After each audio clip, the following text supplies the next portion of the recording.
In college, my best friend and I frequently went from Alabama to Atlanta, Georgia, to shop and visit Six Flags.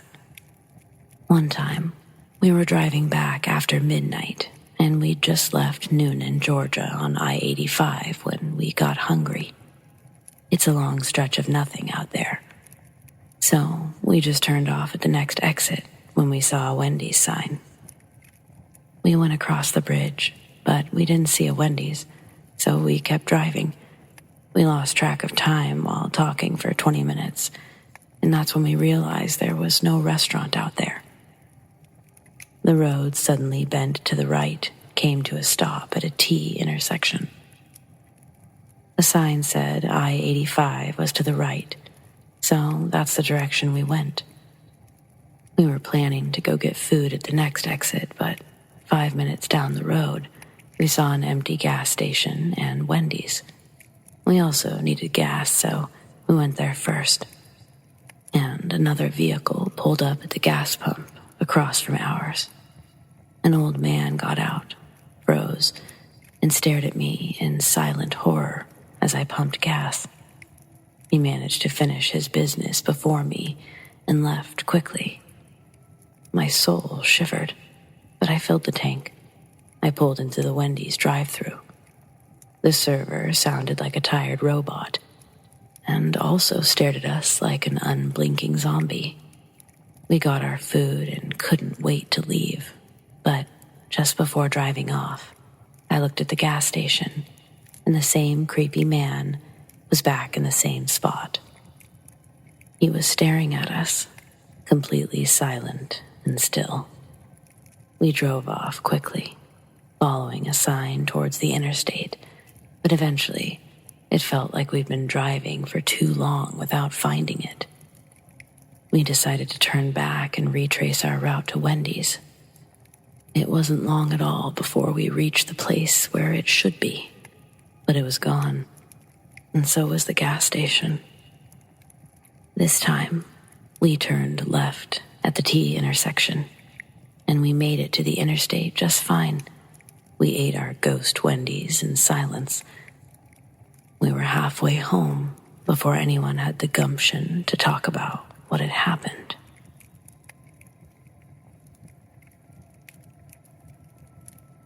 On December 29th, 2022, I was traveling from Santa Barbara to a small town in the middle of Nevada. Pending how late it was, I'd either stop for the night or continue towards home. There were 4 people in the car, and 3 of us saw a lady with a pale white face and dark, scraggly hair extending past her shoulders. She was wearing normal-looking, clean clothes. But the thing that freaked us out was the fact that she had no face. The 3 of us who saw her are 100% sure that she did not have a face. It was almost 6 a.m. The sun hadn't risen yet. Suddenly, the fog began closing in, and we started seeing weird road signs that made no sense. They appeared more and more frequently until they were only 5 feet apart. This might be related to the faceless woman, or maybe it wasn't. I don't remember the actual road, so I'm not sure if those signs were in our world or if we were in theirs. I'm sorry there isn't much detail, but I'm sure I wasn't asleep. I was far too anxious to sleep, and we were only a few minutes away from our Airbnb.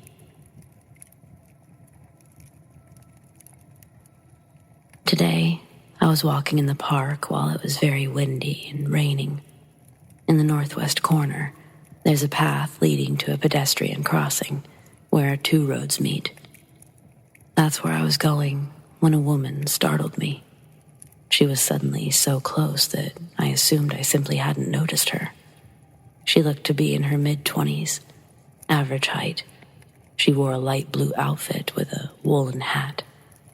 She was walking very slowly despite the poor weather conditions and the fact that it was only 50 degrees out there.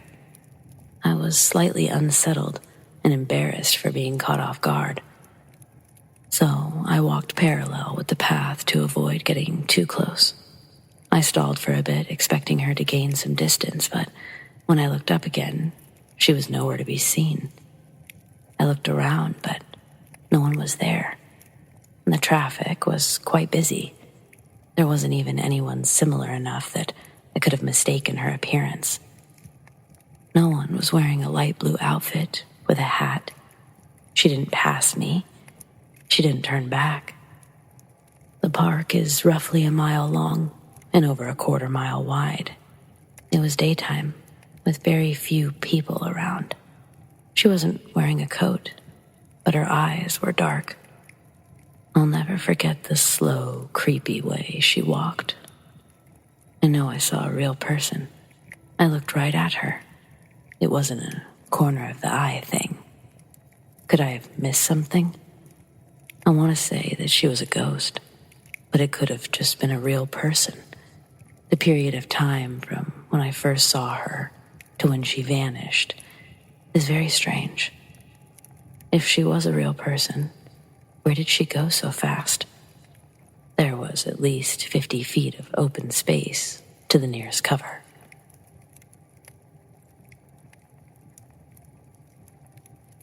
This happened to me about 10 years ago when I was 14.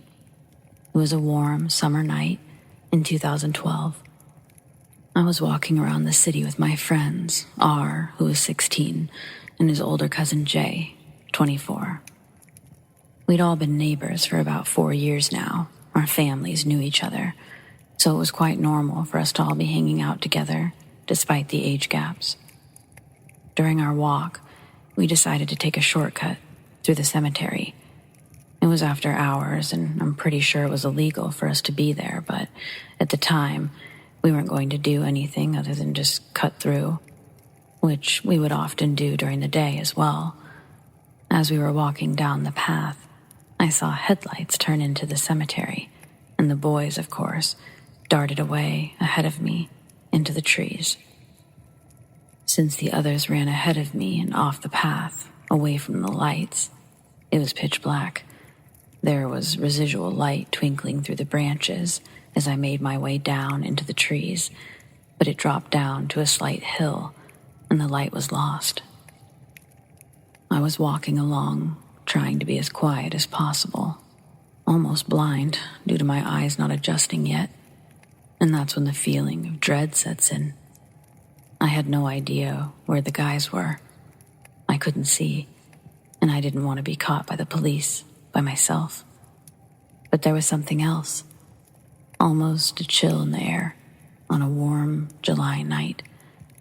I tried to brush it off, the uneasy feeling, thinking it was just my nerves being scared because the guys took off without me. But alarms were going off in my head, like something was very, very wrong, and apart from legal reasons, I should not be there. I make out a shape to the left of me. As I'm walking, I take a couple of steps towards it. Guys, is that you? Nothing. No response.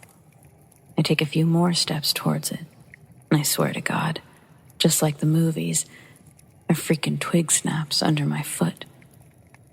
Now, the reason I had thought that it was the guys is because this shape was crouched down next to a pile of brush, and it was big enough to look like two people hunched over.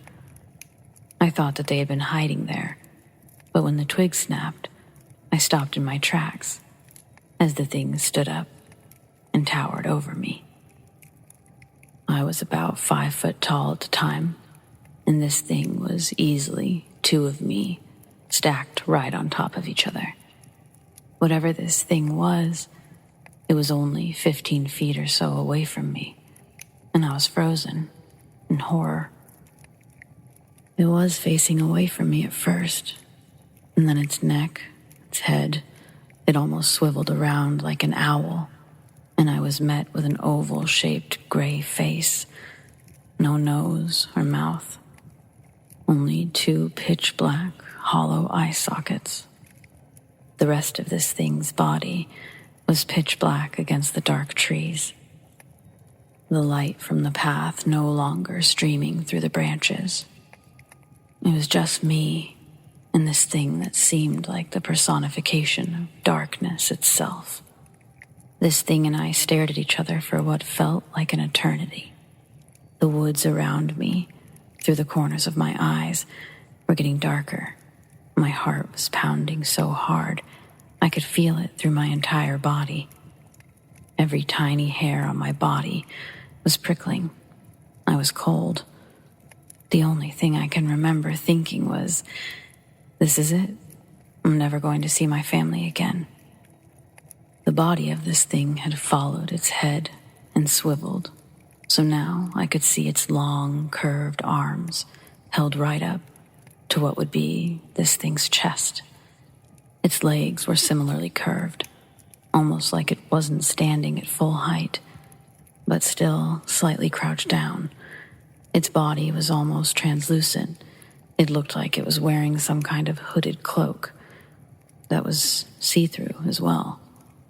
The only thing that was 100% solid was its face and its void-like eyes that made me feel like I was staring right into the depths of hell.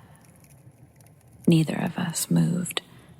We were locked in the most terrifying staring contest.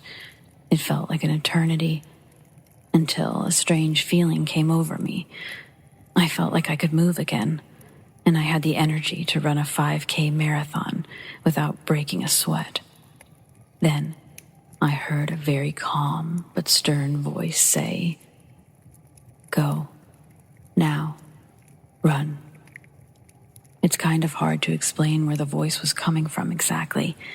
It was sort of in my head, but all around at the same time. I'm getting chills as I write this. I know the voice did not come from whatever this thing was in front of me, because when I heard the voice speak, it looked as if this horrid creature recoiled at the sound of it, like it took a step or two backwards and kind of ducked its head down. I saw this as my chance, and I turned away from this thing, and I started bolting down further into the tree line, and no longer caring about being quiet and crashing around through the bush like an animal being chased by a predator. I could almost feel this thing right on my tail, but after running about 200 feet-ish, I run directly into the guys, literally crashing into them. I'm obviously scared and pissed, so I ask why the fuck they left me out there like that, and they apologized. Apparently, I'd been missing for almost a half an hour, and they'd already searched the direction I ran from. They heard weird whispering all around the woods while I was gone, like the voices were coming from everywhere around them. They said right before I crashed into them, the whispering stopped. I told them about what I saw, and all they said was that we should get out of there. We left the cemetery very quickly, and as soon as we walked out of the gates, it was like we all let out a sigh of relief. We never talked about that night again, and even during the day, none of us ever took that shortcut through the cemetery. I still live in the same city, and to this day, I avoid it like the plague. I won't even drive by it. This isn't my only story, but it's definitely one of the more terrifying ones that still haunts me to this day.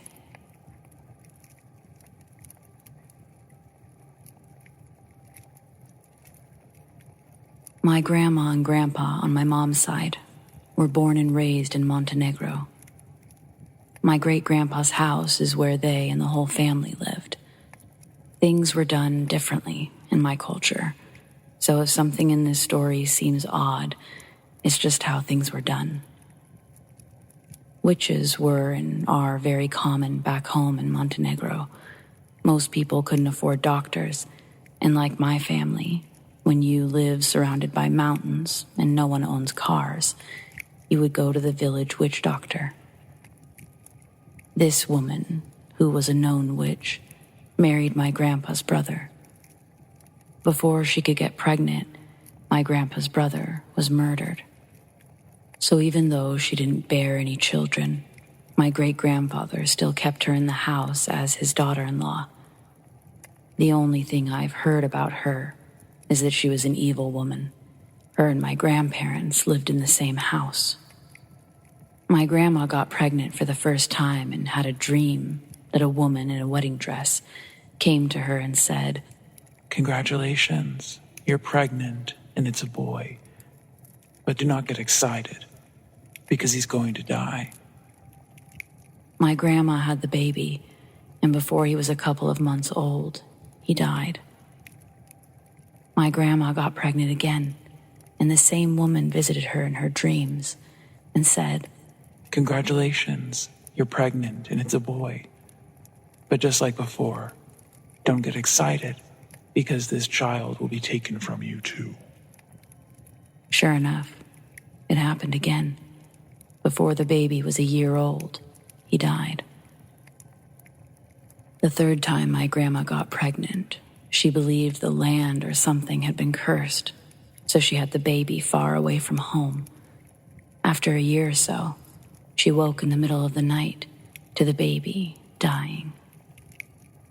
She can't explain to us exactly what the baby was doing because our language doesn't have a lot of descriptive words. But she called the witch to come help. The witch cracked an egg on the baby's chest, and my grandma said that she saw the yolk slowly move up to the baby's neck and stay there. The witch turned to my grandma and said, "The baby won't die with you in the room. You have to leave." And suddenly, my grandma was not in the room. My grandma said the moment both of her feet were outside of the house, she heard her baby die. My grandma had 11 children, and only 5 of them are alive today. The worst she went through was when they had a son in Italy while they were refugees coming to America. And when he was 8 years old, he got hit by a car when his ball rolled into the street. My grandma and my family are convinced that the witch cursed her. This next story, it's about the Florida house. This was my dad's house in Clearwater, Florida. My grandparents moved out there in the early 90s, and the whole family experienced things there. And I wonder if anyone who's lived in the house after them, or even now, experiences it as well. My grandpa bought this foreclosed house. They lived in a condo or something in the meantime while they finished the house. My uncle told me that when he went there to smoke and chill with friends, the house had pentagrams spray painted on the walls, empty beer cans everywhere. So he assumed teens used to use the house to party and do weird shit while it was empty. He took a girl there one day, and he said he heard pipes banging upstairs. And when he went to the spot that he heard the pipes, they started banging downstairs. He thought it was weird. They finally moved in, and my aunt, the youngest sibling, came home from her first day of school crying. She said the kids were telling her how a girl hung herself in their attic. That's where both of my aunts slept. The attic wasn't like a crawl space either. It was a finished room. My other aunt, oldest sibling, said that the initials of the girl who supposedly killed herself were carved into the windowsill. My dad said he'd always see a girl in white in the house, but he never thought anything of it. My dad's side of the family are hardcore realists. He said he remembers sleeping, feeling the pressure of someone getting into bed with him, but no one was there. He'd sometimes even feel someone breathing on his neck. Craziest story is when the oldest aunt got engaged, and her fiancé was at the house playing cards with the family. They both told me that they, clear as day, saw a woman walking or floating in the kitchen in the attic. She had white on, and something white on her head. They were confused because my youngest aunt had gone to bed about an hour before. So my aunt ran upstairs to check if it was her sister, thinking maybe she had just showered. But my aunt was passed out, dry hair, and not wearing white. My grandpa, who was a foreign Albanian man, which is important because Albanian men have a toxic way of thinking that talking about this kind of stuff is embarrassing and that no man should mention it. So the fact that he admitted that it was true means it was definitely true. Well, he said that he would also see a girl walking around the house, and that one time he got so upset that she wasn't answering him, thinking it was his daughter, that he walked around the entire house looking for her. And one day, one of the family members, years after moving out, mentioned how they used to see a girl walking around, and everyone had one of those, "Oh my God, I saw it too," moments.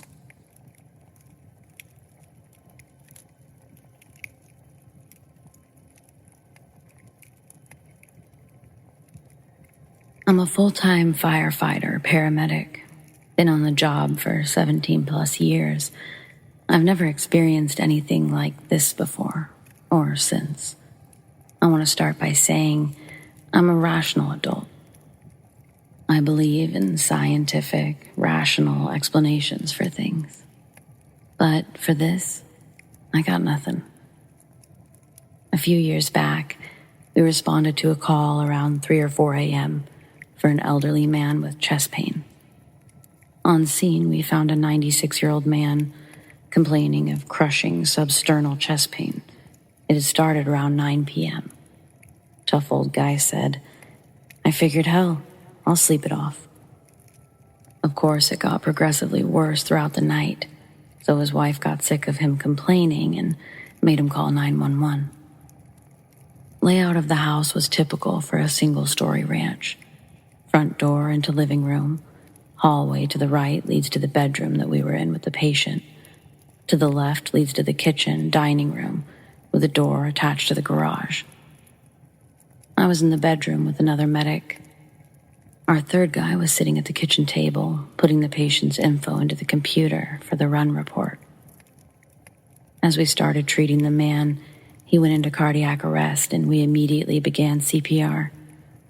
While heading back out to the truck to get supplies, I yelled to our other medic in the kitchen to get into the bedroom and help out.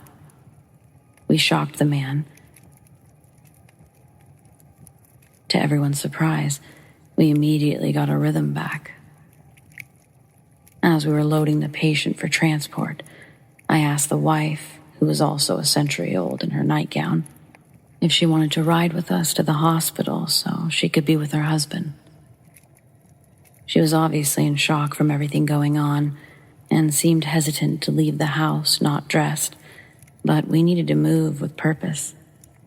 We asked if their children lived close by, if she could get a ride, as we needed to transport right now.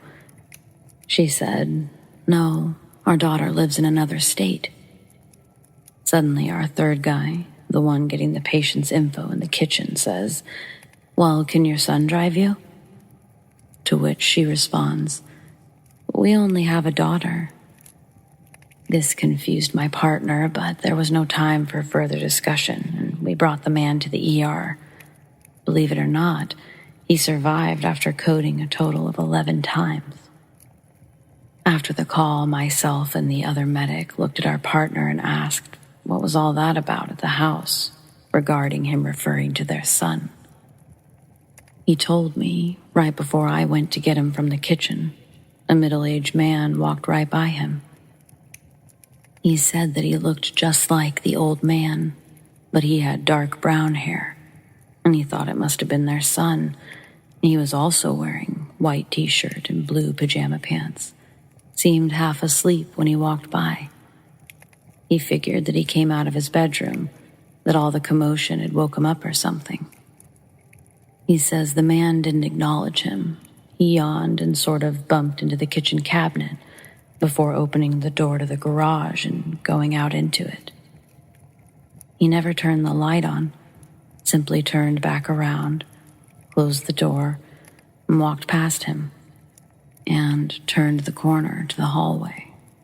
Apparently, that was when I came around the corner to yell at him to get in there and help. Our partner said, "You had to have practically bumped right into him in the hall." There was nobody else in that house. I saw no one. It was just the elderly couple that lived there. Here's the part that bothers me the most. The old man, our patient, he was wearing the white t-shirt and blue pajama pants. So, what the f*** did our partner see? Was it our patient's ghost, spirit, or whatever? Too freaking weird to wrap my brain around. None of us could ever explain it. And our partner still doesn't like to talk about it, even years later.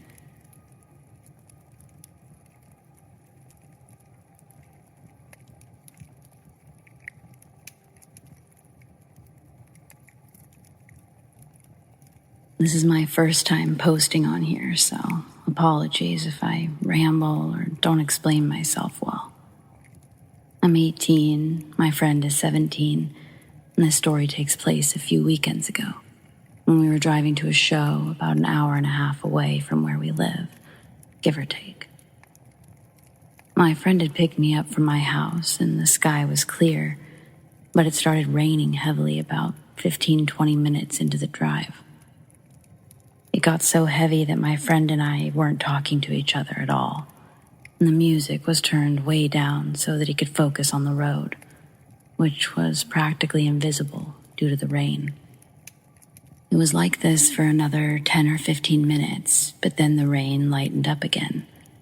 This pattern would continue throughout our whole drive, to the show and back. We drove for a while and were talking and laughing, now that he didn't have to focus so much on driving. Then, in front of us, about 30 feet, we saw a man walking on the left side of the road, along the grass strip that separates the lanes going in different directions. The man was older, maybe around 60, black, and wearing all white. Cliché, I know, but it is what it is. I went quiet. I saw this man just appear out of thin air in front of our car, basically. The view was clear and the road was straight, so he couldn't have crossed the road or been walking for a long time without one of us seeing him. I hadn't been looking at my phone or at my friend either, so I couldn't have just been distracted. He just came out of nowhere. It took a moment for my friend to notice him too. We zipped by this man and my friend yelled something like, "Holy shit, where did that guy come from?" We both were freaking out a little now, and I turned to look out the back window while my friend checked the rearview mirror. Neither of us could see the man at all. He vanished just as quickly as he appeared. My friend worriedly asked me if I saw the same thing as him, or if I'd seen the guy before and he just wasn't paying attention. I told him I hadn't, and I jokingly asked if he believed in ghosts now. I've always been a believer, and I've had a few other experiences before, but he's a huge skeptic about all of those sorts of things. He didn't answer me for a moment, but then he started laughing and said, "Yeah, maybe I do." We moved on with the conversation after a few minutes.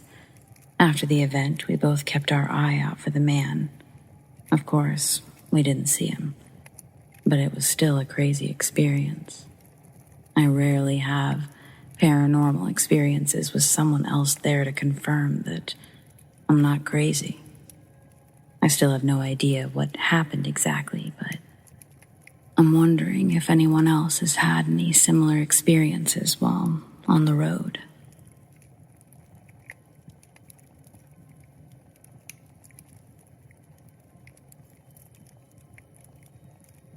In my adult life, I've been mocked. People have even attempted to shame me a bit for my beliefs.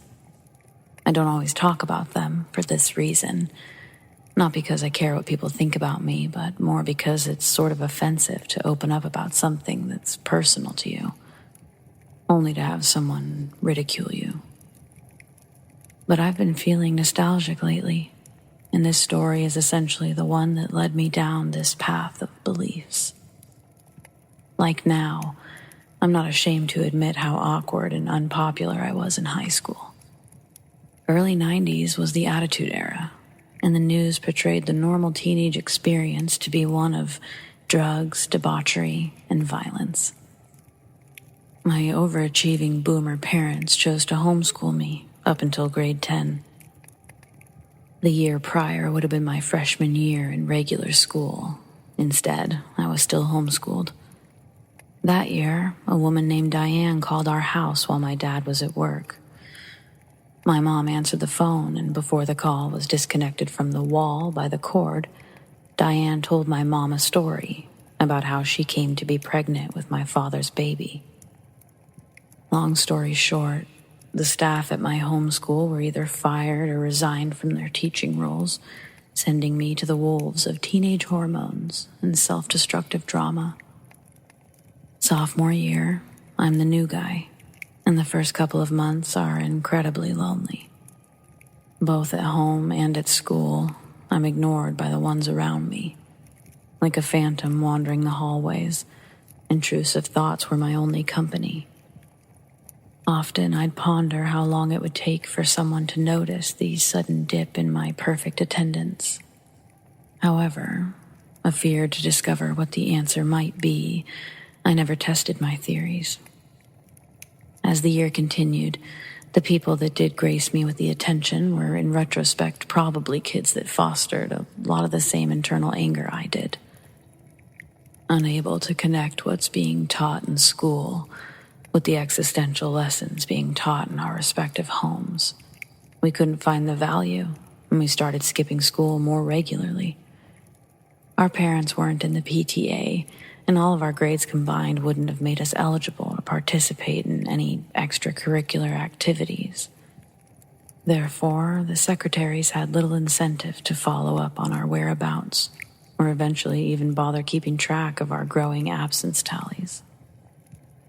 With our newly claimed free time, we'd fill it up by drinking and partying nightly. One of our friends, Jordan, he had an older brother who was in the military. He was deployed overseas, and he'd given his brother an extra key to his place. Their father was physically abusive, and his brother would let him stay when things got heavy. We took advantage of this and slowly began to call the apartment home. By winter of the next year, it was basically Jordan and I living there regularly. And whatever girls we were dating at the time, they'd usually be around too. At the time of this story, I was in a new relationship. She was at the apartment, and the plan was to take her home. It was her first time there, and she hadn't planned on staying over, but we got snowed in. After a bit of low-key partying, her and I had fallen asleep on the pull-out bed in the living room, watching a movie. Early the next morning, and I mean before the sun was even up, I'm shaken into consciousness by my panicked girlfriend. Her pale cheeks were stained by streaks of eyeliner from where her tears had been falling. From the looks of it, she'd been awake all night. As soon as she sees my eyes open, before I can ask what's wrong, "There's something wrong with this place, Alex. Someone's here." Without thinking much about what she's saying, I tell her, "Yeah, Jordan's here." She quiets her voice as if she's afraid of something and says, "It's not Jordan. It's a man. He was standing over us." I almost hop up out of bed, but she shushes me with one hand and reaches out for me with the other. "Please, come back to bed. Don't leave." I gave her a what the hell kind of stare.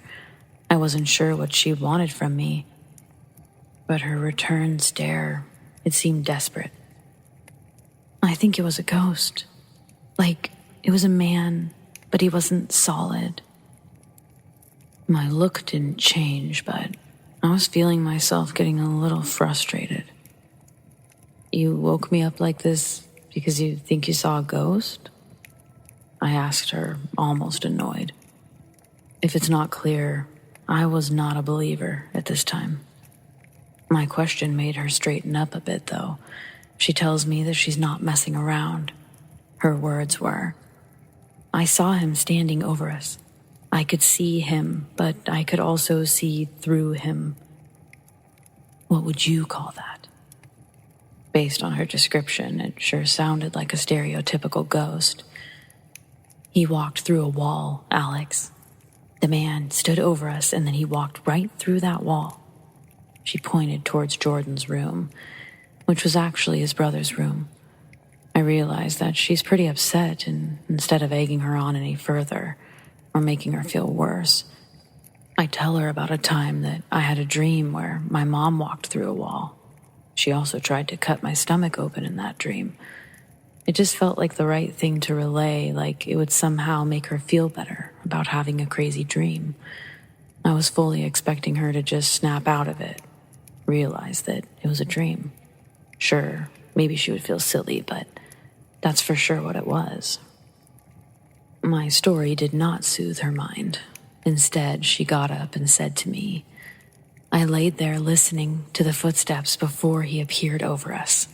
Explain that. Also, you're missing the part about how I was actually awake. She then rushed into the bathroom. Looking back, I know how she felt now, me questioning her. But not at the time. At the time, I sat back down on the pull-out bed, and I just sort of looked around. Everything seemed normal. I could hear the portable house phone ring from inside the room that Jordan was in. I laid back down and I waited for my girlfriend to return. When she does, she's still not happy with me. But before I can pay her any attention, we hear something incredibly disheartening coming from Jordan's room. We both look at each other and head straight inside. He's crying. Not only had I never seen him cry before, I'd never seen or heard anyone cry quite like this before. It was painful to hear, even more painful to watch. It took literal minutes before he could actually tell us what was going on. And while I sat next to Jordan, my girlfriend walked across his room. I say walked, but it was more like a beeline for the dresser. Slowly, minutes passed, and Jordan spoke up, barely muffling out the words, "He's dead. He's fucking dead." I should have said something, but I guess I was waiting for him to say more. Maybe it should have clicked with me, but it just didn't. Your brother? Is that who's in this picture? Is this your brother? And almost insensitively, my girlfriend shoves a picture in Jordan's face, and he nods. Is he in the military? Apparently she didn't know. He continues crying but manages to let out that, yeah, he's in the army. Well, he was. He's dead now. We're all just sitting on the bed, Jordan looking down at the photo. My girlfriend and I are looking at each other. She shoots me a look as we comfort my friend. She was looking at me, and then the photo, and then towards the living room. Still not entirely understanding what's going on, she mouths to me, "That's the man I saw," and then looks back at the photo in Jordan's hands. Full body chills as I start putting together everything that's just happened. And in the same moment, Jordan hops up and says that he's got to get out of here. He's got to go see his dad. He's manic, understandable of course, but within moments, he's trying to leave the house, completely forgetting that we're snowed in. Frustrated, angry, and grieving. For the next couple of hours, we watch as Jordan empties the contents of every single bottle he can find. He's starting to lose it a little bit, pacing the apartment, crying on and off. My girlfriend exhales like she's been holding her breath for hours. She tells me that she's going to go talk to him, and she immediately walks into his room. She removes all the alcohol, or the bottles, and shuts the door.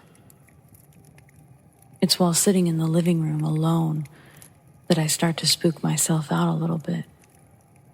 It's broad daylight, yet I feel like I'm sort of sitting in the dark. I'm directly in front of a space heater, yet I have chills. There's a strange sort of sadness that sinks in. I feel way more sad about this than even I think I should. I can't explain it, but I felt like I had somehow lost my life, or my own brother had died. I know it doesn't make any sense, but the feeling was that I was feeling something that wasn't entirely my own. It tripped me out. I don't know what exactly they talked about in there, but though the day carried on a bit somber, Jordan did seem to feel a bit better. There was still nowhere to go, and so we just had to kind of sit in it. Finally, we got some relief when the snowplows came early in the evening. Jordan would go off to see his dad, asking us to stay and sort of watch the place. I offered to drive my girlfriend home, but she told me she'd rather stay, saying that now that she knew who it was, who she saw, it wasn't so scary. If anything, like me, she just felt sad. So we just stayed there. Sad, but somehow it felt like the right thing to do. That night, nothing happened. At least, nothing I could see. Thinking back on the whole thing over the years, I think my ex was a medium and just didn't realize it at the time. Like a lot of things that year, our relationship ended. Not exactly amicably, otherwise I would probably try to track her down and see if she recalls this whole thing. But also to see if she is in fact a medium, and if she still sees, for lack of a better phrase, dead people. One of the last things my girlfriend says to me that night while we're falling asleep is along the lines of, "He's here." And at the time, I just really didn't like that. I didn't show it, but yeah, that made me a little uneasy. I'll save the other stories for another time. Thanks for reading.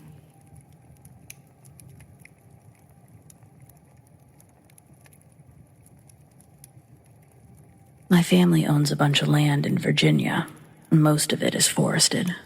There's a short path leading through the woods behind our house that leads to a small graveyard from the Civil War era. When I was younger, I used to camp in the backyard and play ghost hunter. But I stopped after a particularly bad experience 5 years ago. It was the weekend after my 13th birthday, and I'd gotten a bunch of camping gear that year, including a new tent I couldn't wait to use. I set it up in my usual spot and everything was fine, until around 1 a.m. when I turned off the lanterns and crawled into my sleeping bag. I hadn't even had time to start dozing off when I heard footsteps walking from the direction of the graveyard. No one else lives around here. So for someone to be coming down that path, it was either a ghost or my dad trying for a cheap scare. And that's just not something he does, especially if it involves sneaking through the woods at night. I laid completely still and listened to the light but steady pace of something on 2 legs, growing closer and closer. When they stopped, it seemed as if they were only a few feet away. I was frightened, but also excited. In these old Civil War towns, everyone has a ghost story. Yet I lived on top of a cemetery and had nothing. Part of me believed I would unzip a corner of the tent, peer out, and see some soldier standing in the moonlight. Maybe he'd have a hole in his head or a missing leg. Maybe his eyes would glow and his teeth would be sharp. 1,000 images flashed through my mind as I sat frozen with my hand over the tent flap. But just as I decided to look outside, the footsteps began moving again. They were light as before, like a small child, and this time they didn't stop until they were directly next to my tent.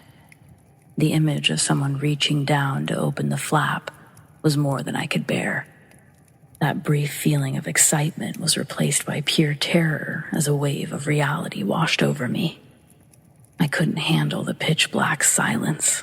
I knew I shouldn't turn on a light if there was a real person outside, but I just couldn't stand it. It took a minute of nervous fumbling, but when I finally got the lanterns on, I screamed until my throat was raw and my dad was pulling me out of the tent. With the lantern on its dimmest setting, It was hard to make out what was in front of me, but as my eyes focused, I realized I was just sitting with my face closer to the tent than I realized. Only, as I moved back, I saw that there was actually a very small, perfectly formed hand pressing into the side of the fabric. It had come within just inches of my face. As I screamed, the shape of a small face appeared just above the handprint. It was only there for a second before it and the hand vanished entirely, but the image remains burned into my mind, even now. The next thing I knew, my dad was pulling me out of there. He said he woke up thinking I was being murdered. He nearly fell down the stairs trying to rush out to me. He turned on the floodlights within the first minute of my screaming, but didn't see anyone, let alone a small child. The way I sounded, he thought someone was in the tent with me, or a snake had gotten into my sleeping bag. Something awful. I've never seen him look so scared, but once I explained what really happened, he instantly relaxed, said it was only a nightmare. I wasn't even close to falling asleep when everything started, and I definitely didn't turn the lantern back on in my sleep. I feel like I finally got the story I wanted, but this was a one-and-done thing for me. I have no desire to experience any more encounters. Lesson learned.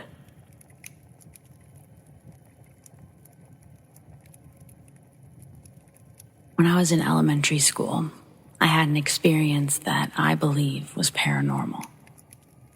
My family has since moved, and we've lived in Puyallup for over 15 years, but this was when my family still lived in Steilacoom in Washington.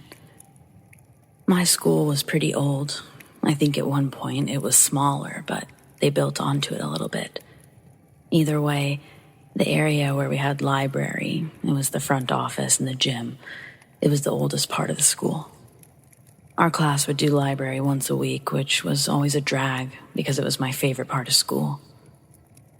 I loved reading, and basically everything else in school was hard, including making friends. It wasn't like I was actively trying or that I wanted a lot of friends. I just kind of wanted people to leave me alone. Being a target sucks. Why was I a target?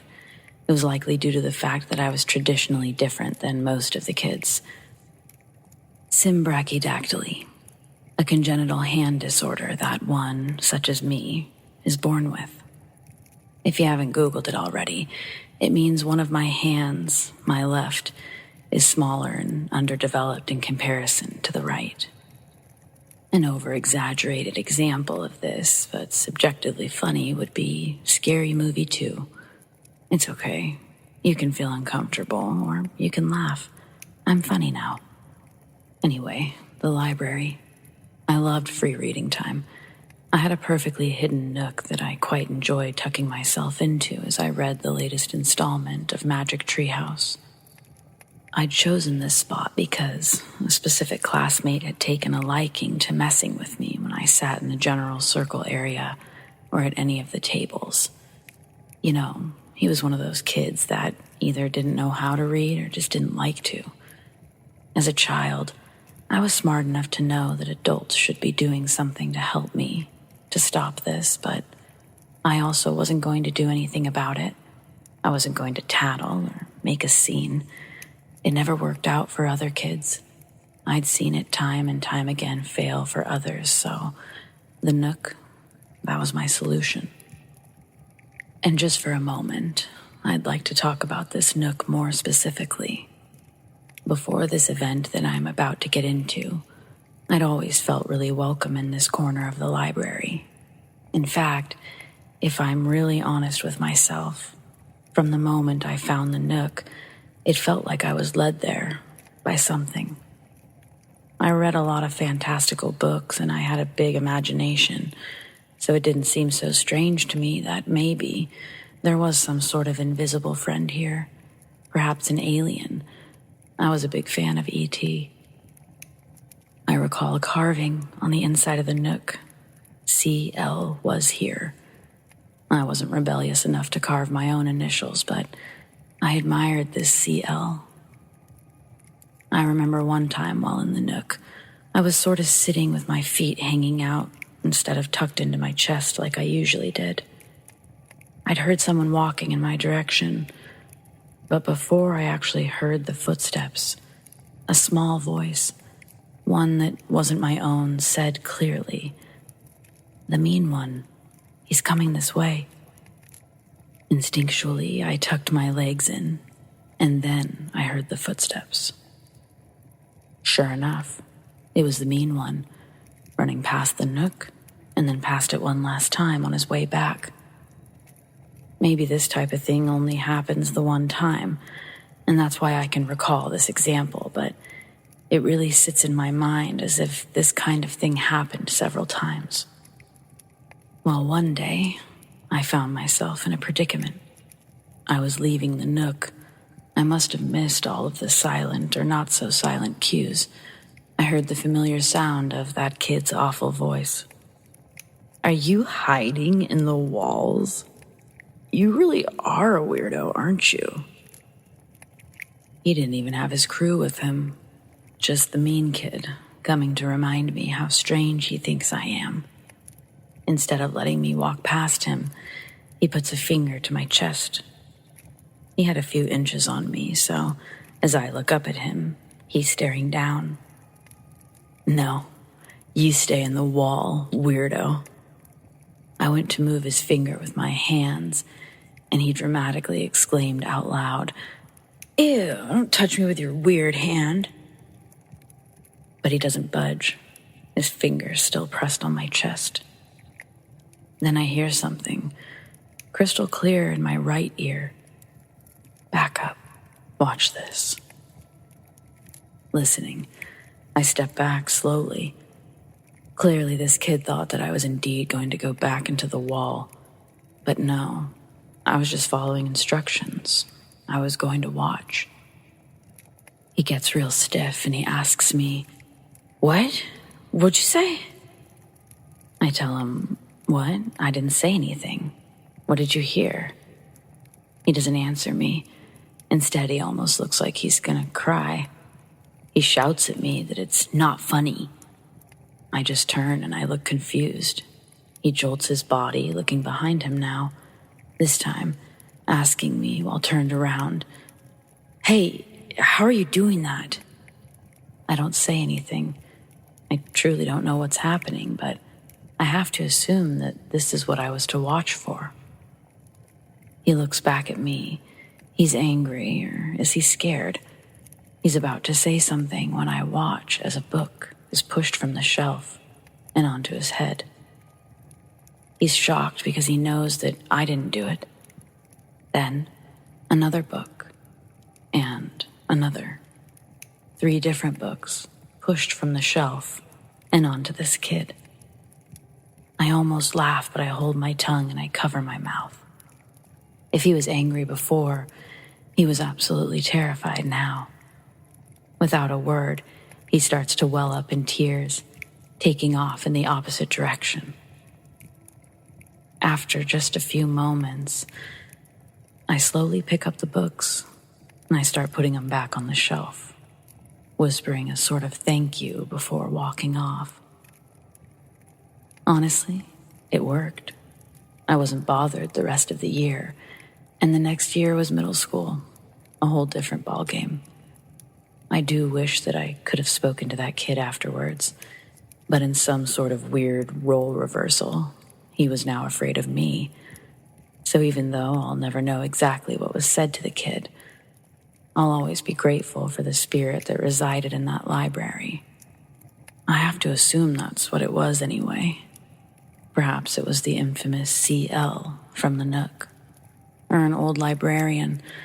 I don't know. All I know is it wasn't something that followed me, because I've never felt or seen anything like it since.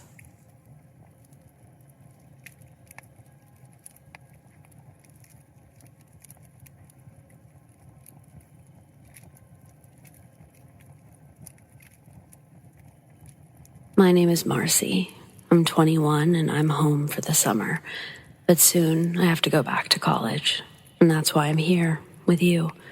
The commute involves a 4-hour ride through the endless sea of cornfields, and it's incredibly boring, especially if you go alone. That's why I wanted to find a few traveling buddies, but in the end, I only had Kathy and Margot. I didn't know them, and they didn't know each other, but we had a few friends in common. Kathy actually needed to stop about an hour before the cornfield leg of the journey, but Margot was stuck with me the whole ride, so ultimately, still a win. At least I thought it was. Apparently, Kathy and Margot really hit it off. Enough for Margot to ditch her own plans for a romp in the country. I definitely didn't see that one coming, but there was nothing to do about it. Nothing but get the next 4-hour drive over with. The cornfields began right on time and stretched as far as the eye could see. Within 30 minutes, I was already beginning to doze off, and by the hour mark, I realized loud music wasn't enough to keep me going. It was only 10 p.m., but there hadn't been a single change in scenery, not even a passing vehicle, to break the monotony of that fucking corn. I almost didn't believe it when I saw a human-shaped blob come into view on the side of the road. I didn't think it was an actual person. I figured it was just a discarded piece of junk that looked weird in the distant light of the high beams. But once I did realize it was a man, I genuinely didn't know what to do. I didn't have much time to think it through. Normally, I would never stop for a stranger, but I considered it out of concern for their safety. Anyone in the middle of this road, on foot, had to be in a bad way, and that line of thought kind of made me think to keep driving even more. If he was in trouble, what would I be getting myself into? If he wasn't in trouble, why would he be there, flagging me down? If he was dangerous, what the hell could I really do about it? I didn't have a weapon, except for the car itself, of course. Either way, before I knew it, I was passing him, pretending not to notice his waving arms. I glanced in the rearview mirror to see his stationary form quickly engulfed by the darkness as I accelerated. Within a few moments, my heart rate slowed, and I was wide awake. I'd been on that road for almost 2 hours by then, and knowing another 2 were ahead made me want to cry. With the aid of unnecessarily loud rock music, I was able to put the stranger out of my mind entirely for almost 20 solid minutes. That's when another dark, human-shaped blur appeared in the distance. I didn't believe my eyes at first. It couldn't be the same man. That would be impossible. He certainly couldn't walk faster than my car, and I would have seen another vehicle pass by. But what were the odds of 2 hitchhikers being on that road so late? It didn't matter. I sure as hell wasn't going to stop, but when I got closer, I realized it actually was the same man. His hair was long, and he wore something resembling a trench coat. My heart stopped, and for an instant, I wondered if I had fallen asleep at the wheel, but I'd never felt more awake in my life. This time, he wasn't just waving his arms. He was running into the road, fully illuminated by the high beams. I could see his greasy hair slicked to the side of his head. Then, as I drew closer, I realized it wasn't because his hair was greasy. It was caked in blood. Had this been the first time I saw the man, I probably would have stopped, but it wasn't. Injured or not, there was something very wrong about the whole situation. There was just no way he got to that spot before me. And it was the same man. I'm positive. Before I knew it, I was accelerating again, but only a few yards separated us. He still made no effort to move out of the way. At the last second, every part of my body, from my eyes to my asshole, clenched, and I swerved into the other lane. I only had my eyes closed for maybe 10 seconds, but it felt like an eternity as I waited for the inevitable impact. Only the collision never came. When I knew I must be well past the man, I opened my eyes to see nothing but the highway in endless rows of corn stretching into the eternal darkness beyond.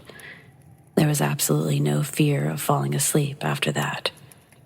I drove as fast as I dared, hoping to put the last half of the trip behind me, but just after the 3-hour mark, I saw him one last time. When the light reached his form, he dropped down into a crouch. I was beyond terrified. Simple words cannot express that level of fear.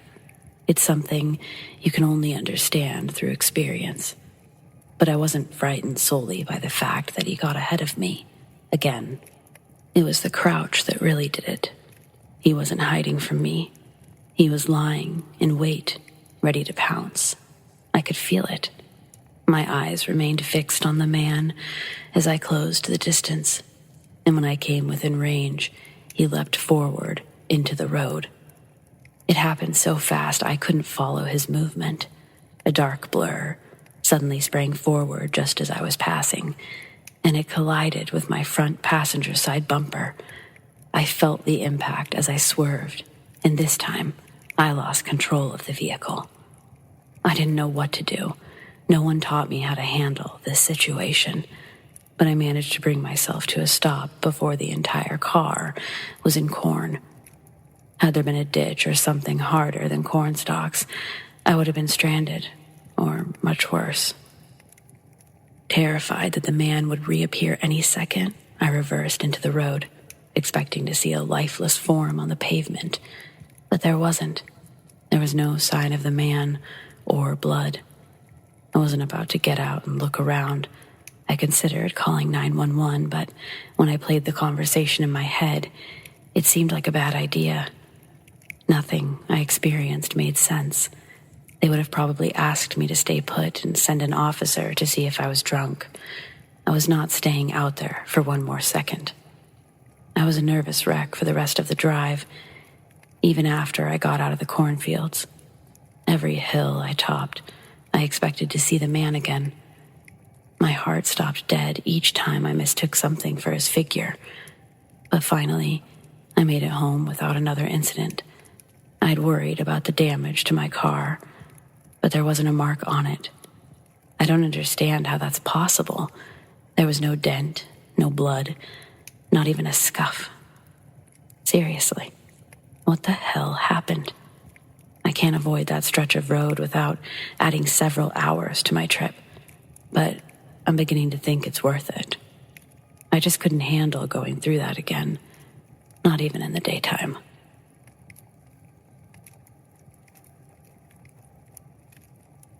So I don't normally hop on Reddit for any type of story I have, but this freaked me out. I was out walking my dog at about 2:30 p.m. sharp on Tuesday, and I walked past my neighbor's house, who's a good friend of mine. And I see a man standing inside. He's bald, about 6'1", chubby, has a suit with a hat on. Now, this is a female neighbor, and she lives alone. Now I'm thinking maybe she has company over and she's out doing something. Either way, I mind my own business and I keep walking. I stop at the stop sign down the street, let my dog use the bathroom. I got home, and oddly enough, I got a call from that neighbor. You can't make this shit up, I swear. And we spark up a normal conversation about how everything's going, and I mention, I saw a man in your house. I explained how he looked, asked if she had company over. She stopped and paused for a few minutes, and then she said something. She said that about a month ago, her dad died, just before she moved near me. He was wearing the same outfit that I described, the same attributes. She got pretty emotional, but I was just so confused why I saw him in her window. It creeped me out. And now every time, if I walk past her house, I wonder if I'll ever see the figure again. I don't normally believe in ghosts, but this might have been proof for me.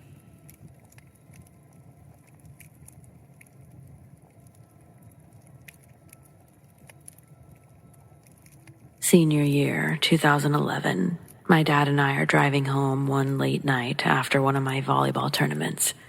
We live in Elma, Washington, which, if you don't know, it's rural as hell.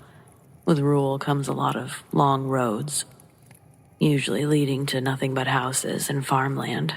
Our house is down one of those long roads. We've driven it 1,000 times, I'd have to guess. I even learned to drive on this road. It's not incredibly wide, that's for sure, or well lit, though it's rarely populated. We're never driving that fast because we don't hate our community. Plus, that night it was raining, and that's another reason to drive slower. Anyway, it was dark, raining. We'd been driving for over 2 hours, and I'd been dozing in and out most of that time. But now that we were on our road, I was bright-eyed and bushy-tailed. My dad was driving slowly, but I couldn't wait to be home, and I was already gathering my stuff, looking for my phone. My dad telling me to just wait a second when we have some light. I don't listen, turn on the cab light briefly. I go to unbuckle my seatbelt, and he asks me sternly if I'm serious, and tells me, don't even think about unbuckling that. This time I listened. I found my phone, so I turned off the light. As I switch the light off, I'm looking forward out the window. My dad and I both gasp at the exact same time. There's a man standing in the middle of the road. He only becomes visible just before there's no time to stop. Suddenly, my dad is swerving hard to the left, going clear into the other lane. He tried to overcorrect, and the combination of the rain and last-minute maneuvering, we didn't make a full 360, landed ourselves in the ditch. My dad checks to see if I'm okay, and thankfully, I'm fine. Once he confirms this, he immediately leaves the car and runs to the road. I grab my phone and follow him up the embankment. Just as my dad is about to reach the road, a blinding blue light flashes in front of us, lights up the whole area like it's daytime, just for a second, before darkness takes over again. My dad had sort of stumbled back, and I was there to help brace his fall. I asked him, even though I knew the answer, was that lightning? He keeps going up towards the road. We search for the man on the road, but it's like he'd vanished into thin air. There's no driveways close enough. We were on the only side of the road that someone could be walking on. The surrounding area, it's nothing but scattered trees and open land. No man anywhere. My dad holds his phone over the road, where we'd seen the man. He tells me to look at it. When I do, I can see there's a blackened piece of the road, like someone had burned it, similar to when you light off a firework. It didn't seem incredibly significant, but my dad was sure hyper-focused on it. Then suddenly his phone rings, and it breaks his concentration after giving both of us the jump scare of our lives. Already too many for one night. It's my mom. So my dad quickly explains he needs her to come pull us out of the ditch with the other rig. While waiting for her, my dad says to me, "You know that wasn't lightning, right?" I had a feeling, I told him, especially when no thunder rolled in. I asked what he thought it was. He just told me he didn't really know, but that the mark on the road, the guy, and the light, they all seemed to appear in the exact same spot. Once my mom showed up, we used the headlights of the truck to scan the area, see if we'd missed anything in the vicinity, but there was nothing or no one out there with us. My parents were talking about it when we got home. My dad was still fired up about the whole thing, kept wondering if he should go out there and look for the guy or what. My mom convinced him to stay inside, saying that she's going to report what we saw to the police and let them check it out. When she asks us what he was wearing, what we saw, we both just sort of look at each other. What had they been wearing? I told my dad I couldn't be sure, but it looked like maybe he was wearing all one color. He sort of shook his head, no, but agreed verbally that, yeah, maybe all one color, like gray or some sort of blue. We couldn't seem to agree on the color. In fact, The more we thought about it, the less we could recall. Also, now sitting in the light of the dining room, it's obvious that my dad has some sort of markings or burns on his forearms and face. They look like sunburns, but in a line going horizontally across his upper body. We decided that the only thing that could have caused this was the bright light that flashed for a moment as we made our way up the embankment. My mom starts checking me over, looking for marks. Nothing, but she ordered both of us to take showers. This is probably a good time to mention that my mom is big on X-Files. She loves her aliens and fantasy shows. My dad too, but sci-fi, if you will, it's her favorite.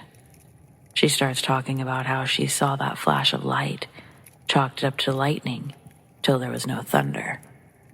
She says that she knew my dad was about to call her, and that's why she called my dad. She also points out how it's odd that neither of us hit our heads, but we seem to be having memory problems from the last hour. We couldn't deny that what she was saying wasn't entirely insane. It was actually odd how we couldn't really recall any details of the figure in the road, and that we'd even started calling it the figure instead of the man. But I felt like I'd retained enough to grasp onto the fact that who or what we saw was a man. He was at least in the shape of one when we almost collided with him in our car. The whole thing, it still just leaves this unsettling oddity feeling. Like my dad and I try to laugh it off sometimes, yet it always leads back to this place where I know we're both just sitting there, thinking about it, wondering, speculating. Just something we'll never really have an answer for, I suppose.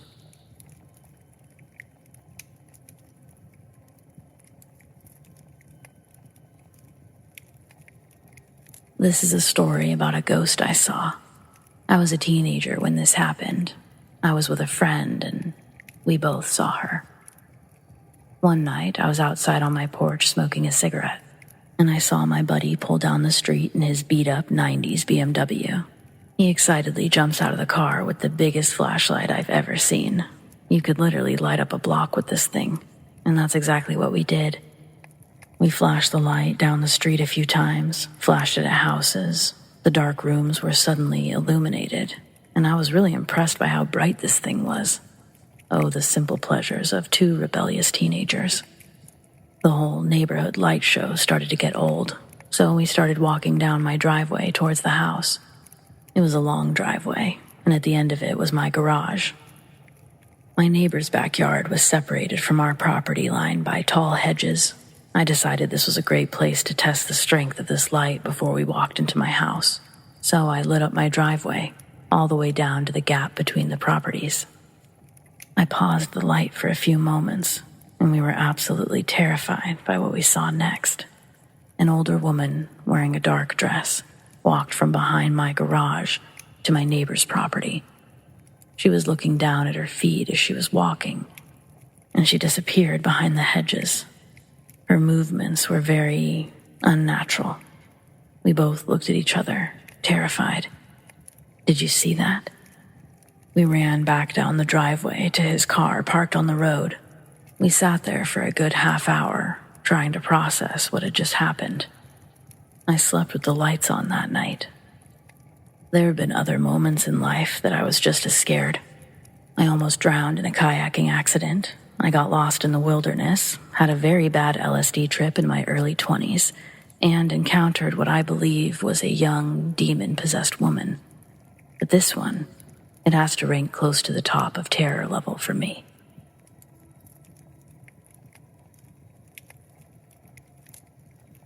When I was around 11 years old, my parents got a divorce, and that meant selling our house. I had the choice to stay with my mom or my dad, which, by the way, it's a really shitty choice to give a kid, but it's fine. Long story short, I chose my dad because I didn't want him to live alone. I knew my mom would be fine. Plus, my mom would probably just end up picking me up a lot of the time anyway, so it felt like the better of the shitty choices. So my dad ends up moving into a mobile home park, somewhere further than my mom, just outside of Fresno, in a little place called Clovis. The mobile home is nicer than I expected to be. Right away, I could see that I had my own room. I wasn't sure my dad was going to even think about that sort of thing in his mad dash to find a place. You could tell that old people used to live here. The coloring on the walls, blush tones, floral print, thick shag-like brown carpet. That weird old wood paneling covered the walls in all the places that weren't covered in wallpaper. The only place I'd seen anything quite like it was my granny's house, and she was old, so old people. I set up my bed and decided to go cruise the little neighborhood, see what the deal was as far as other kids go. I noticed almost immediately that it wasn't just my dad's house that was old school. Every single one of his neighbors, they had to be in their 60s or 70s. I get to the end of the loop, pretty quickly learning that there's just one exit in and out of this place, which seems like some sort of hazard or something. I turn my bike around, and standing in front of me is a super old woman, wearing nothing but a nightgown, a filthy one at that.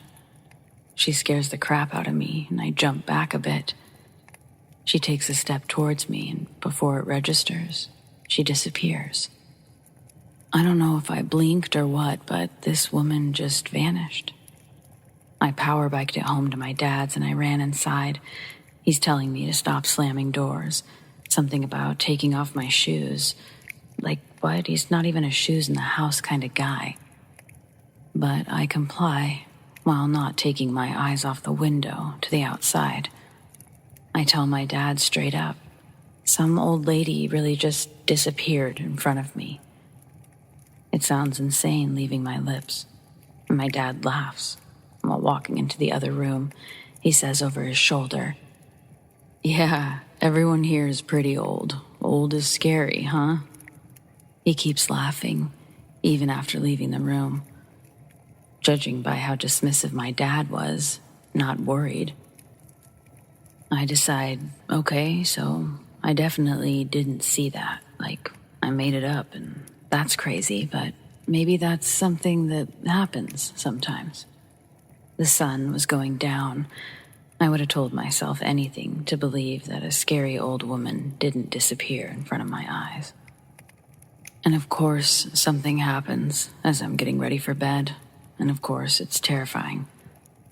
While my dad and I are watching TV, I keep feeling as though something is moving around in my room or watching me.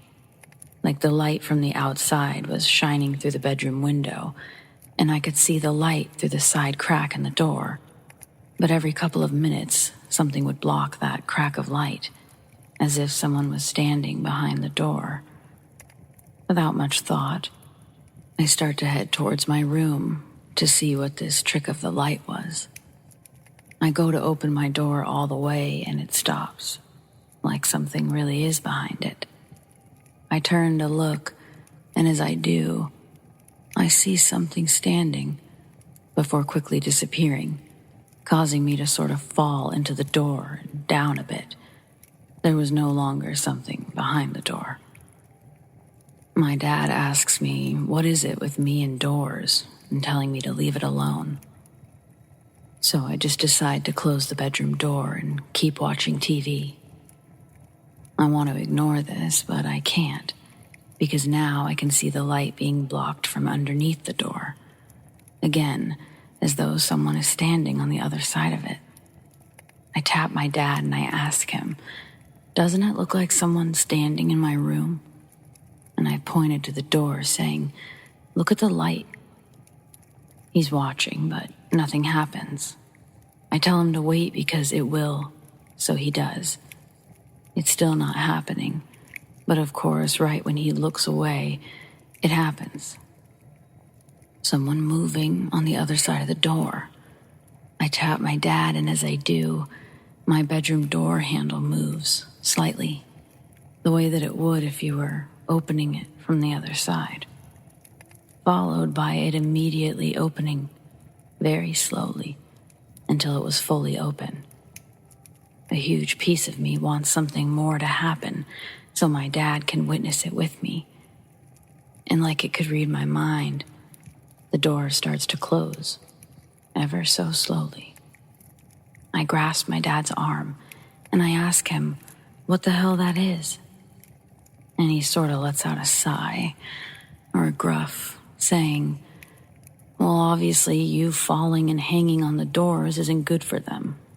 Guess you get to have the wonky door in the house. Sorry, kid. Was this man serious? Not even remotely rattled at a door opening and closing by itself? I tell my dad I'm not sleeping in that room, and he tells me like hell I'm not. He didn't splurge on 2 bedrooms just so I could sleep in the living room. So that plan goes out the window. Bedtime. I remember that night I prayed. It makes me chuckle because I wasn't like a religious kid. Sometimes my granny would make me go on an occasional Sunday, but that was it. However, when you're desperate, God seems like about the only option. I was asking for kid shit like, please don't let any old ladies in my room. Please let me have cool dreams. Stuff like that. Going to bed, I kept my window shades open and my door cracked so that I could have some light. I actually fell asleep pretty easily, but then I woke up. At first, I just laid there, wondering why I felt weird. And then I realized that the room was pitch black. The curtains were closed, my door was closed, but also someone was with me.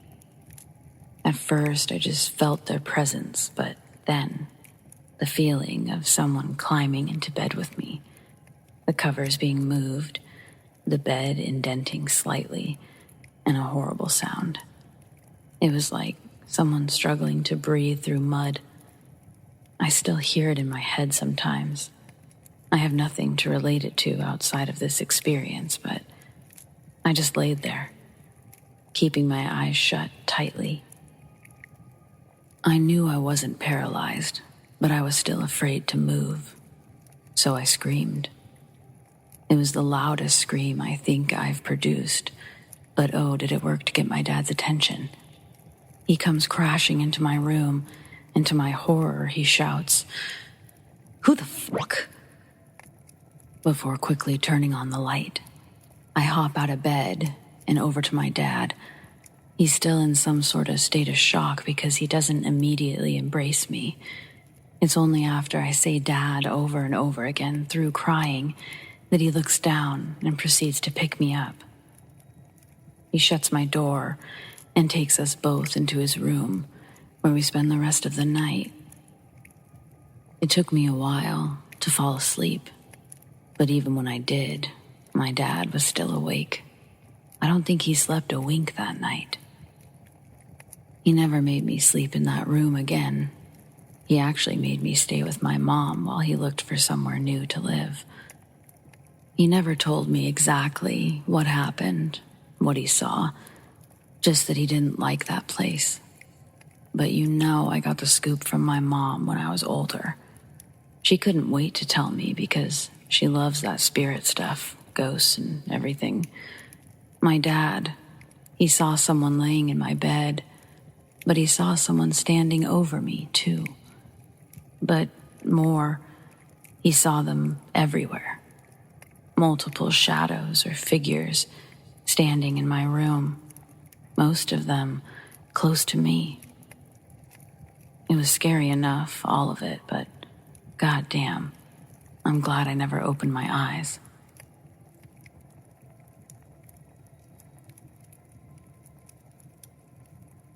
This one's always been a fun one to tell. My husband does not believe in the paranormal and thinks it's a bunch of nonsense. At this point, we were still early on in our relationship and had been living together for a couple of years. He bought an old house, built in 1929, in a suburb close to the big city we grew up next to. I would often see the shadows move out of the corner of my eyes and started having a sense that our energy was not the only energy there. Nothing too concerning, We had a 120-pound American black lab, so it could easily be her moving through the house. Or we could explain it away that maybe the neighbors backed in and the lights just hit the windows just right. One day, I tell my guy that I saw a small black shadow walk into the laundry room. I was not taken seriously. Has to be some reasonable explanation. I mentioned it because it wasn't an out-of-the-corner-of-the-eye experience this time. The laundry room is in the finished basement. The only windows are glass block windows with a vent, and they're etched foggy. They're 4 by 3 blocks, I think, whatever the standard basement window size is. This part of the basement, the windows face into our backyard. There's no lights coming in from traffic. The houses were built in an apple orchard, so the backyards were long, about half an acre, and an acre between our house and the house that ours backed up to. We had an 8-foot wooded fence along the property line. No outside light source. A few weeks later, we're getting ready to go to the store together. I was finishing some laundry, and he's in the basement finishing up something on the computer that was down there. He asks me to put the dog in her crate while he finishes up. He will be just a minute longer. The crate is in the basement, but behind, to the right of where my guy is sitting. The laundry room door is open. All the lights are off now except for the hall light on the top of the stairs and the PC. I'm now standing at the end of the stairs facing my guy, and he's looking at the computer. Black Shadow Dog walks into the laundry room. My guy. I thought you put her into her crate. Jokingly. Nah, I thought you were going to. He calls the dog. I'm looking at our dog in her crate. Now, he's losing his patience, since there are things in the laundry room he doesn't want her to eat or get into. Can you please get the dog? What dog? Fine, I'll do it. At this point, I ask him to turn around and look in the crate. Looks at the crate, looks back at the computer. You saw it, didn't you? You saw the black shadow go into the laundry room too. It's the only time he ever admitted that he saw something in that house.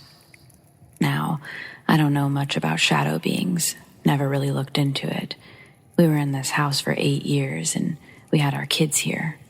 Never anything malicious or scary.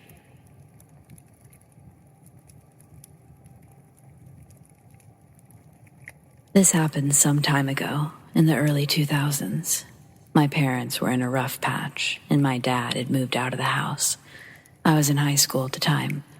It started out one night when my mom and I were watching TV. It sounded like scratching noises, heavy, dragging noises, in the attic, and we immediately assumed raccoons. I don't remember the timeline exactly, but we kept hearing the noise, and each time, maybe a few nights later or a week later, the noise slowly crossed from one end of the attic all the way to the other end of the house. My mom did have a company come check for animals, but they didn't find any. Then, the real scary stuff started to happen. I was asleep one night, and I woke up to a figure next to my bed. My best description is a shadow person. I slowly grabbed my blanket and I covered myself with just a peephole to watch. It was entirely black, even darker than the dark room that I was in, and it looked like the darkness was slowly steaming off of it. I was both amazed and terrified. I watched it for what felt like hours until it slowly backed out of my room. I was afraid to leave my bed. Eventually, I fell asleep. The next morning at breakfast, my mom said that she saw someone standing at the foot of her bed, and then I told her what I'd seen. There was a heaviness in the house after that. Other times I remember waking up at night and hearing voices and whispering. Sometimes I could hear music playing, like it was an old theater or something. When I peeked outside my room, the noises would cease. One night, the dresser drawers at the foot of my bed slammed open and shut. Another night, Mom started screaming in the middle of the night. I grabbed my baseball bat and I ran into her room. Just outside of her bedroom door was a chair, and I swear I saw this shadow figure sitting in it as I ran into her room. She told me someone had laid down on her bed next to her. As the encounters progressively got more frightening, we were afraid to stay in the house at night. I would sleep with all of the lights on, if I could sleep at all.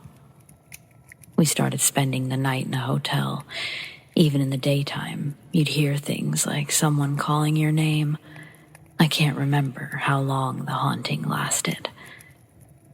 I'm guessing it was at least 3 or 4 months that had passed, and my mother was getting tired of being afraid of her own home, so she had the house blessed.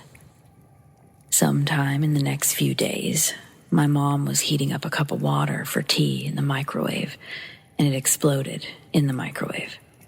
I asked her how long she'd put it in there, and then boom. These loud, scratching sounds ran down the walls around us. A dark mist filled the house. The voices and whispers all around us.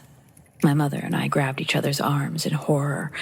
All these sounds were happening simultaneously. And then this very deep, unusual voice began taking over all the other noise. It was deep and unnatural.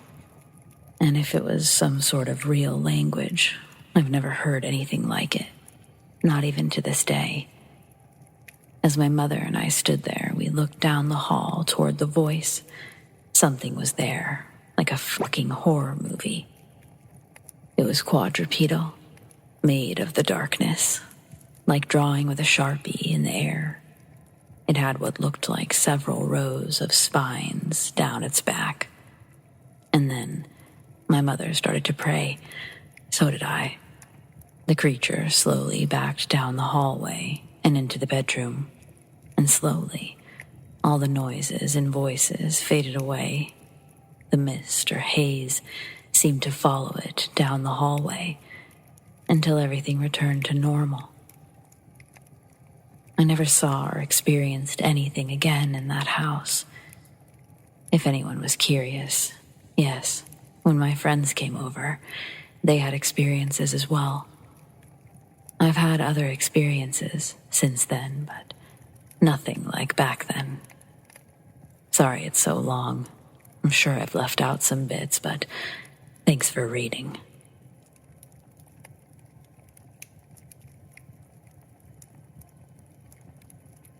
During my time at university, I had a part-time job at a huge Bavarian company.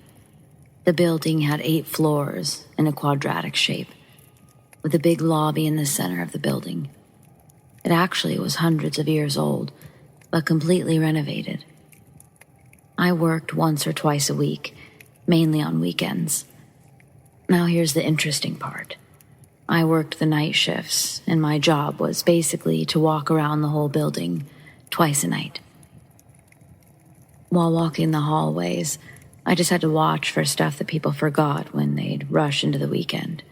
Open doors, open windows, or light switches still turned on. Nothing out of the ordinary. The payment was also good. In fact, I was kind of surprised about how good the payment was, because obviously I didn't have to do much in those 8 hours. My girlfriend and other friends mentioned that the payment is just fair, as I had to walk around a huge building at night, completely alone. They always mentioned how they would never do this, as the sinister feeling in the buildings like these play mind games with them. I never had problems with being alone. I was neither paranoid or believed in paranormal occurrences. Just studied throughout the night and did my 2 walks. Until this one night in September of 2018. The shift started like any other. I got the keys from the janitor and started studying after my first walkthrough of the building. Between 3:55 a.m. and 4:05 a.m., the whole electric system throughout the building resets, which I found really odd at my first shift, but I grew to ignore it after some months. The janitor explained the reason after I'd asked. The reset leads to light sources turning on and off throughout the whole building, systematically, but still chaotic. I sat at the front desk, not even paying attention to it, when suddenly a certain noise reached me. One of the 2 elevator doors in the first floor opened itself, closed itself, and opened itself again.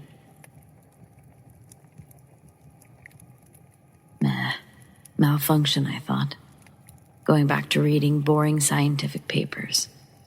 About 20 minutes later, it happened again, but this time, the light in the elevator switched off, which seemed really off. At this point, I started to feel a little bit alarmed. When I moved into the elevator, the door behind me closed. I panicked and tried to get out of the elevator, but the elevator already started to take me to the second floor, in complete darkness. When I reached the second floor, the door opened and I basically fell out of the elevator door, turning around while I fell.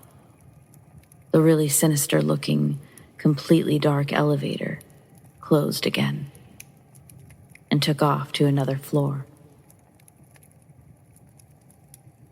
My heart was racing, and a part of me thought that someone manipulated the console, but another part of me felt something else. Fear.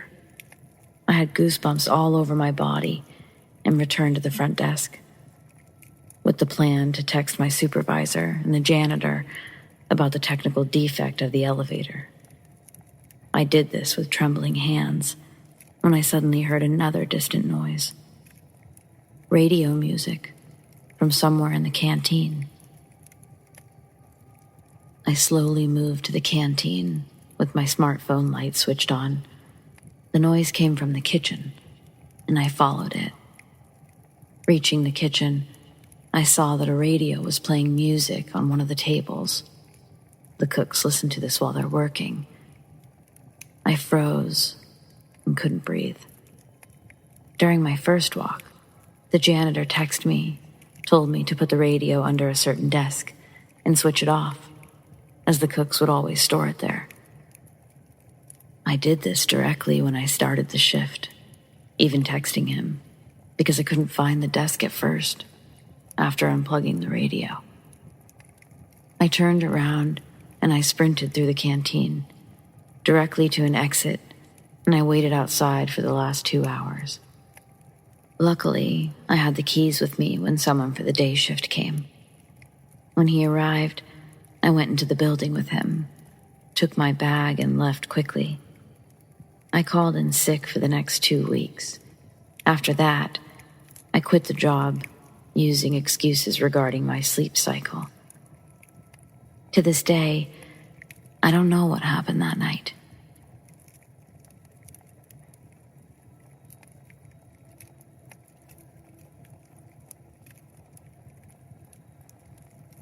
I've been debating on whether or not to share this story since I don't really know what to make of it, but here goes nothing.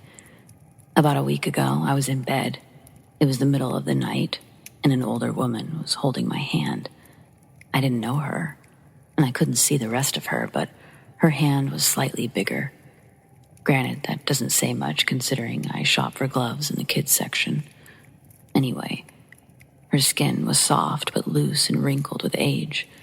Despite being unable to see the rest of her, I inherently knew that I didn't know her. Our fingers were interlaced, and her grip was firm but not threatening. Not particularly comforting or soothing either. It was more like a solid, "Hey, I'm here." In my semi-conscious state, the rational part of my brain tried to make sense of it. I lived alone, so an unknown, older woman holding my hand while I slept didn't exactly compute. Eventually, my brain decided "Oh, that's that stuffed moose that you got in Wyoming. Your fingers are woven among the antlers." Then my subconscious was like, "Yeah, cool, that makes sense." And I promptly fell back into a deep sleep. Daylight brings clarity. I do not have, and I have never had, a stuffed moose. So, did I have a dream within a dream? Or was someone holding my hand? If it was the latter, then who was it and why? I know in my gut that this experience was real. I've had others, but not like this. My friend suggested it could be someone who was just letting me know that I'm not alone for the turbulent times ahead. Maybe she was a relative that I'd just never met. Or maybe she was a previous tenant. Who knows? What do you guys think? Any similar experiences?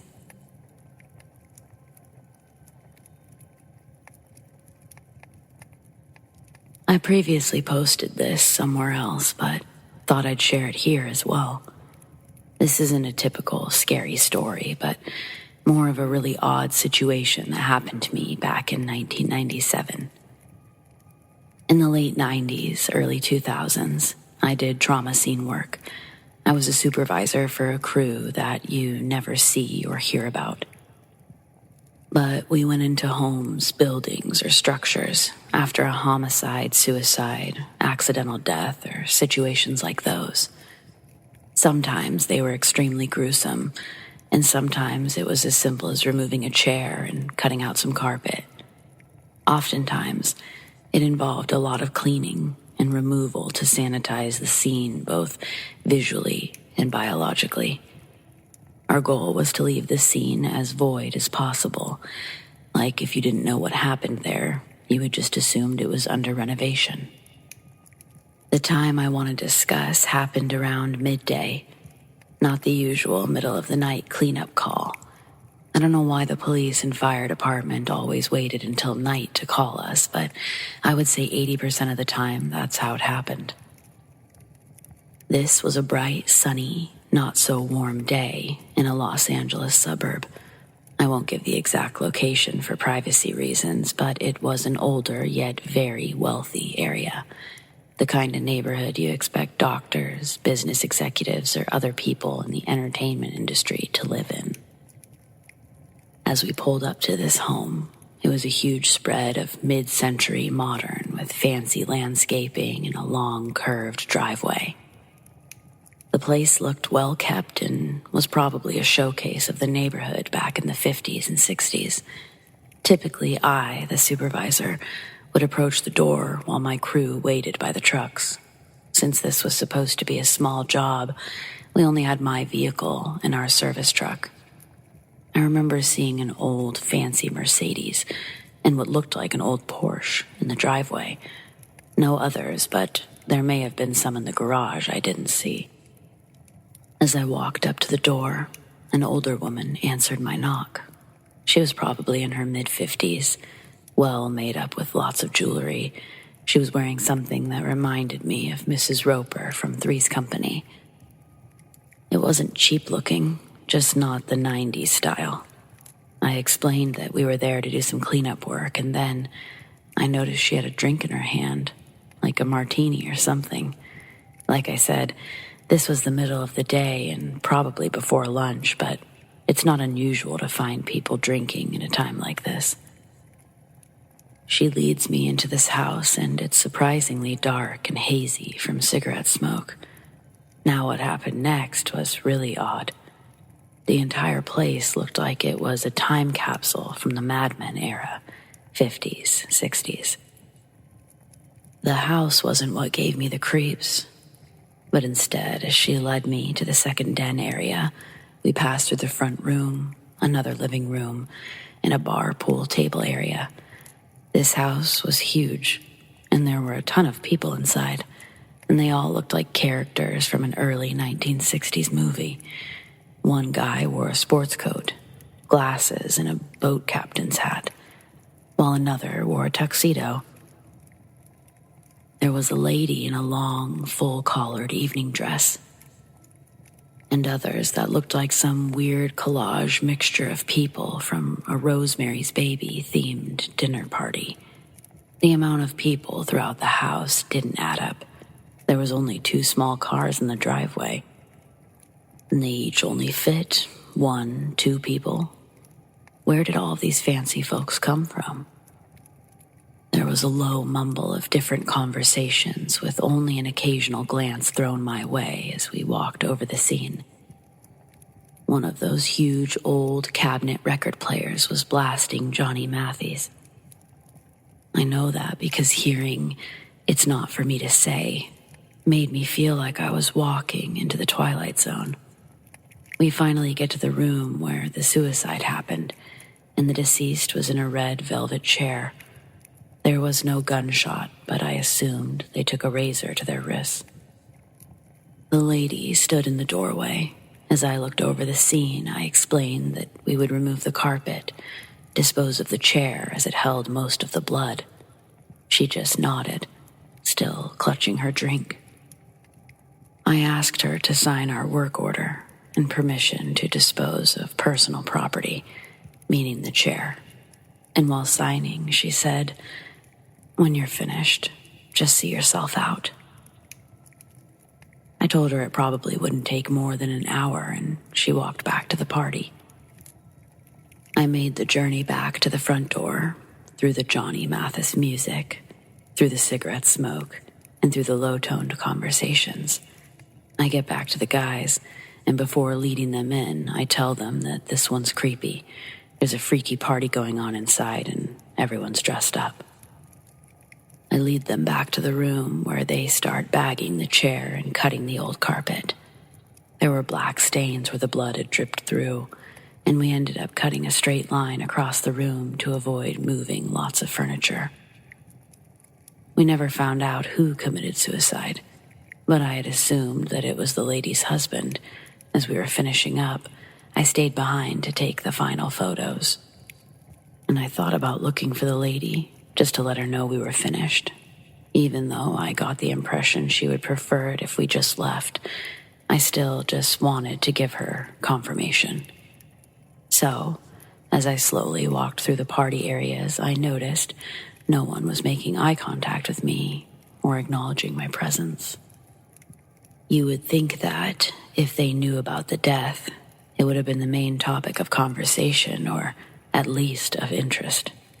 I walked to the front door, turned to look back at the party trapped in a time capsule, and closed the massive door behind me. Driving away, I couldn't help but think what a strange day it had been. It was so sunny and bright outside. How many people knew we just cleaned up the remnants of someone's last moments on Earth?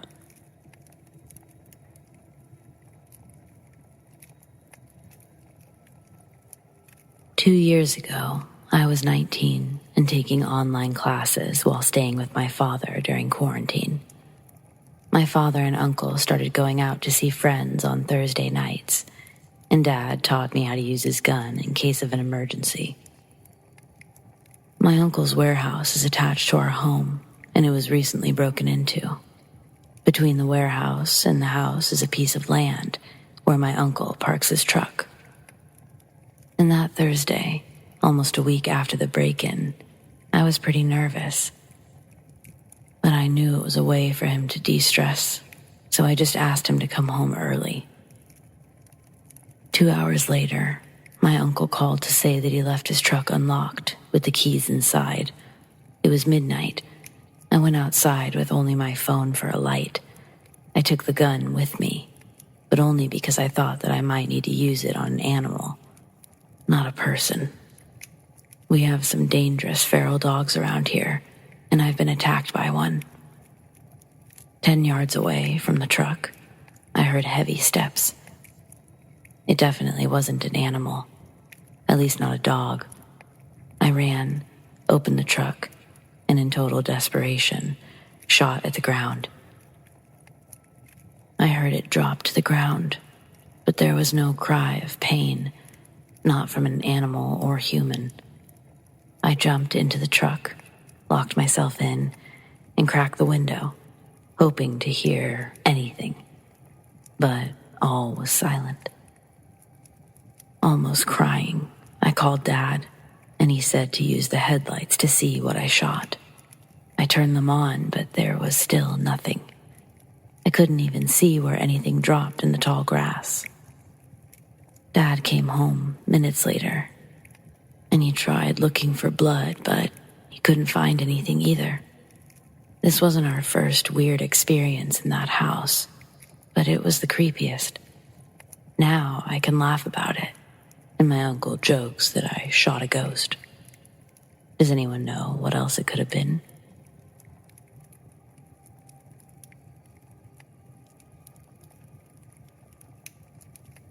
When I was 6 or 7 years old, I experienced something that I've never really been able to explain, at least not logically.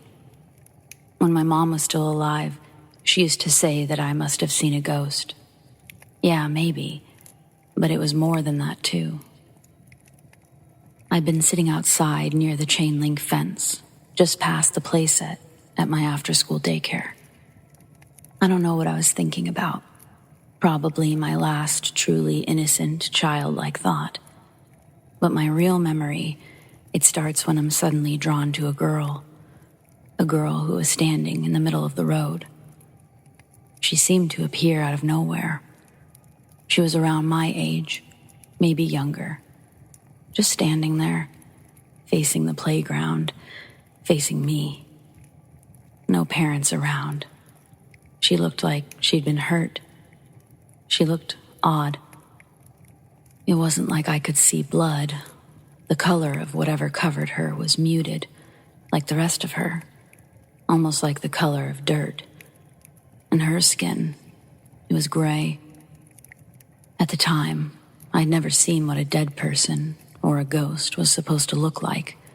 But when I was about 10 or 11, I accidentally saw a movie called Night Watch. The deceased in that movie, the grayish, greenish tone, that's what this girl had. I instantly thought of that girl when I saw it, like I do most times that death comes up, or ghosts, or a lot of things, really. Anyway, I watched as the little girl suddenly disappeared. I looked for her, getting up from the ground and walking closer to the fence. Looking right and left, I saw no one. And then I felt something push past me. It sort of knocks me over, but I brace myself with my hands, and I end up rocking myself back into a seated position. I look, and just past me, it's the same little girl. She came from inside the playground, but she looks different, still muted, but not hurt. She's chasing after something. She's chasing whatever it is right into the middle of the road, where I'd originally seen her. I turn and look at everybody else outside. No one seems to notice. And suddenly, I hear so much noise behind me, but I'm too afraid to turn back and look. I hear a sound I can't describe, and tires screeching on the road, screaming, coming from children, adults, but I can't see any of them. My ears are just filled with this noise, and when I look towards the road, I don't see any cars or people. I just see the little girl. She's hurt again. More noise added to the background. Sirens, crowds. It's deafening. A few moments after I made eye contact with the little girl, I start to feel really sick, and I guess scared. I was filled with this sort of icy cold, hot feeling. It's reminiscent from when I had the flu and my fever was all over the place. I maintained eye contact with the girl, even throughout feeling so ill. I was already sitting on the ground, but I then felt myself begin to lay on the ground, as did the girl. I felt the wood chips scratch my face as I sort of fell into them. Before I knew it, I was closing my eyes. I felt so relaxed, but I remember also thinking, I can't possibly sleep right now. I'm not tired. For several moments, it feels like magnets are keeping my eyes closed. I can't open them to see if the girl is still there. Yet, through my closed eyes, I can feel her. I also felt my body run entirely cold. It was like I was dipped into ice, but it didn't cause my body to move as I'd expect. Instead, I was just lying there with my eyes closed.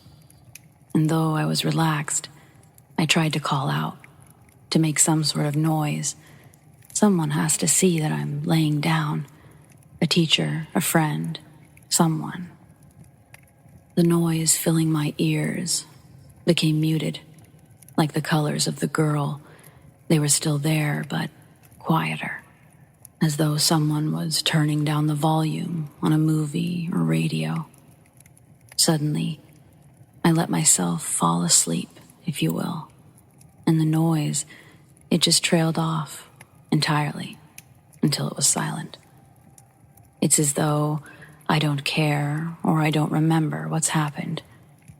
It's hard to say which it was or even what happened next. I do know that I hadn't really been asleep. I could hear my surroundings change. The sound of my real surroundings began to fill my ears. A lady I didn't recognize was standing over me, asking if I was okay, grabbing my hands and attempting to lift me up. I was so confused. I kept looking in the street for this girl, for the scene. I told the lady what I had seen, trying to get it all out like it was a dream I may forget. Except I didn't forget. Not that day, not that year, not so many years later. I've never forgotten this experience.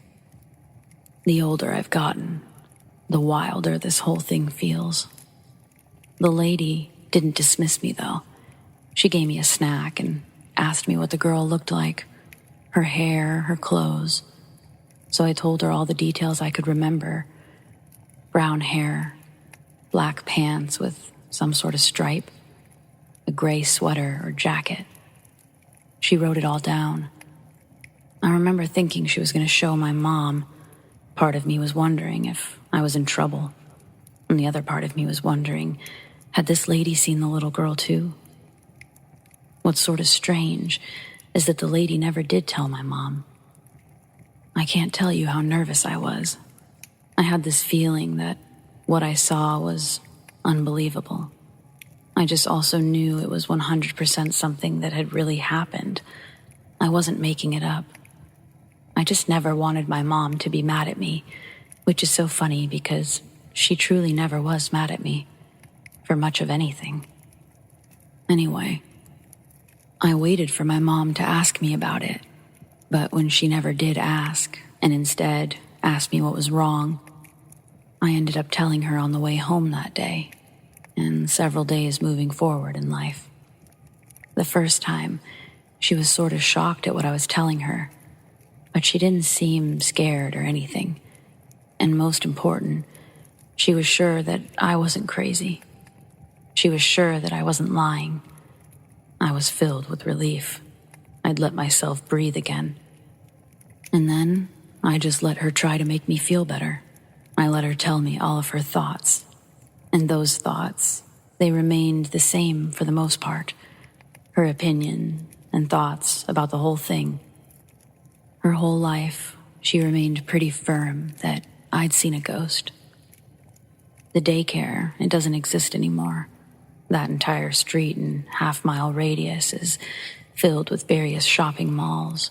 Nothing has ever come up on Google, and I can't find anything about a girl losing her life like that, 1988 or before. When I was a little older, my mom added to her theory, saying that she thought I'd seen the ghost of someone who'd lost their life, most likely at that daycare, most likely before there was a fence. She used to say that some people have gifts, that I could be one of those people. I never understood that as a child, as a teen. It never felt like a gift, more like a curse. However, as an adult, my real experience, and my mom's confidence in what it was has left me with a sense of peace instead of angst. I only wish I could really know her name, because is it strange that I feel her name was Sarah? I mean, I know it's Sarah, but Sarah who? Either way, I hope she's at peace.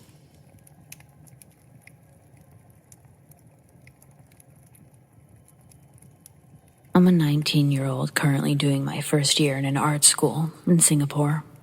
Before attending this school, I'd heard a lot of stories about it.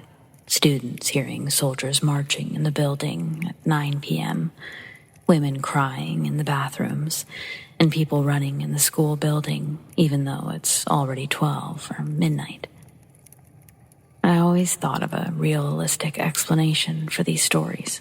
Come on, it's an art school. Crying in the bathroom is common because of the stress the students get from assignments and running around at midnight. I did that a few times to run away from the guards because I couldn't use my own laptop to do assignments. I stayed in the school's computer labs to do them. But on November 18th, 2022, something horrifying happened that changed my mind. It was a Friday night and there weren't a lot of students in the building. My school is located at the heart of the busiest location in Singapore. Clubs and bars were nearby. We're surrounded by hotels and we're pretty much surrounded by iconic places and malls. So most students are out to party, especially because it was the last day of the semester. I was in my classroom, alone, doing my assignments.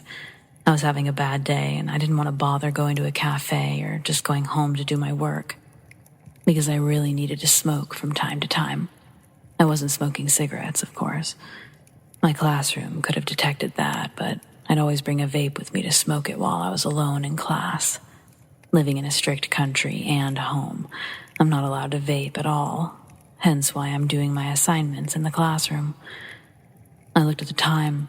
It was already 10:30 p.m. I was surprised the guards didn't even bother going up to check if students had left property already. I debated if I should stay or leave later and catch the last train. I stayed, and somehow I even continued doing my essay. A while later, I heard someone trying to open the door. The door isn't locked or anything. It can only be opened with a staff with a student ID card. I looked at the glass panel of the door, and I didn't see anyone. I opened the door, and I still didn't see anyone. It's impossible to run and hide. It takes quite a while to find a place to hide because it's just an open space. At that point, I wasn't creeped out. Not yet. I was stressed with assignments. It happened again, though. And this time, I saw a creepy face in the panel, looking straight at me. Its eyes were wide open, a huge grin on its face, and the rest of the face was just pitch black. I froze, not knowing if I should look away, but at this point, this thing knew I could see it. I reached for my phone, slowly, while still looking at it. I wasn't blinking at all. It watched my movements intensely. The door handle shook again, and I've never been so thankful of the card function for the door. I quickly called my boyfriend, who was at a gig nearby, and I frantically asked him to come to my school to fetch me. This thing wouldn't go away, not at this point. I keep asking myself if that was a human with a mask, but its features moved very naturally. My boyfriend FaceTimed me this time, and I looked at the screen to look at where he was. I looked up again, and the face wasn't there anymore. I looked at the screen, and I could see my boyfriend reaching the classroom. The door shook again, but this time, it was my boyfriend. I opened the door and I hugged him. I was shaking so bad, and the whole time we hugged, he calmed me down, told me that he didn't see anything, so we're safe now. We packed my bag and immediately left the building. We have this belief where if a ghost or spirit shows itself to you, you're not allowed to go home immediately, as it will follow you. Instead of catching the last train, my boyfriend and I decided to sit at a nearby coffee shop and eat supper. This all happened recently, though I still don't know what it was, but I know I'm never staying in the classroom late at night, alone, again.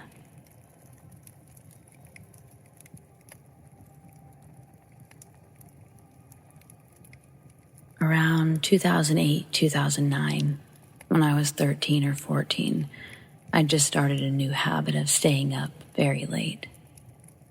I'd sit in my room with the clock radio playing some tunes while I sat in bed doodling all night. I can't pinpoint exactly when it started, but one of those nights, my radio began making this jacked up noise. Like a distorted, terrible noise over the faint sound of music struggling to be heard. I immediately hated it, but changing the station did nothing. This went on for a few minutes and just stopped. I quickly shrugged it off. And then it kept happening. Every night. For a few minutes, the radio would just go nuts. If I wasn't being lazy, I'd get up and turn it down for a while. Most nights, regardless of how much it bothered me, I'd usually just suffer through it. It occurred to me that it seemed to always happen around the same time. So I curiously paid attention one evening. At 3:30 exactly, on this little clock, it started.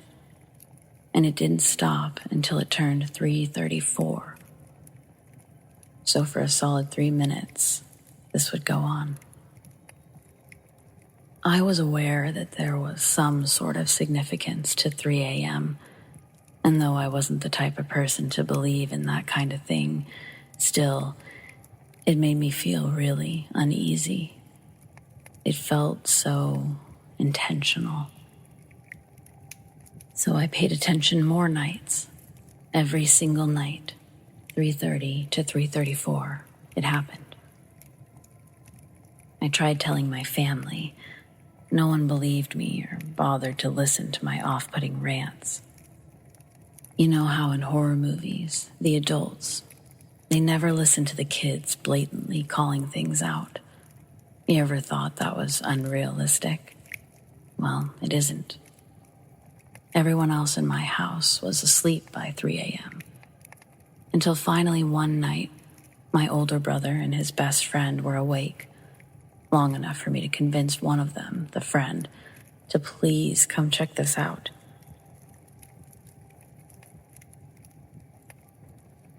He acknowledged the strange sound and literally said, "I'm not fucking with that," and left. I started just turning the radio off and hanging out in the game room, but every time 3:30 rolled around, I was on edge. One night, once again alone, I was sitting at the desktop computer, trolling, whatever, when I hear what sounds like an avalanche falling in my kitchen right below me. The game room was upstairs and overlooked the living room, which connected to the kitchen. Completely open space.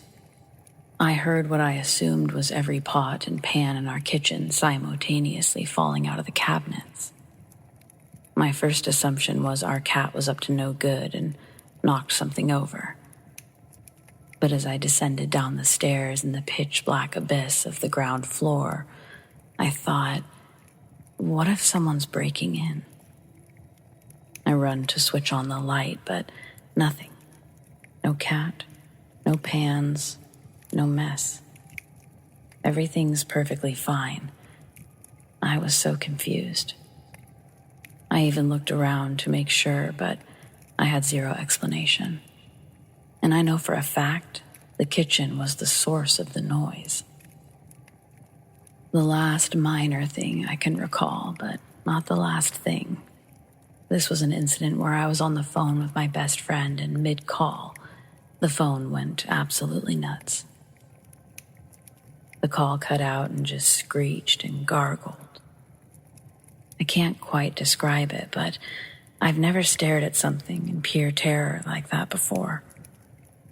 It was a landline, and it's not like something similar hasn't occurred, but this was different. Just awful. I didn't even call her back. I just left, walked down the street to her house. Fuck this shit. Finally, the kitchen again. It's a Saturday evening, and previously mentioned best friend was over at my place. My mom was on a date. It's probably important to mention my dad had died in 2007. Well, it was around 7 or 8 p.m. We're making snacks when we hear my mom's car pull up. Keep in mind, we've been hanging out in the kitchen for at least 20 minutes, and we had light-colored floors. We go to meet them at the door. We're all headed back to the kitchen, my best friend and I highly anticipating the leftovers we're about to steal. Upon entering the kitchen, we all notice spots of blood on the floor. 20 or so nickel-sized spots of blood, sporadically on the ground, all contained around the general area in front of the stove. My mom, being a mom, says, "Check your feet. It looks like one of you are bleeding." My friend was still in her socks. No blood. I check my feet, perfectly unbothered. My mom looks for the cat, asleep on the couch. Probably hadn't moved for hours. We couldn't find the source. We even looked at the ceiling, just in case. My mom's boyfriend wiped some up on a paper towel and sniffed it. "This is definitely blood," he said. Mom just cleaned it up. She even made some remark about how we were probably just trying to scare them. To this day, my friend, whom I'm still very close with, brings it up like, "Yo, you remember that time there was blood all over your kitchen? Like, seriously, what the fuck was that? Your house was haunted, dude." On top of these things, I just felt awful. I was already depressed, dead dad and shit. I started having terrible, vivid nightmares almost every night. I no longer slept in my bed. I created a sort of safe haven in my closet. After everyone went to bed for the night, I was always on edge. Another night of me snuggled up in my closet, I was listening to my radio and time somehow escaped me.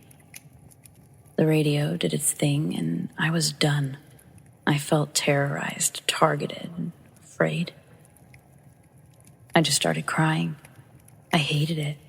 Whatever it was, I just absolutely despised it. I begged it to stop. I can't remember exactly what I said, but it was along the lines of, "Stop, stop, stop, please stop, for fuck's sake, leave me alone, please." And it did. 3:32. I'll never forget it. Radio went back to singing clearly.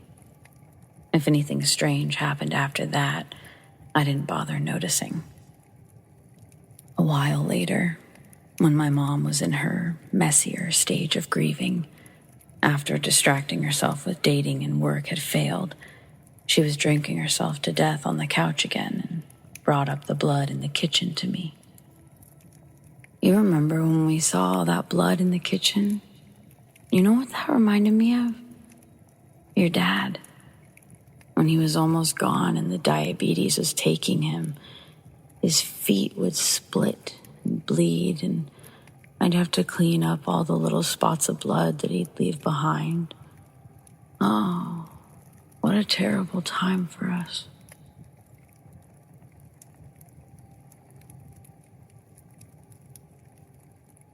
I've only shared this with a few people. It's one of my earliest memories. I was about 6 years old when this happened. My family was on vacation at the Edgewater Hotel in Gatlinburg, Tennessee. We were in the hot tub, which was indoors. In this room or indoor area was also a swimming pool, and the hotel rooms lined up next to the pool. My parents needed to go to our hotel room for some reason, which was about a 15-second walk away, and they left me alone in the hot tub. I was the only one there in the entire indoor pool area. I was enjoying the hot tub, and I decided to walk around in it. As I was walking towards the middle of the hot tub, my feet slipped from under me, and I discovered it was much deeper than I thought, and I sank to the bottom of it. And for some reason, I couldn't gain footing. I remember panicking and flailing, trying to reach the surface, and my feet kept slipping at the bottom. I very quickly reached the point where I couldn't hold my breath any longer. This may sound crazy, but I very vividly remember breathing in water at this point, as in I inhaled water, not swallowed, but actually inhaled a half-breath worth of water. I still remember the sensation of water entering my lungs, but there was no pain. I then had the realization that I was about to die, and in that moment, I felt a hand grab mine, and it pulled me out of the water. When I looked up, there was an old man smiling at me. I looked at him in shock for several seconds, speechless, before saying, "Thank you." He continued smiling and never said a word. I then ran to the hotel where I found my parents arguing about something. I tried to tell them what had happened, but they just wouldn't let me speak. Then I ran back out to try to find the man that saved me, and I couldn't find him. I even went to the reception area and asked if they had seen an old man pass by, and no one had seen him. I realized at this point that it was an angel that saved me. How my 6-year-old brain knew this, I don't know. But I still have no doubt that it truly was an angel and not a person who saved me.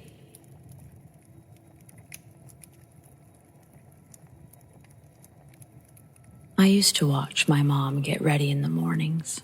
I would sit behind her on the bed, and I'd watch her put on her makeup, take the curlers out of her hair, smiling at me through the mirror. But my favorite part was at the very end. It's when she would let me get a tiny spritz of her perfume. I'd stand next to her, close my eyes, and I'd feel a tiny mist of cold perfume touch my shoulders or arms. I did this for as long as I could remember. Maybe when I was finally doing makeup on my own, I stopped, but I would sneak into her room and use a spritz of her perfume. I lost my mom in 1994 when I was just 16. That's a horrible time for a girl to lose her mother, people would say. But honestly, I couldn't think of a good time to lose your mother, so I wasn't sure what those people knew anyway. For several years after my mom passed away, I would talk to her. To be honest, I never felt like she was with me. I never felt that thing that others feel. That feeling that someone is with you, watching over you. I thought, that's just bullshit they tell you because no one knows how to deal with the idea of someone being dead. People can't deal with death. So, I stuck with that for a very long time. I think in some ways it helped me cope. In other ways, I felt entirely alone. Like when I was 18, I had just bought my first car, bought it on my own type of deal. The car that I'd been driving was my mom's, and right when I got into my new car, I watched as they moved her old car somewhere else on the lot, and I just lost it, bawled my eyes out.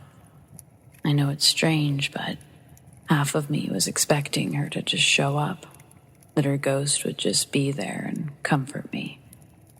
Of course, that didn't happen, and it felt like for a long time I didn't cry. And then I gave birth to my daughter. I cried before, during, after. These were different kind of cries, though. These were the happy kind. Still, I sort of always took inventory of big moments in my life to just see, And no, I never felt my mom's spirit or whatever. And then somewhere along the way, I just stopped taking inventory, and I sort of let it go, I guess. My daughter got married in 2019. The wedding, or leading up to it, was so emotional. My dad was sick. I thought about my mom constantly. Even the vendors started falling through. Problems left and right. I think the icing on the cake, the thing that broke my heart for my daughter, the wedding venue ended up flooding 4 weeks before the wedding. At that point, it felt like, of course it did. Well, this mishap or divine intervention, depends how you look at it, it brought us to a place that I'd never even thought about before. Not for my daughter's wedding. A place I'd been to 1,000,000 times over. My grandparents' farm, which was now owned by my uncle and his wife. My daughter had always wanted something indoors, so I was relieved when she was actually ecstatic about having the wedding there. It meant moving the wedding 1 state over, smaller guest lists, but it was beautiful. I just felt joy that my daughter felt joy. The night before the wedding, I was laying all of her things out, sitting in front of a vanity in the guest room. I was just looking at myself, at the mirror, at the room. It was my grandma and grandpa's old bedroom. Well, really, it was my grandma's. They definitely each had their own separate sleeping quarters. They were very old school like that. Sitting there, I felt nostalgia rush through my body, my mind. I felt emotional but calm. I didn't cry, but I felt like I could. I was so nervous, but I was so happy. I closed my eyes and I just sort of sat there. I thought it would be my daughter I'd envisioned, dolled up in her dress, her future husband in awe as she waltzed down the aisle. But as my eyes stayed closed, it was my mom I saw. It was me watching her get ready, her smiling. She was just getting to our favorite part, and that's when I smelled that most amazing smell, her perfume. I'd brought it because I wanted to wear it on my daughter's big day, a piece of her grandmother she never knew, you know? More than smell the perfume, I felt the perfume. It was a light dust to my shoulders, as it always was. I immediately opened my eyes, and I see nothing, but I felt it. Whatever I was searching for, that I'd stopped searching for, it was more. It was subtle, yet intense. Like that buzz that a TV gives off when it looks like it's off, but you just know it's not. You can hear it or feel it. My mom, or her energy, it was definitely in this room. For just a moment, the air, it felt like love. It was cold and warm at the same time. The little lamp next to me flickered ever so slightly, and whether I imagined it or I heard it, my name filled my ears, and it was unmistakably my mom's voice. I haven't a clue what it means about how things work. I don't have answers or anything like that, but I do understand deep in my soul what people mean when they say they could just feel something. That's real. You can't force that. I had tried to for years, and it just didn't work, you know? After the wedding, I was helping clean up and put things away. My uncle's wife and I are talking, and I bring up my experience, wanting to get her take on the whole thing. She tells me that the whole house often smells like fresh lilacs, usually spring, early summer. My grandmother used to grow lilac trees right outside the windows for this exact effect. However, those trees were removed when my uncle and her took over the farm because she's allergic to lilacs. Strange as it may be, I smelled those lilacs there too. Life is a mystery.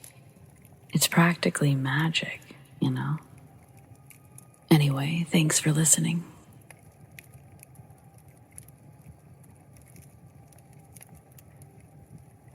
I think I saw a ghost once.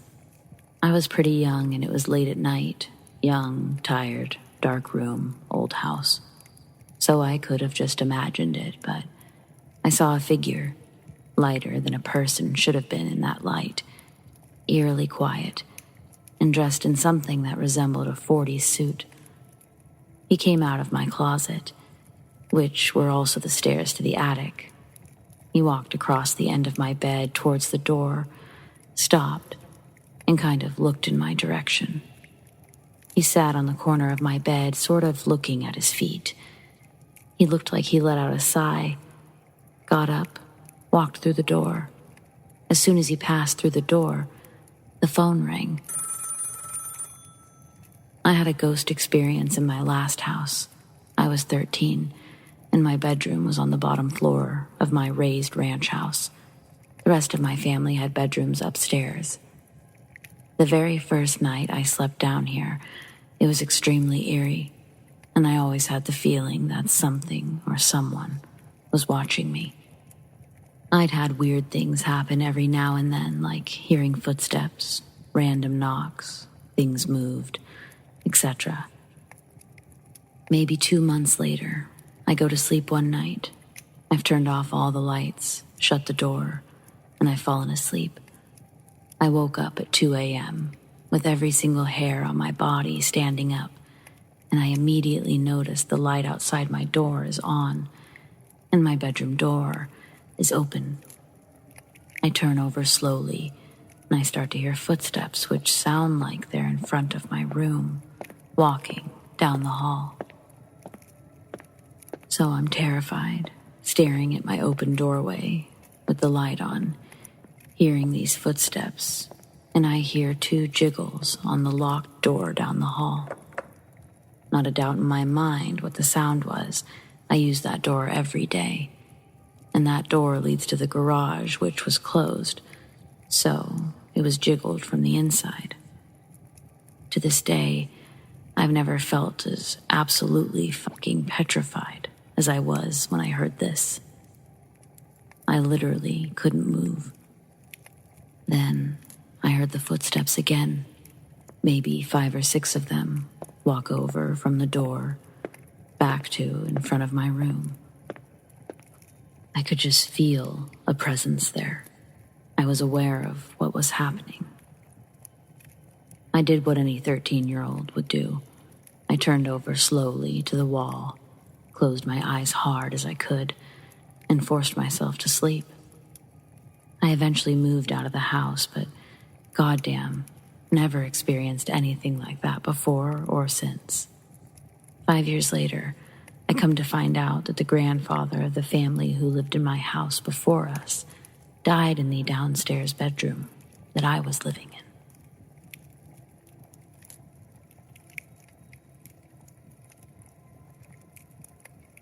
A few years ago, my ex and I were 8 years into our relationship and still living in a small Manhattan apartment. We were having serious relationship issues and separated a few months later. But we were together long enough for her to know weird shit happens around me. For a span of 4 or 5 months, the paranormal activity was so out of hand that I started documenting it. But unfortunately, I no longer have the evidence. We were experiencing new occurrences almost daily. There were strange noises. Things fell over when no one was near them. Doors opened by themselves. And occasionally, we saw white or black orbs. The orbs flew around insanely fast, and they often vanished through a wall. But there was one thing in particular that really pushed me to document everything. We had all of our gaming systems on one TV, but I ran out of PS3 and Wii games at the time. Normally, we only used the Xbox, but that was mostly just to play music through our phones or watch anime. But we also had a Kinect that was always on. One day, We were listening to music when we noticed the Connect screen registering 3 people in the room. But we were the only 2 home. It was also impossible for a person to be where it indicated. We had bunk beds in that spot, and a huge pile of clothes was covering the top bunk. Yet the Xbox showed someone standing inside the bed and clothes, not on top of them. We reset the Xbox thinking it was a glitch, but it still showed a 3rd person in the same spot. After that, we started turning on the Xbox every day just to see if it was there. Sometimes it was, sometimes it wasn't. But when it was, it would either stand still, wave to us, or move in a way that resembled dancing. Knowing no one would ever believe me without proof, I recorded a few short videos. On another day, we were listening to music and playing cards when the music suddenly stopped for no reason. Confused, we looked up to see the voice command had been activated, but neither of us had said anything. That's when I started a log in my notepad app. I wrote down everything I could remember and when it happened to us. In total, I had about 2 months' worth of entries, but nothing happened for the next 2 days. Then, on the 3rd day, I heard someone in the bathroom, but no one was inside. I noted this in the log, and just as I hit the save button, the phone was pulled out of my hand. Startled, I picked up the phone and made an entry for that as well. After using the bathroom, I went back to playing Assassin's Creed. I sat down, grabbed the controller, and placed my phone on the bed. I got a text right after, so I sent a quick reply and put the phone back in the same spot. A few minutes later, I was bored with the game, and I asked my girlfriend if she wanted to go out for dinner. She did, so we began getting ready to leave. I changed pants and immediately went to grab my phone, but it was gone. Like myself, my girlfriend, hadn't seen it since I set it on the bed. I went on a rampage checking the entire room over and over. I was just so confused as to where it could have gone. I even stripped off all of the bed's blankets and shook them out, but I still didn't find it. I gave up for the time being and decided to finish getting dressed. Just as I went to put on my scarf, I looked down to see my phone on the bed, in the exact same spot I originally left it. I asked my girlfriend where she found it, but she hadn't touched it. She thought I had found it. There was no explanation. In the end, I simply put it in my pocket and went to dinner. A month later, it disappeared again. Only that time, I never found it.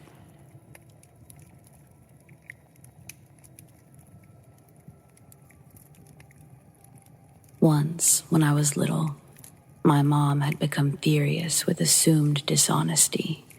She didn't believe my excuse in regards to how my sliding closet door had been bent off the hinges. My adolescent linguistics were unable to clearly explain in detail what had actually happened before she let her anger get the best of her. My mother was of a generation where physical abuse amongst one another was socially acceptable. So was my father, but he was at work that day, and I'm sure my mom subconsciously used me to regain her sense of power. But psychology and philosophy aside, I was honest when I had told her what had happened. The night before, my imaginary friends were making scary faces at me while they sat inside the closet. I told them to stop, but they would just laugh at me and change into even scarier faces. So I got out of bed and I closed the closet door, and then I locked it. When I woke up, it was like that, totally bent off the hinges. If my mom would have investigated my claims more, she would have noticed that the latch was still locked on the closet and the metal frame was bent out. To come to the conclusion she did, I would have had to climb up to the top of the closet door, shimmy to the corner, and then generate enough swing with my little body to have the frame bend out in a way that it did. I was a very quiet child. I would have never risked making a racket like this, in fear of the beating I inevitably received. She thought she was doing me a favor by taking the sliding doors out and bringing them to the garage before my dad got home to see. She'd lie and say it allowed more access to the stuff in my closet. My dad bought it and didn't ask questions when he saw the thin bent doors in the garage. That wasn't the first beating I'd received for something I hadn't done. I think my imaginary friends took joy in watching my misery. Even at that young age, I began to realize this isn't how friends treat each other.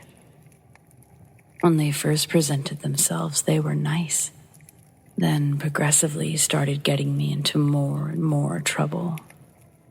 Black crayons scribbled on the wall, reaching taller than my arms could stretch. Spilled cup of juice and phantom noises after bedtime. These would all result in swift discipline from my parental units. My imaginary friends even advised me that my mom was pregnant before she had known. And that's around the time they originally started showing up, telling me that they were waiting for the baby to be born. Hearing that then didn't give me chills like recounting it as an adult does. 3 children, 2 girls, and 1 boy. Looking at them was like viewing someone through frosted glass. Opaque grays muted in different shades, giving construct to their features, and they moved like morning fog. When my brother was born, the entities no longer visited me. I never saw them again. I was grateful not having to worry about their antics getting me into trouble anymore. But at times when I'd feel lonely, I'd miss their company. My mom's in so much denial about her parenting skills. She denies most of the events even took place that she'd punish me for. I have no resolution past what's unfolded. I was too young to really take everything from this event that I would need to compile its meaning. I just know I saw the foggy kids, and for a while, I thought they were magic.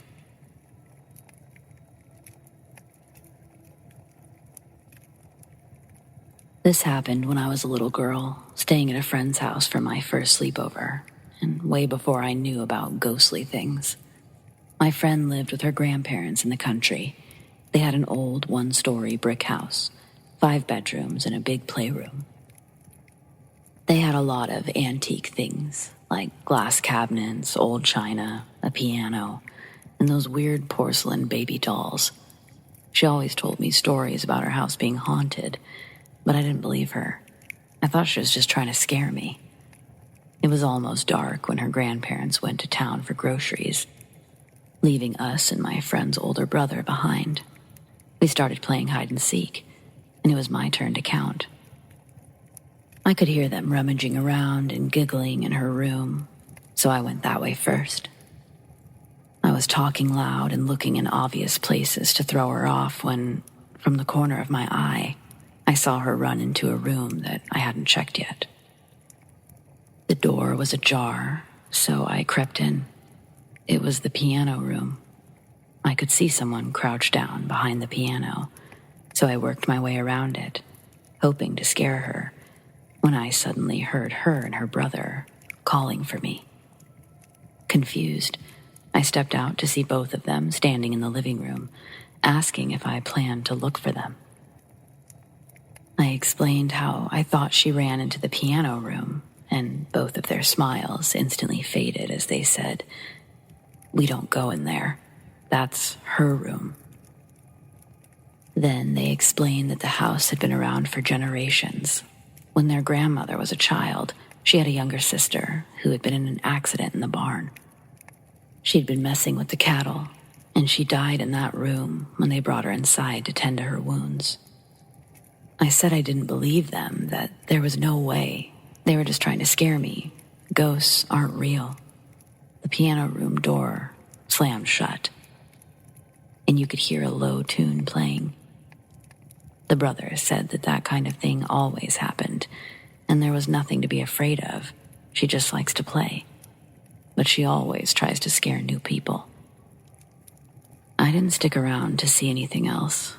As soon as her grandparents returned, I asked to go home. My friend explained what happened, and her grandmother said that there was nothing to worry about, that her sister just liked playing with kids. She also told her sister to knock it off because she was scaring me. Convinced that they were all insane, I called my mom and I went home, telling my friend that I'm sorry for not staying. 2 or 3 years later, the house randomly caught on fire when nobody was there. The whole house was destroyed, but they couldn't find the cause. The firemen said that it started in the piano room and blamed faulty wires, but the grandmother was sure her sister did it because they were thinking about selling the house. I guess it made the little girl mad. I still don't believe in the paranormal, but I know someone was in that room, and I can't think of a logical explanation.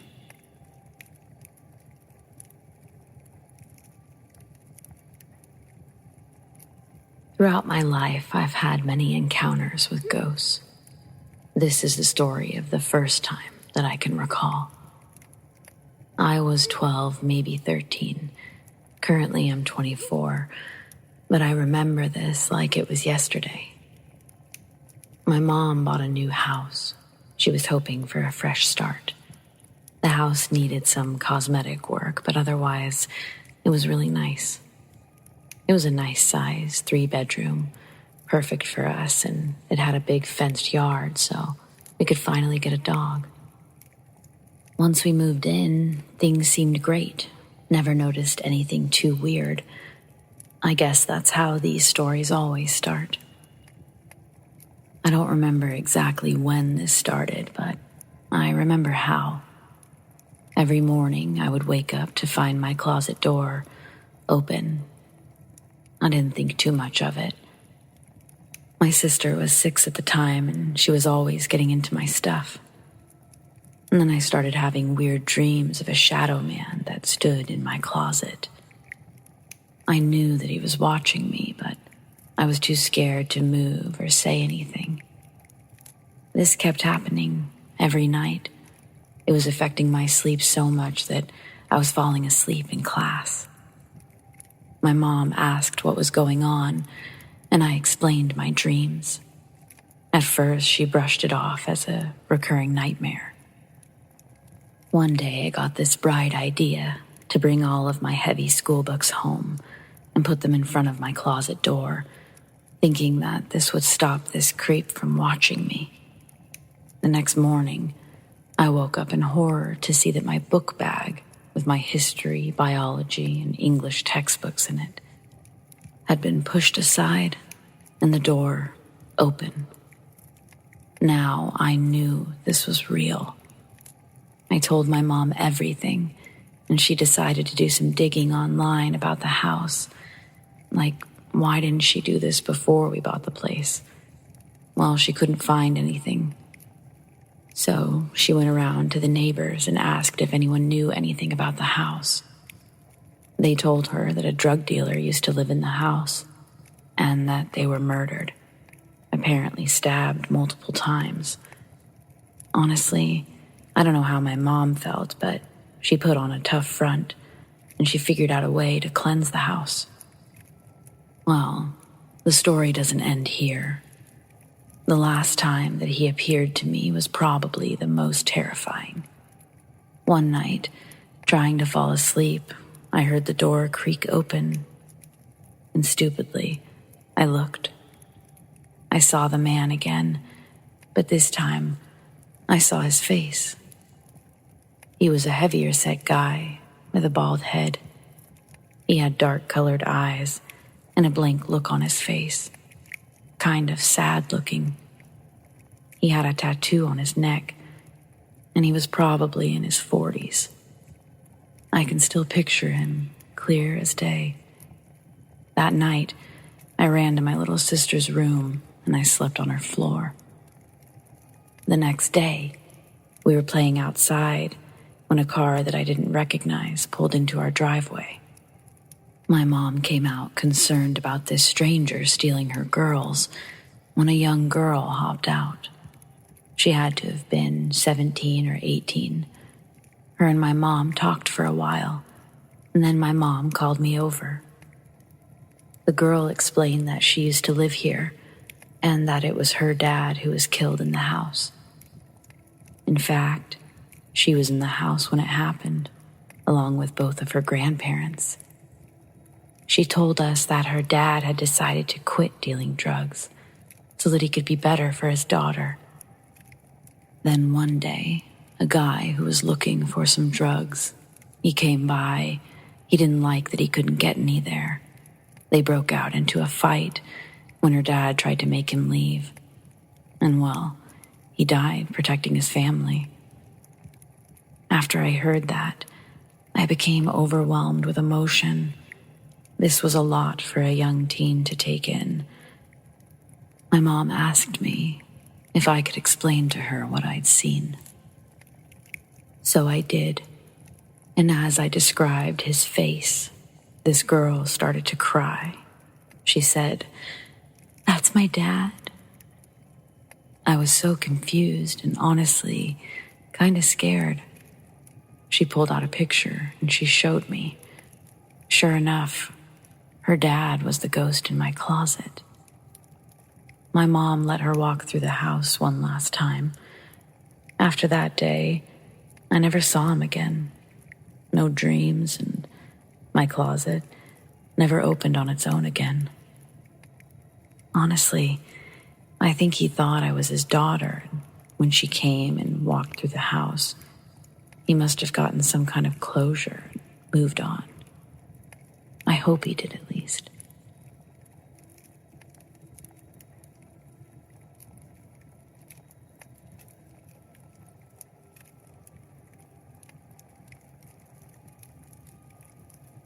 Some of you may remember my story about my friend Meg's haunted nursery in her house, which is one of the haunted antebellum homes. Well, this story is about the barn. The barn also has its own ghost. So I thought I'd tell you about a couple of experiences with it. Meg went to get a snack of feed just before dawn, and she saw it. The lady was wearing one of those colonial bonnets and an apron over a plain dress. She was hanging right where the rope swing was, and we've always low-key wondered if it was the same rope. Since that day, Meg hasn't gone back alone. No one knows who the lady was or what her story is. Sorry. The people living there during the Civil War woke up one morning and a dead girl was hanging in the barn. They questioned every person who stayed on or near the property, along with everyone in town. But they couldn't find anyone who recognized her. They assumed she was another refugee suicide. I was staying the night with her last year when I volunteered to retrieve a folding table from the barn. It was just getting dark, and I didn't feel like waiting for both of us to go together. I didn't expect to be inside long enough to see anything, and there were technically still a few dim rays of sun left. I just wanted to grab the table and run, but I had trouble finding it. I was digging in a pile near the far back corner when I heard a sudden loud bang against the side of the barn. I couldn't tell what caused it, but it sounded like someone hit the wall really hard from the outside. I had watched The Green Mile recently, and I thought of the two girls killed in the beginning. As soon as the thought occurred to me, it happened again, louder. Bang. I dropped to the ground, properly scared, and it happened a third time. Bang. I I forced myself to stand while trying to ignore my screaming bladder, and I opened the door to see a wall of rain. I ran into the storm, expecting to see Meg crouched along the barn's side. Either way, it definitely wasn't thunder I heard. When I saw nothing but boarded, shutterless windows, I returned inside, soaked to my core. 2 more bangs sounded before things fell silent, and my blood finally began to thaw. My clothes were soaked, so I peeled off my shirt, and in that split second, it was obscuring my view. I was turning to face the loft ladder. I wanted to hang it over the rugs, but I screamed and fell on my ass instead. Through my wet shirt, I saw the blurred image of a hanging woman. She was facing me, and her eyes were glowing. I'm lucky I didn't piss myself. My heart came to a full stop, fell into my stomach, and tried to start beating again, but couldn't, because it was staying in my stomach. My shirt got stuck on a hair clip, and I began to flail, ultimately tripping on a chair and somehow pulling it on top of me. Once free of the shirt, I spun back to the ghost, which was now just a rope swing, blowing in a non-existent breeze. After I was able to breathe again, and my heart found its way home, I decided we didn't really need that folding table after all. I hurried out the door, and I know this part could easily be nothing more than my already paranoid imagination, but it felt like fingernails grazed the back of my neck.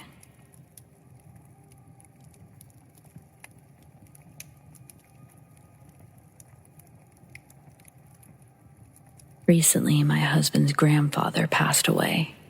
Soon after, he, our 2 kids, and I moved in with his grandmother. We're actually sleeping in her bedroom, where her husband passed away.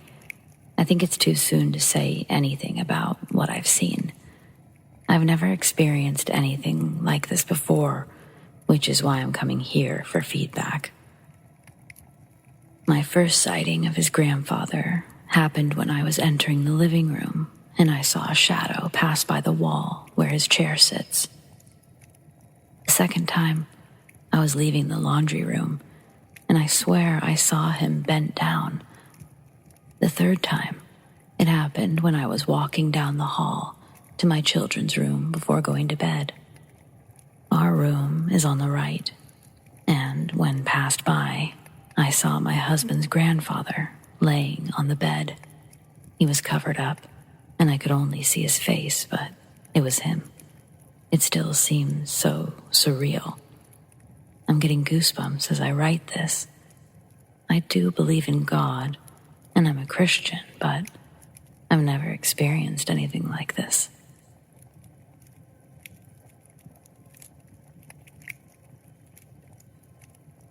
I grew up in Germany, and I'm interested in the paranormal, but also a little suspicious of it. I've had stuff happen that I can't explain, like my great-grandfather visiting me in a dream, even though I'd never met him. He died of cancer a few years before I was born. I remember what he looked like, but not what he said, only that he warned me about something. I eventually learned it was my great-grandfather by seeing pictures of him for the first time. My grandmother had stored them in her attic after he passed, but she cleared the room 10 years later. I also saw a shadow person in my bedroom doorway. It was imitating my mom, calling to me. Believing it was her, I turned and mumbled for it to leave me alone. My mom overheard and came to ask if I was okay. In return, I asked why she woke me. She never called for me or stood in my doorway, nor did she encounter whatever I heard. On another occasion, my grandma randomly called me. She has a sixth sense when it comes to family and said everything was going to be okay. She didn't even bother with pleasantries. At the time, I was feeling depressed, I didn't know what to do with my life. I have no idea what made her call, but I'm positive she knew everything. She also did this with my sister on a few occasions.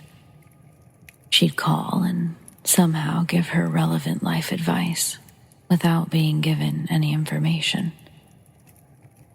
The latest experiences involve my Indian side of the family. Before we moved, we had a religious shrine in our closet, and one night, a blue orb danced through the room.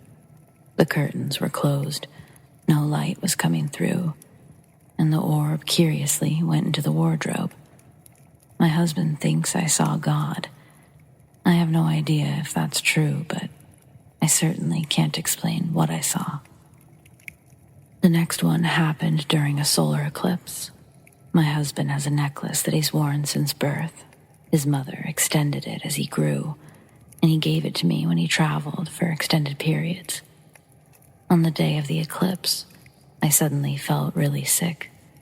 The bus driver even offered to call a doctor once he noticed how pale I'd become. I declined, but I had a hard time walking the last few meters home. I also had a burning sensation where the necklace touched my skin. I immediately called to inform my husband and to ask if I could take off the necklace and put it away and how to store it properly. He said to put it in a box, store it in the corner furthest away from me. I wasn't to wear it until he said it was okay again. As it turns out, his father's mistress does black magic, and the gods that protect us from black magic are weakest during a solar eclipse. I felt weak until the eclipse passed, and then I could wear the necklace again without issue. The last story is the most recent. I was visiting my in-laws in India. Their house is a little old but comfy and pretty. However, I always felt uneasy around the staircase, and apparently that's because it's the most active part of the house. My mother-in-law was a little doubtful of me, but she told my husband that the ghosts were less active during my stay. Basically, she thinks I carry too much light energy, and it dispelled them from the house. Well, I guess that was it. That's my small collection. Do whatever you want with it. I'm looking forward to your comments and ideas.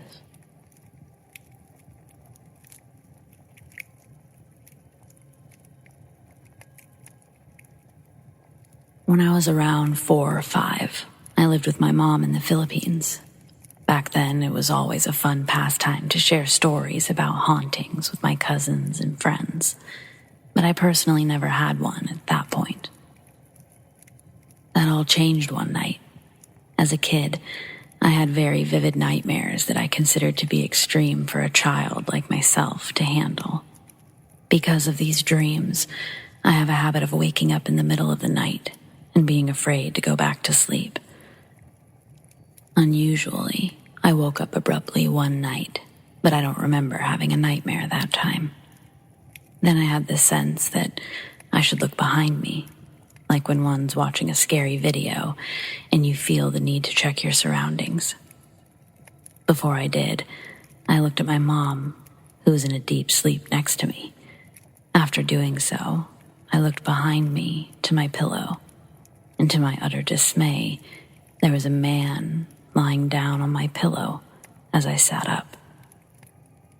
I'll try my best to recall what I saw in detail, seeing as it was about 14 years ago now. The man's face had a weird look to it. His skin was painted with what I could only describe as camouflage, like the ones that soldiers used on themselves. I got only a brief glimpse, but he looked like he was resting, both eyes closed. He made no interactions with me, nor did I attempt to interact with him. I quickly turned back to look away from what I just saw, and I began to mumble prayers to myself. I began to break down, and that's as far as I can remember. I don't remember if I got sleep that night or what I did after. I believe about a year before that experience, My grandfather from my dad's side of the family had passed away. I didn't know much about him, aside from small calls I got from him and my dad. Interestingly enough, when I brought this story up to my grandmother years later, after moving to California, she said that it might have been him paying a visit. She told me that he was a veteran. He served in World War II. I hadn't known about this prior to her mentioning it, and in retrospect, I guess the camouflage thing makes more sense now. It was a really weird experience because it was the only time I could say that I've seen a ghost. My grandfather's, to be exact. Ironically, I don't have a strong feeling towards ghostly presences anymore since my move to California. It's almost like I don't believe in them anymore. But that one experience was so vivid and traumatizing in a way that it always reminds me to believe that there are more than we know out there.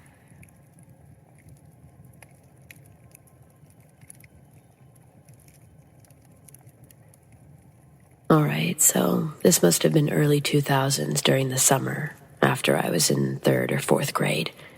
My mom had just gotten a new flip phone, and if you remember, back then, you could record audio and make it your ringtone.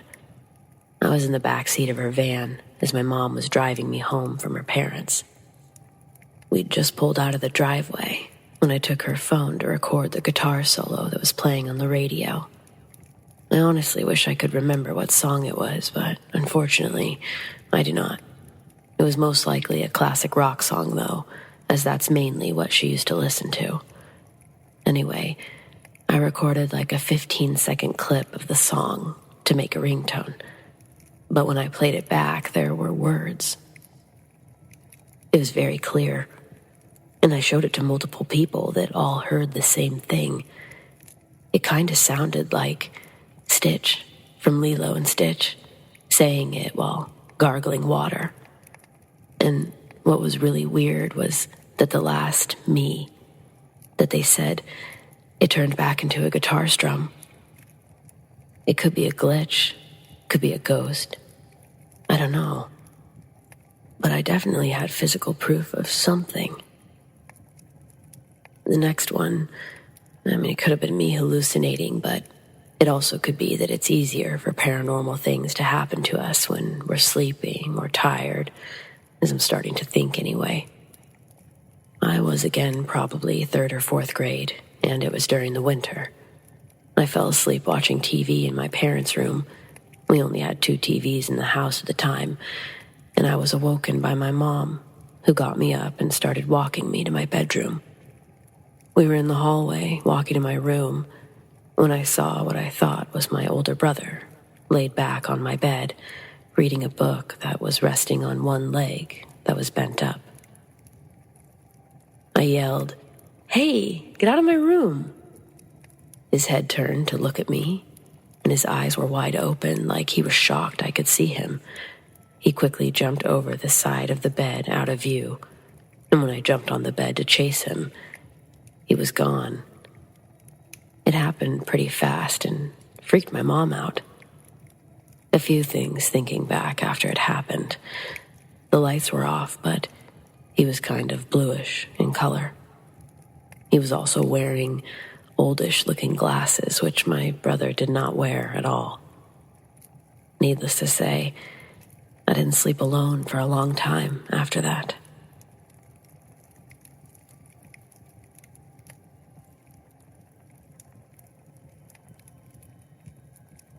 When talking about what happened, I refer to it as a ghost story, or a haunting, because it's the closest concept I can think of, but I'm open to any interpretation.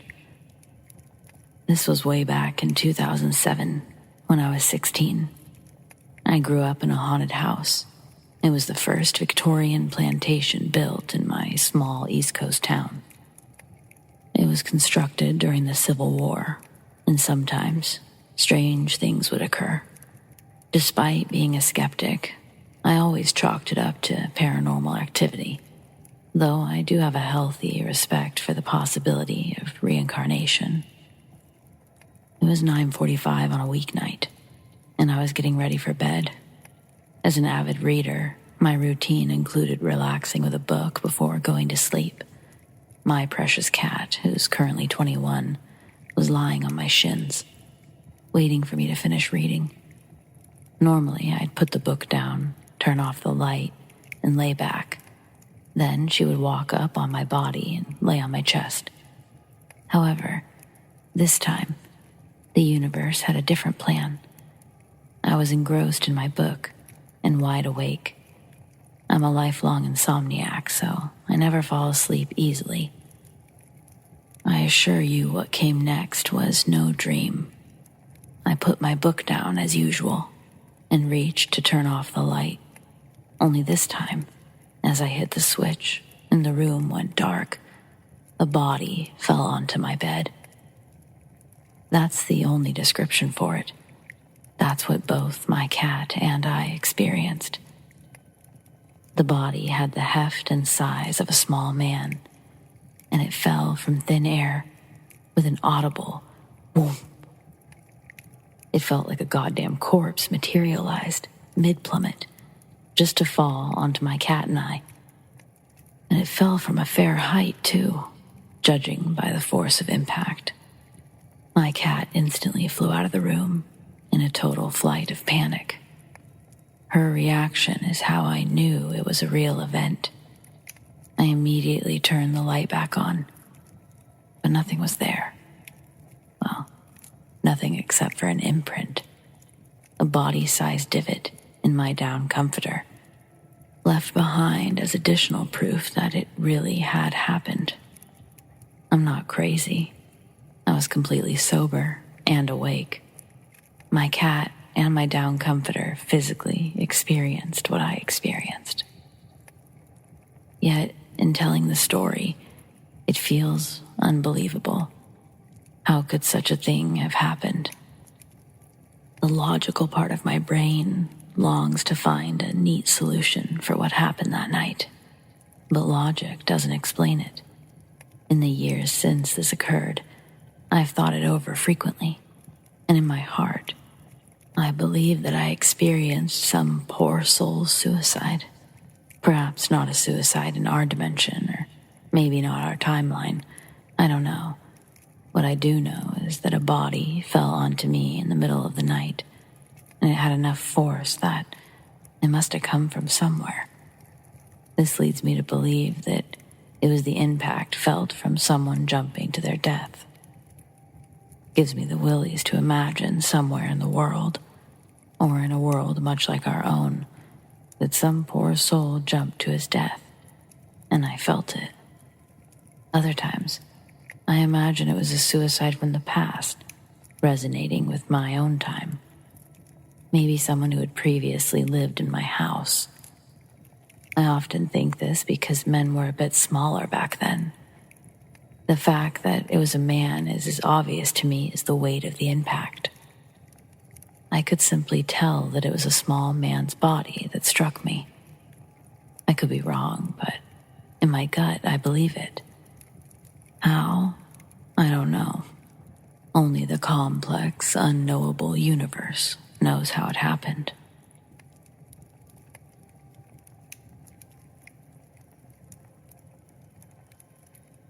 I wanted to share something I experienced a few years ago in my previous apartment. I'm sure that place was haunted. Many weird things happened, and despite my best efforts, I couldn't discern any rational explanations. I won't make a list of everything that happened. A lot of it was just common paranormal stuff like feelings of being watched, things moving around, and random footsteps, the stuff we've all heard before. Today, I want to talk about the weirdest thing that happened.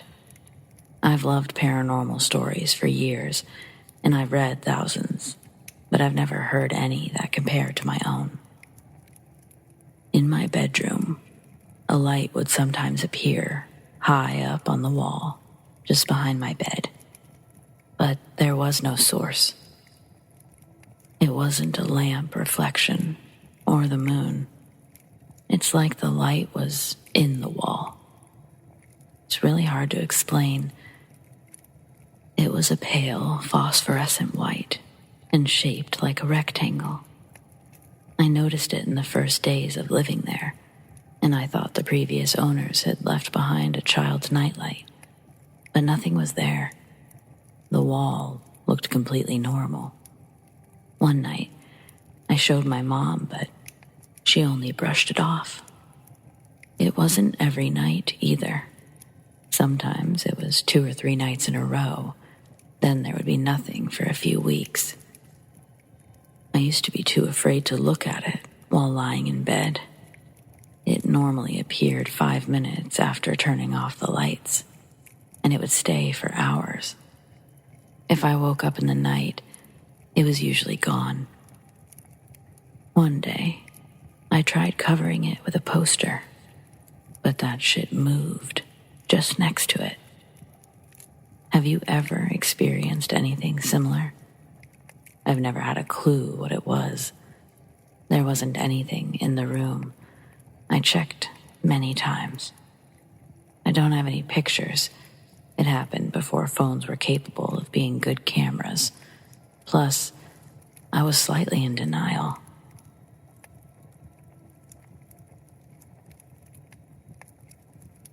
I live in an apartment that has an obvious ghost or spirit living here too. While living here, I've had 2 roommates. All 3 of us have witnessed the exact same thing from this specific spirit. When we were the only ones home and would take a shower, it would sound like the front door would open, like someone was coming home. We would get out of the shower expecting someone to be home. Every time this happened, we opened the bathroom door to find out that, in fact, no one came through the front door. I live alone currently, and I took a shower this evening. The noise and feeling this time was a little different. In the evening, I push a 50-pound piece of furniture up against the door to prevent intruders.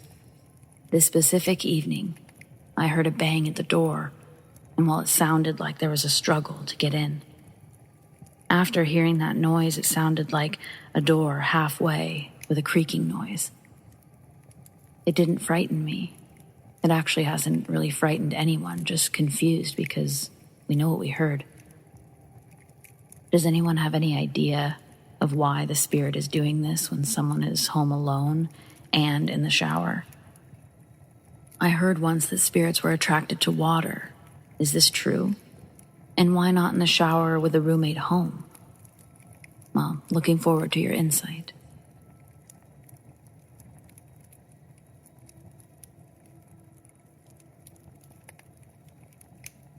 Most of my experiences are from my childhood, and a couple of things happened while I was in high school.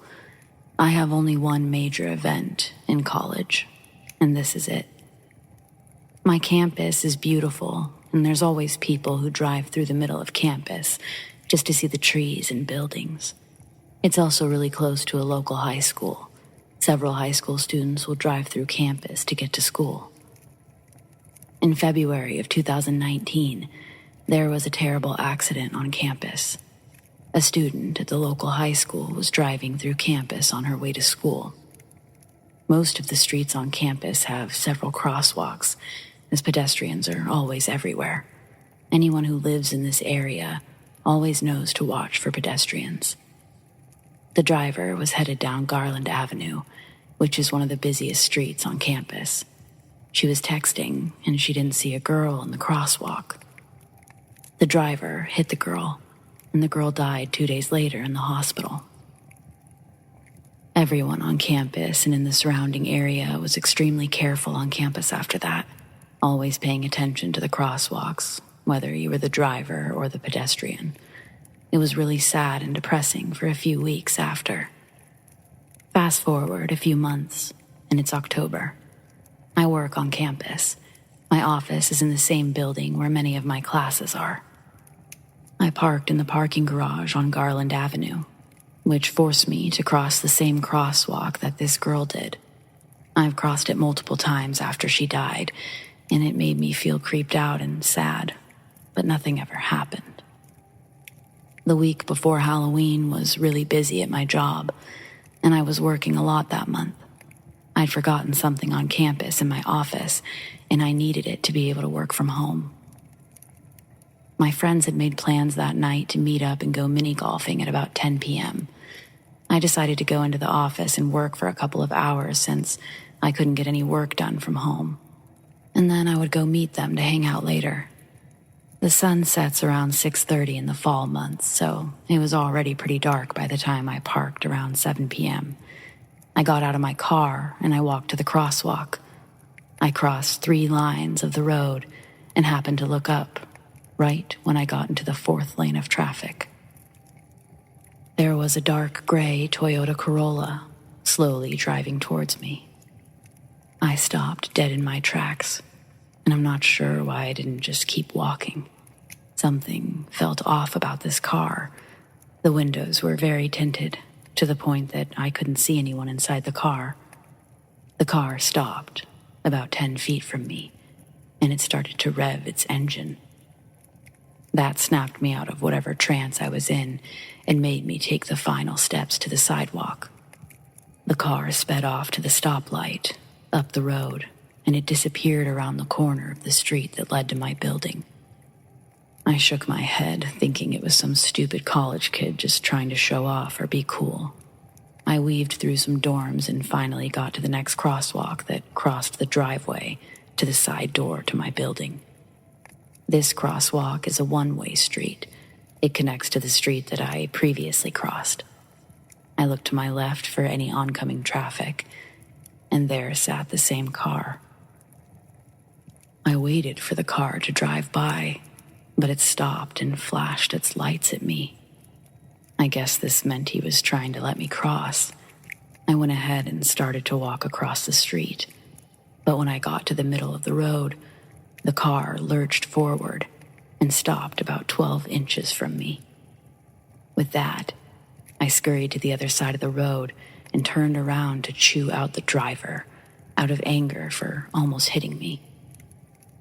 I turned around to the driver's window, which was also very tinted. It slowly rolled down, only to reveal that no one was inside. I blinked. I rubbed my eyes just to make sure I was seeing a driverless car. I looked in the back seat to see if there was somebody hiding back there, trying to freak me out. But there was no one in the passenger seat or the back seat either. The driver's seat was upright, so I knew they weren't simply laying down to avoid me seeing them. I felt the hair on the back of my neck stand up, and I got a chill down my spine. I quickly hurried to turn around to the door. I scrambled to get my keys out to open the exterior door, and I heard a car door open and slam shut behind me. I didn't dare turn around because I didn't want to see who or what was behind me. I finally got the right key to go into the door, and I slung it open and got inside. There was another set of doors that I had to go through, and I turned around when I got through them. Both sets of doors were glass, so I could see outside. The car was gone. I tried to block it out as someone pranking me, since it was so close to Halloween. I turned to go down the long hallway of the building that I worked in. This hallway had motion-activated lights that really sucked. The motion sensors didn't work very well, so most of the time, they wouldn't turn on when you walked past them.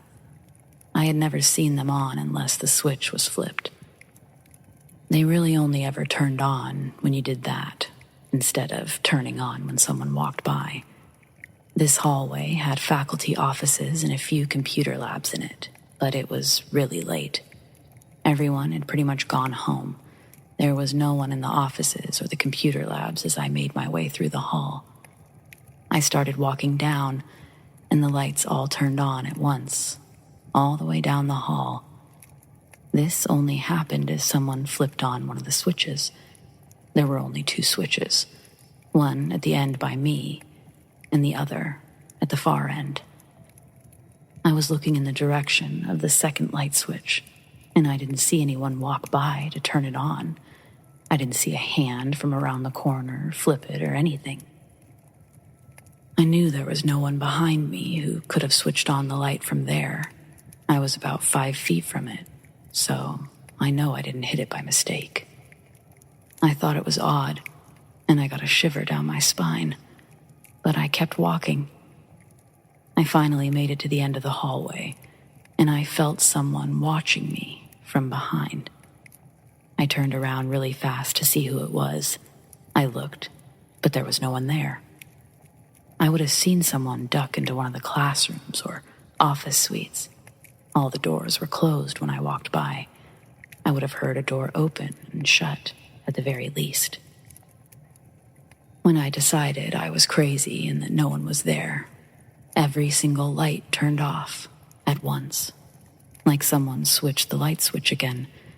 I was looking at both light switches, and neither one had moved. With that, I quickly made my way through the open part of the building to the staircase that led to my office suite.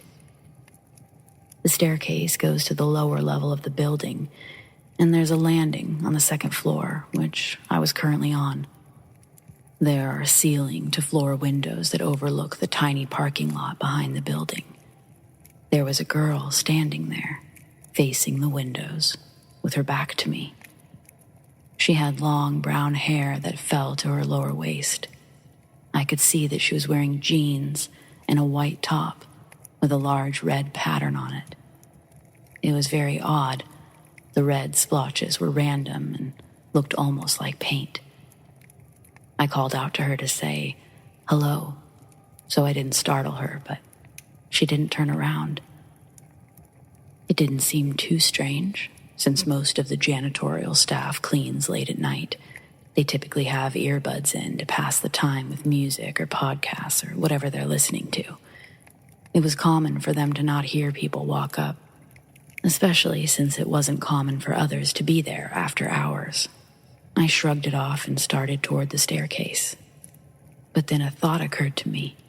I looked back at the girl who hadn't moved. She was just standing there. She didn't have a mop, a broom, trash can, or any other janitorial supplies. I stepped down onto the first step, and that's when she slowly turned to face me. I almost puked when I saw her face. She looked to be about my age, late teens, early 20s. She was gorgeous on one side of her face, but the other side was missing.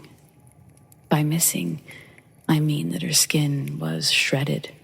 It was gone, and I could see her skull, jawbone, and teeth. From what I could tell, her expression was anger. She was furrowing her one existing brow and narrowing her good eye at me. She started walking across the landing towards me with her arms outstretched. I couldn't rationalize what I was seeing. I had no idea how this girl was standing, let alone moving towards me quickly. The whole left side of her body was shredded, just like her face. I could see parts of bone in her arm and leg.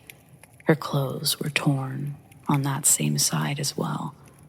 I realized that the red paint I had seen on her shirt was indeed blood. I finally let my brain take over my body, and I darted down the steps and immediately to the door to my office suite. There's 4 offices down the long hallway that make up my suite. My office was at the very end of the hallway. Like the first hallway upstairs, this one had motion-activated lights as well. They could also be turned on by flipping a switch on the wall. I fumbled with my keys, trying to get the exterior door opened. Finally, I jammed the key in and turned. I jerked them out and practically ran down the hallway, flipping the lights on as I went. At the end of the hall was the door to my office as well. I again fumbled for my keys to get the door unlocked. Before I could, I heard a slow, methodical knock on the door behind me. All of the classroom and office doors in my building have a long, skinny window in them, so you can see who's knocking on your door. I turned my head and let out a scream when I saw the same girl at the door. This time, she smiled at me, but it wasn't friendly. It looked evil, like she enjoyed my torment. I willed myself to turn back around to my office door and finally managed to get it open. I slammed it shut behind me and it locked automatically. All the doors in my building lock automatically when they latch shut, unless you flick the latch in it to make it stay unlocked. This is a safety precaution to prevent school shooters or intruders from having easy access to classrooms or offices full of people. I scrambled to the far wall of my office, which I shared with 3 other people. It's the largest office in the suite, since there were 3 student workers who had desks in there. There was also a gigantic printer for posters and signage and such. If you were at any of the computer workstations, you couldn't be seen from the door's window. I flattened myself against the far walls, and I tried to slow my heart rate and breathing while listening for any signs of the girl that I'd seen. It was quiet, and usually when the exterior door opens and shuts, you could hear it. It was a heavy door that had one of those arms attached to the frame that would cause it to slowly shut unless there was a doorstop holding it open. It was against university policy to prop a door open for longer than absolutely necessary to eliminate opportunities for intruders or school shooters. After about 20 minutes, I picked up my phone and I called my then boyfriend. Not that he could really help me much since we were long distance. He lived 6 hours away in a different state, so it wasn't like he could drive to campus to comfort me or protect me. He answered the phone grumpily since he'd been taking a nap.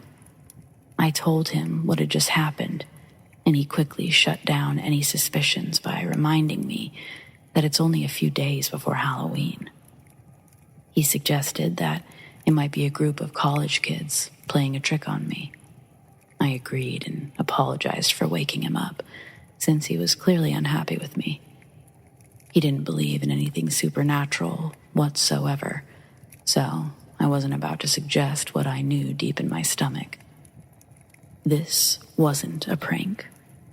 This was some sort of spirit trying to scare me, get my attention, torment me. What it was trying to do was unclear at that moment, but I knew that it wasn't a living human. I just shook my head and tried to clear my thoughts. I pulled out my laptop and began working on the project I was trying to get finished. I worked for 3 solid hours, and I looked at my phone during a break. It was just after 10 p.m., and my phone was dying. I decided that 3 hours was enough time. I needed to get home before my phone was completely dead. I started packing up my things and began making my way back towards the door. I opened it and switched off the lights and let the door swing shut behind me. I walked cautiously toward the exterior suite door, as that was the last place I saw the girl. I half expected her to jump out when I got close enough to the door, but nothing happened. I opened the door and turned to go up the staircase to make my way out of the building. I didn't see anything, so I took my time. Once I got to the top step, I heard soft sobbing noises coming from the corner landing where I first saw the girl. She was sitting on the floor this time, with her legs crossed in a way that small children do. Her head was bowed, looking down at the floor in front of her, and she was shaking slightly from the sobbing. Her back was to me again, so I couldn't see her face. My heart did go out to her because she sounded sad and in pain. But my brain just kept thinking about the evil smile she'd shown me while I was terrified earlier. I turned on my heel to run out of the building, but she started talking through the crying. She kept repeating that she was alone, that she had no friends, and kept asking me to stay with her. I got chills down my spine, and I didn't think twice about running out the door that I'd come in earlier. I was at a dead run when I came to the crosswalk. I was genuinely terrified and wanted to get as far away from that building as possible, but I wasn't stupid enough to go running across the street without looking. I glanced both ways, searching for headlights, and once I saw it was clear, I started walking as quickly as I could across the 4-lane road. Once I got to the middle of the road, I noticed headlights out of the corner of my eye. It was the same car that had spooked me on my walk over to the office earlier. I bolted across the street and quickly ran on the sidewalk to the parking garage. I wasted no time hopping in the elevators. I frantically pressed the buttons to force the doors closed when the car stopped in the street directly in front of the elevators. The driver's door opened, but I didn't see who or what got out. The elevator doors shut right before I could see anyone step out. I leaned against the back of the elevator, and I waited while it took me up 3 floors. I always parked on the top floor of the parking garage, especially if I knew I'd be there after dark. It was very well lit and typically had plenty of spaces available. I stepped off the elevator and looked over the rail into the street below to see if I could spot the car, but it was nowhere in sight. I let out a breath and quietly walked to my car, about 20 feet from the elevator. I placed my backpack in the back seat and hopped in the front seat. I started my car and I sped down the ramp to the lower levels toward the exit. I was currently on the 5th floor, and the exit is on the 2nd floor. When I reached the bottom of the first ramp on the 4th floor, the same car was waiting for me. It floored it, going around to the right, since this was a one-way, and the car was sitting on my left. I sped as quickly as I could, around and around, circling the floors and ramps, descending to the bottom. I finally hit the 2nd floor and glanced in my rearview mirror. The headlights were turning onto the ramp behind me. I completely lost it. I darted out onto the road and cruised through the intersection quickly. I drove to my apartment about a mile off campus, and the whole drive, I checked my rearview mirror. No one was behind me the whole drive home. I got out of my car and parked in the front of my apartment and quickly ran inside, locking the door behind me. The following night, I had little sleep, and it took several weeks to finally get through an entire night with no nightmares. Well, a few months later, in February 2020, the local news channels start covering the death of that girl that had occurred a year earlier. On the morning of her 1-year anniversary, they shared a photo of her on the news. I always watch the news when I get ready in the morning, as I like to keep up with current events in my area and get a forecast for the weather. I was in the bathroom listening to my bedroom television as the segment on her began. I was putting on makeup when the news reporter spoke her name out loud. I won't repeat her name just to protect her identity, and I don't want to draw attention where it isn't wanted. But I got a chill down my spine when her name was said on the TV. I dropped everything I was doing, and I went to sit on the edge of my bed to watch the story. Seconds later, a photo of her popped onto the screen, and I went ice cold. It was the same girl that I'd seen in October. The same girl I'd seen in my office with a mangled face and body. She had on the same outfit, except it wasn't torn. Her shirt was also pure white, not red. I felt the blood drain from my face as I realized what I'd seen a few months prior. According to the local reporters, the whole story was that the girl had been hit by a teenage driver that was on her way to high school. The teen who'd been texting and driving at the same time, she hadn't realized she'd hit someone, and she drugged the victim about 10 feet before she came to a stop. The girl was not killed instantly, but instead lived for 2 days. She was in a coma before she died and never woke up. I haven't seen her since, but I still refuse to stay in my office after dark, alone. I don't know why she chose me or what she wanted from me. I don't know if she simply wanted help or a friend, or if she wanted to harm me or scare me. Maybe I'll never know. I sure hope I don't see her again, but I hope she's found peace wherever she is.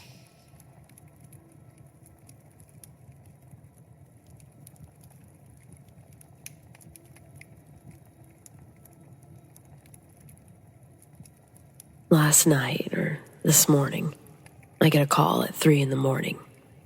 It's my friend Daishi, and he's trying to FaceTime me.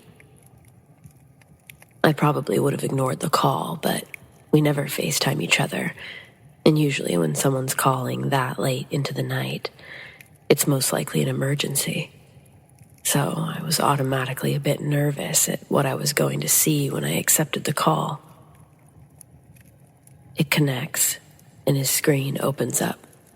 My picture in the corner of the screen works fine, but his feed is a black, glitchy mess, and the audio's equally garbled. What I do hear, through the sharp, choppy static, sounds like a woman screaming in Japanese. Then the call ends, disconnected from his side. When my screen goes back to the main menu of my phone, I open up my favorites and I call him back. The phone rings 2 or 3 times before Daishi answers. His voice sounded tired and groggy. I'm like, "Yo, what was that all about?" And he goes, That's when I told him, "No, dude, some girl just FaceTimed me from your phone, screaming." I could tell he was genuinely confused, so I started to tell him everything that happened when he interrupts me and asks me what time it is. I said it's 3:50. Hearing that, Daishi says, and quickly hangs up. This makes my stomach turn, and I debate whether or not I should try to call him again. I decided to wait, and I planned on following up later in the day. But I didn't have to, as Daishi ended up calling me a couple of hours ago. He was in good spirits, telling me that he'd had an important meeting at work this morning. My phone call woke him up just in time. Apparently, his cat had knocked his alarm clock into his water dish sometime into the night. I asked who FaceTimed me last night, and he said he still has no clue what I was talking about. His phone didn't have any missed calls. Now, it being late evening, I've had some time to ponder about this. I know Daishi's mother passed away last year. She'd been battling breast cancer since before we graduated college and before he got this job. She died right after graduation. I think her last goal was to see her son get his diploma. I also think that she may have been the one to call me last night so I'd wake up Daishi for his meeting.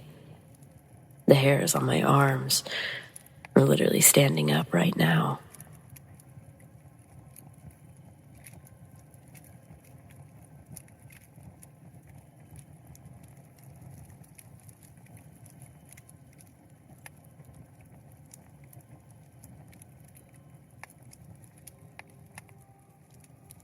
This requires a little backstory. When I was born, it was just me and my mom, and because of this, I became quite clingy. She was the only one that I had and the only person that I really knew. And I developed extreme separation anxiety whenever I wasn't around her. So in order to sleep in my own room, I needed her to come in and say goodnight. And often, I would sneak into her room in the middle of the night and sleep there. Every night, I would yell for her to come into my room, and she would sit on the edge of my bed, reassure me that I was safe, turn off the lamp next to my bed, and close the door, leaving it just cracked enough where a little bit of light would shine through from the hallway. Her bedroom was quite literally across the hallway from mine, so when I would wake up in the middle of the night, scared, I'd slowly creak open my door and easily walk over to her room. I'd always know she was there because her door was cracked the same way mine was. When I was around 3 years old, she got remarried, which meant I couldn't sneak into her room quite as often. So her coming in and saying goodnight was a crucial part of me being able to sleep. I remember this night so clearly. I was around 4 or 5 years old. I get into bed, my lamp is on, my door is wide open. I yell for my mom like I did every night, and no response. This wasn't necessarily unusual because sometimes she'd be in a different part of the house and I'd just have to yell a few more times before she could hear me.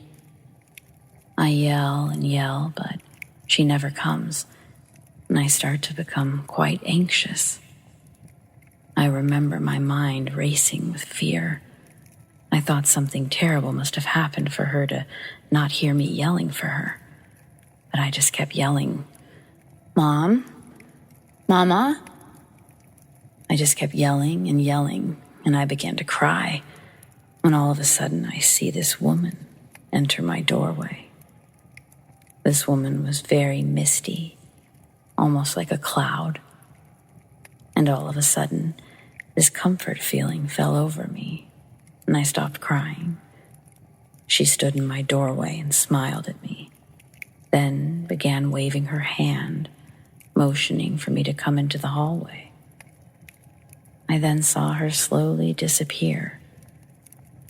I got up and walked into the hallway, and she was gone.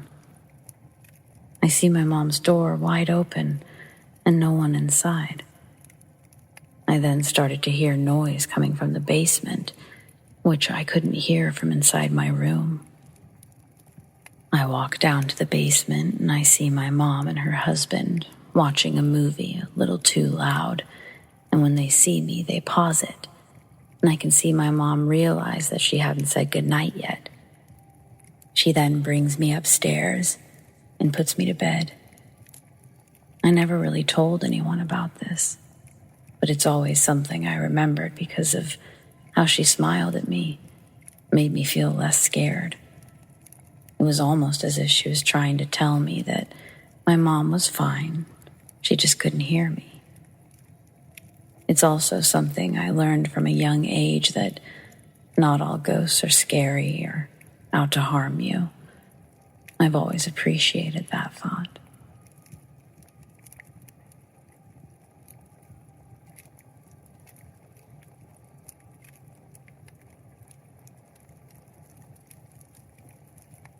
This summer, I had the opportunity to intern for a little record studio in town. I'm currently going to art school for sound design.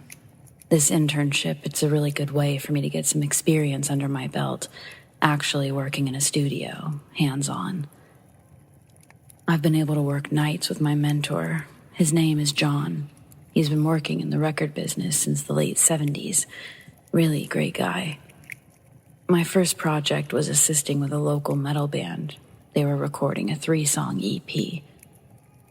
Drum tracks go first, and the next night we have the rhythm guitarist and the bass player lay down their licks. Bass goes first, then rhythm.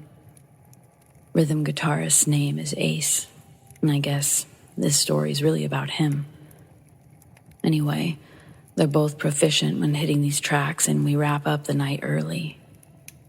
When they're all done loading their gear back into their cars, we all listen to the playthroughs and put them on the big speakers. It all sounds fat, and so they dip out. John and I now get down to the panning and mixing of these tracks. He goes back and forth between headphone listens and speaker listens while I slowly break down the mics and roll up the chords. All while he's trying to explain to me what he's doing on Pro Tools. We go through bass fast, and he decides to sit me in front of the big screen monitors and mix one of the rhythm guitar tracks. I put on my headphones, and he watches over my shoulder as I try to emulate what I saw him doing earlier. As I dialed in the EQ, I began to hear something in the higher frequencies that I couldn't seem to cut out of the mix. John's sitting right behind me, so I take off my headphones and I ask him what he thinks it is. He puts them on, and as I play the clip back, I see him get a confused look on his face, too. We play it on the big speakers, and the sound is still audible over the raw guitar track. The sound isn't a fuzz or a reverb issue, although that's how I originally tried to troubleshoot the issue. But replaying the track with the effects muted, it yielded the same results. A woman's voice in a thick Spanish accent saying, "Alexander." You can only hear it clearly in one of the guitar's chugging patterns, but that's obviously enough to make the track unusable. We mic up the amp in a small, soundproof room next to where the guitarist lays down takes. I don't think I have to say this, but I will, just in case anyone asks if there was a woman standing next to the microphone in the amp booth. There wasn't. And no amount of fucking with the mix could cut it. Next day, the lead guitarist shows up and we start recording. The rest of the band shows up later through the night, and John tells the rhythm guitarist that he's going to need him to redo a couple of takes. A couple of jokes are thrown his way amongst the band members, but John sits everyone down and has them listen to the weird sound in the take we recorded last night. We play the clip, and all except the rhythm guitarist and drummer are joking about the strange voice in the audio. The drummer says, "That sounded like Cassidy, homie."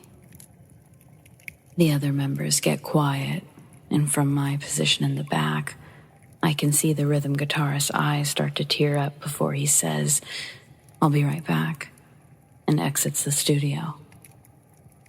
The drummer follows after him, and it's just the other members, John and I, sitting in the quiet studio. As if Ace took the air with him on his departure. We all just sit there until John goes, "So, who's Cassidy?" Lead singer tells us that Cassidy was Ace's wife and that his real name is Alexander. She died of a brain tumor a couple of years ago when they lived in Houston. Really sad shit. Drummer comes in and gathers his and Ace's stuff and says that they're gonna head out. The rest of the band all filter out, and then it's just John and I sitting in the studio. I almost asked him if he could play the clip for me one more time so I could record it on my phone the best I could, but I chickened out. I thought it would be weird if he wasn't down for that, so I guess no one has to hear a man's deceased wife to know that I did. So I just let it be. I went back to the studio a few times after that this summer. Nothing crazy happened. Different artists filtered through, but their tracks were fine. So I'm inclined to think that it's what people would call an EVP. And in that case, rest in peace, Ace's wife, Cassidy. And thanks, everyone, for listening.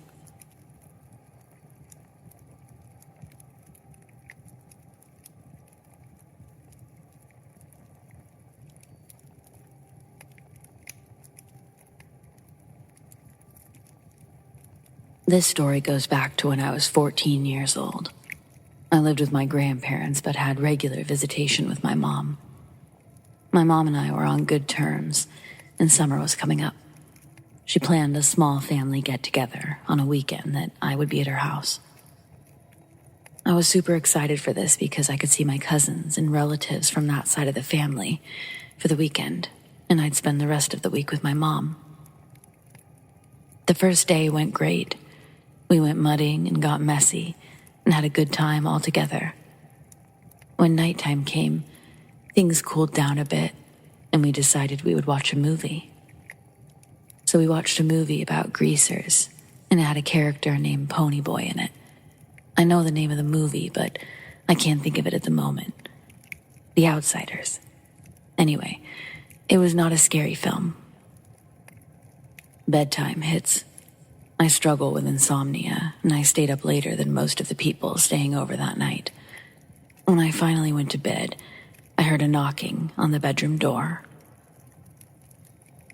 Yeah?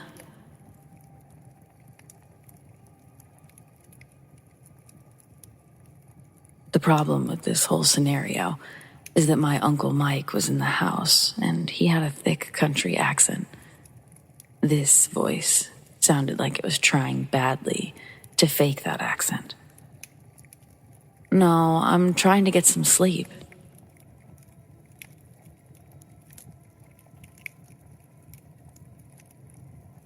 This didn't make any sense to me at all, so I opened the door and I said, I'm not cutting a damn cake at 1 a.m. There was no one there, but there was a large knife by the door. For some reason, I assumed Mike was joking with me, so I put the knife in the kitchen, and I got the strangest onset of fight or flight. So I ran. I ran into a room my cousin was sleeping in because he was 3 or 4 years older than me, and I just acted on instinct. When I ran into the room, the door was shut. I opened it, closed it, and locked it. I woke him up and I tried to explain what was up, but he sort of just tossed over and said that I could sleep with him in his bed. I was scared, and I remember seeing that it was 1:34 a.m. at this point. Mr. Lonely was playing, and a pale blue light was on in the room. The next morning comes. My aunt asks me why I was knocking on their bedroom door, asking her to come to the kitchen. I tell her I wasn't. She asks why my cousin's door was open with the lights on at 2 a.m. I tell her I ran in and I closed the door and I locked it at 1:30 a.m., but that there was only a blue nightlight on. She tells me that it's not what she saw. She said she saw the door completely open, the lights on, and could hear talking coming from the room. When I asked why her husband Mike was knocking at my door at 1 a.m., she said Mike went to work at midnight and he didn't come back until 6 a.m. We all got suspicious, and we took a flip phone around, asking questions, and got audio captured saying, I am Mike, and I'm still here.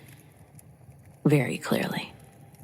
We didn't hear it when we asked it, but we heard it in the recording. I don't know what happened that night, but it never happened again, to my knowledge, and I worry thinking about it.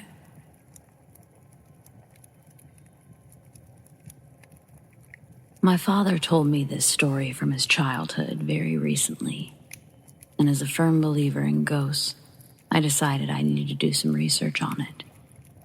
If anyone knows any legends or stories that sound similar to this, please give me your thoughts. For reference, as a child, my father was around 10 when this happened. He lived in a cabin on stilts, right next to a river in the mountains. The long driveway that led to his house, along with the other cabin that belonged to a family friend and was primarily used as a vacation home, had sort of a slope on one of the sides. It went down rather far and trees filled the area. Where the land became flat, there sat an old trailer, one of those small ones, and part of the river was near it, which will later be important to the story. Keep in mind that no one in the family ever spoke about this trailer, and as far as my father could remember, it was never even acknowledged. My father and his cousin would constantly explore places that most people would walk away from, even as young children. I've been told stories of them climbing down into caves with only a flashlight, or just waltzing into abandoned cabins in the middle of the woods without a second thought. Yet, they never went down to that trailer. My father said they would often look down the hill to the trailer, but never climb down due to the intensely negative vibe the place gave off. One night, my father and his cousins were playing outside around dusk. For some reason or another, they ended up at the top of the hill, looking down at the trailer. This time, though, It was different. Near the top of the trailer, there was a small window, a small little port window kind of thing. They saw a face looking back at them through the window and immediately booked it. They ran down the driveway back towards the cabin, panicked about what they had just seen. When my father looked back, they saw a floating head chasing after them. My father had a hard time describing the head, as it had been a long time since this event took place, but he kept reiterating that it had a strange kind of glow to it. The way he described it was as if you were to look at a light bulb. It was like the aura around it. His cousin said it seemed like a fireball.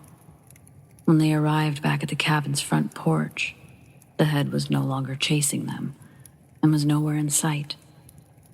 They never told their parents about the experience because, as my father says, the floating head was chasing us. Who's going to believe that?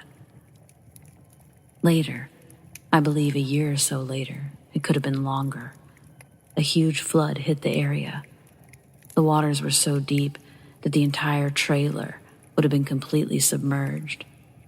When the floodwaters receded, the trailer was gone, washed away with the water. No one in the family ever mentioned it or spoke about it, and no trace of it was ever seen again.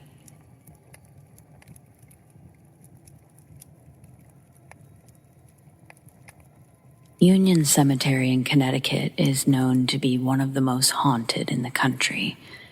You can research yourself, but there's a lot of people who have seen the White Lady there. My family, who lives near the cemetery, told me of the legend, saying that normally people will see green mist or sparkle, and then they'll usually see her from their car. Whenever I visit them, I pass the cemetery more than 5 times a day. It's definitely creepy looking. About 20 years ago, when my aunt and her family moved there, they all went and got ice cream one night. On the way home, they were all looking to see if they could spot the ghost. One of my younger cousins was acting very weird when they got home. He told his sister that he saw the woman, but they were just kids and she thought that he was just trying to scare her. That night, he woke up, screaming and crying. His mom and sister went to calm him down, but he didn't stop. Every night, he woke up crying and screaming, talking to someone, sleepwalking, all the stuff you could imagine. And whenever they tried to calm him down, he was totally unaware of anything that was happening around him, as if he was in another world. They'd shake him aggressively, and he wasn't responsive, ever. My aunt said that she took him to see a spiritual doctor, and it was the doctor who healed him. Nothing has happened to him since. Fun fact, Ed and Lorraine Warren, the one the Conjuring movies are based off of, lived less than 10 minutes from my family's house. I drove by it last year, and it was crazy to think that the Annabelle doll was in that house. Lorraine wanted to visit my cousin's high school because the catacombs were supposed to be haunted, but the school didn't let her.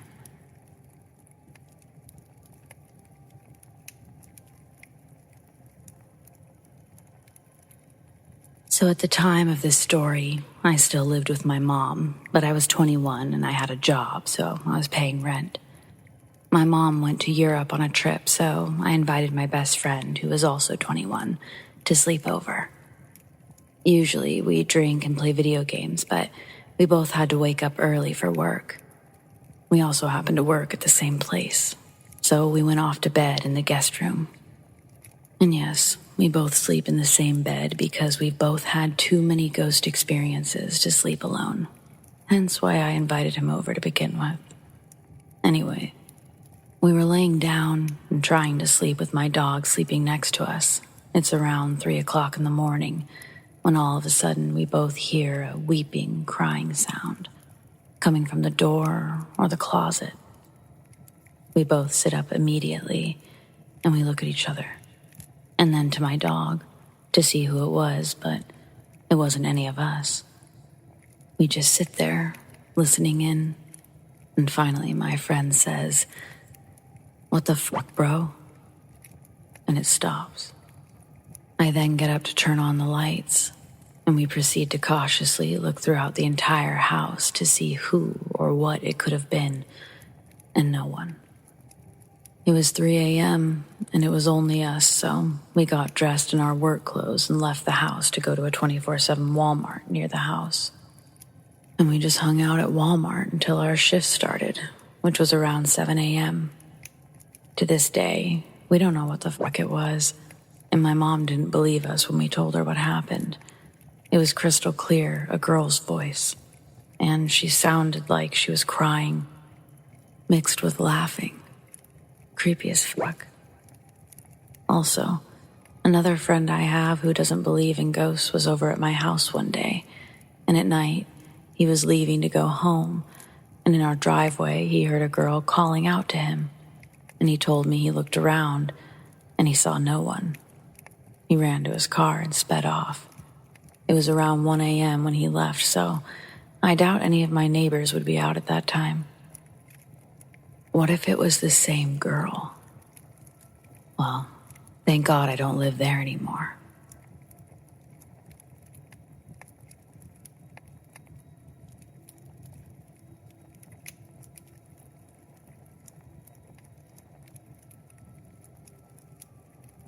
So to give some background information, I'm spiritual. If you don't know what that is, spirituality involves the recognition of a feeling or sense or belief that there's something greater than myself, something more to being human than the sensory experience. I believe in souls, spirit guides, reincarnation, etc. My friend is a medium and can connect with the spirit guides and also ghosts and souls. My friend and I were hanging out at her place. We had the house to ourselves and decided to do a session. She was doing a session on me, and I asked normal questions like, what's my future like, so on, until I asked a question about one of my friends. This friend of mine has some trouble. He's been battling depression, anxiety, some other things. I asked if we could try and connect with her spirit guides and ask what was happening with her. We tried that. Bad idea. My friend who was doing this session had her eyes closed, was holding my hand, and her face started to twitch in an uncomfortable way. But I didn't want to disturb her, so I said nothing. Suddenly, the room we were in had this weird vibe, an unwelcoming vibe, just a very unpleasant vibe. She suddenly stood up from the couch that we were sitting on. She went to grab some incense and started saying, "You're not welcome here.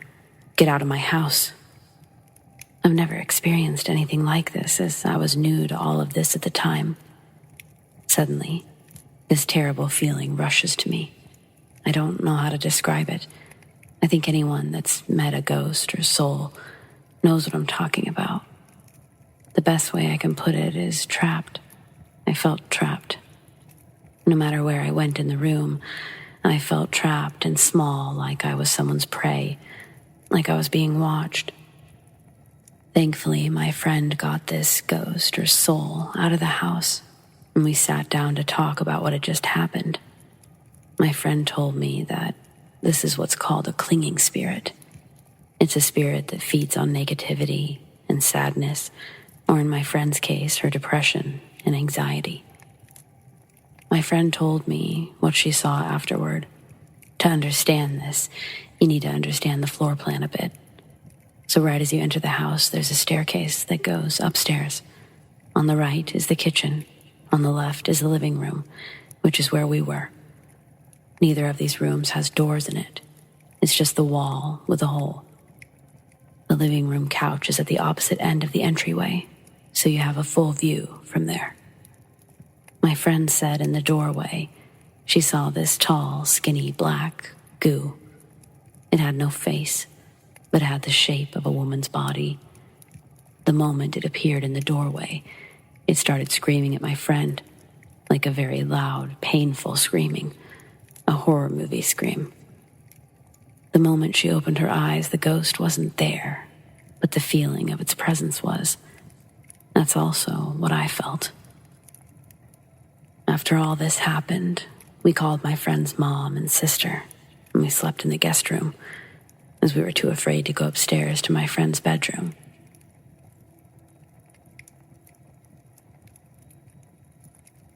This happened October 5th, 2008. I remember the day since we were on our way home from my cousin's wedding, and my sister's baby shower was the next day. My husband and I left the wedding around 10 p.m. As family weddings go, it was a long day.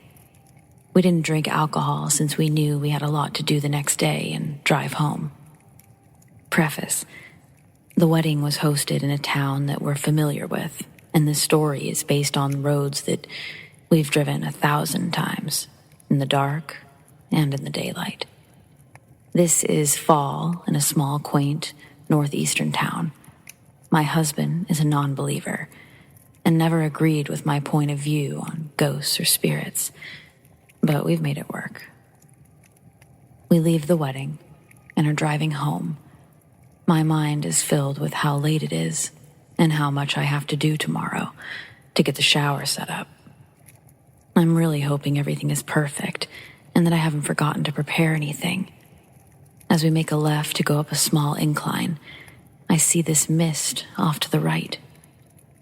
It's about 5 foot, swirling up, and approximately 8 feet into the yard. My brain automatically shoots over to, that's weird. Why is a storm drain in the middle of a yard? It looked very similar to the condensation one would see from a New York City vent, moisture that most of us know and are familiar with when the ground is warmer than the air. I'm still hyper-focused on why this drain is in the middle of the yard, so as we drive by, I look to the ground where the mist is hovering. As I'm looking down into the yard, trying to see the drain, my husband yells. Yes, yells. "Oh my God! Did you see that?" He curses all the time, but up until that point that I have known him, he's never yelled, "Oh my God," before. Shocked, I reply, "What? That strangely placed drain?" Shakily, he replied, "No, that lady." I didn't see a lady. I was looking. She was see-through, wearing old-fashioned clothing, standing there in the yard. You were looking out the window. That's when I realized the mist he saw was potentially a ghost, and the mist I picked up on as strange placement for a storm drain were one and the same. What was it? Condensation or a ghost? After this, my husband has never spoken of it again or repeated what he saw. Super frustrating at times, but I respect that he does not want to discuss it. The first time I mentioned this experience to my sister, he got superbly upset that I had said he said, "Oh my God." I know he said it, since it's something he never said before around me. The tone of what he said made it stick in my mind forever. We went back through there the next day. No Halloween decorations, no drains, nothing that we could find to explain what we saw. We've driven that road time and time again. There are no storm drains, no sidewalks, about 18 inches of gravel shoulder. When I'm a passenger riding through there, I still to this day try to find the oddly placed storm drain in the middle of someone's yard. I find it fascinating that we both picked up on it as something out of place. My rational mind said storm drain, while my husband decided something else had made him look right at it. Whatever it was, ghost or condensation, it's been a fun campfire story to tell.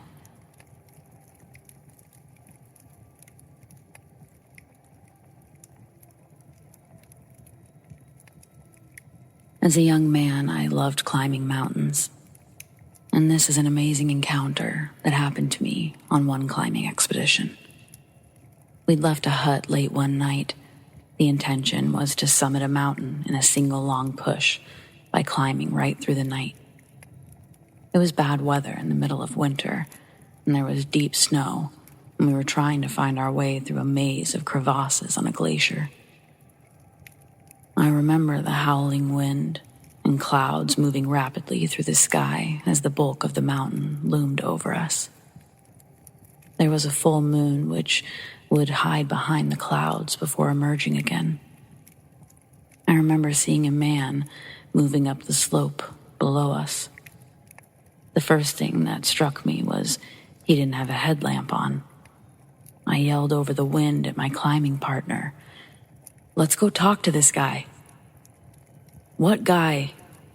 "That guy." I pointed down at the figure moving towards us.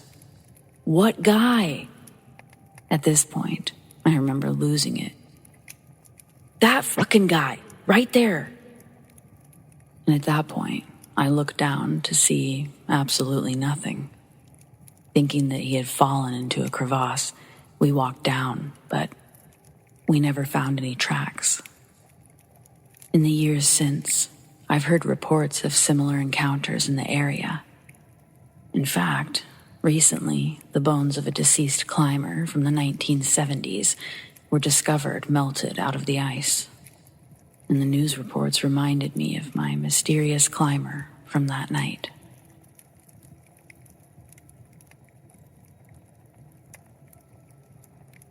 This New Year's Day, I wanted to do something special with my boyfriend.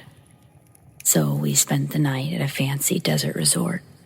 The whole day was absolutely wonderful. We relaxed by the pool, saw some native wildlife, had great food, and so much more.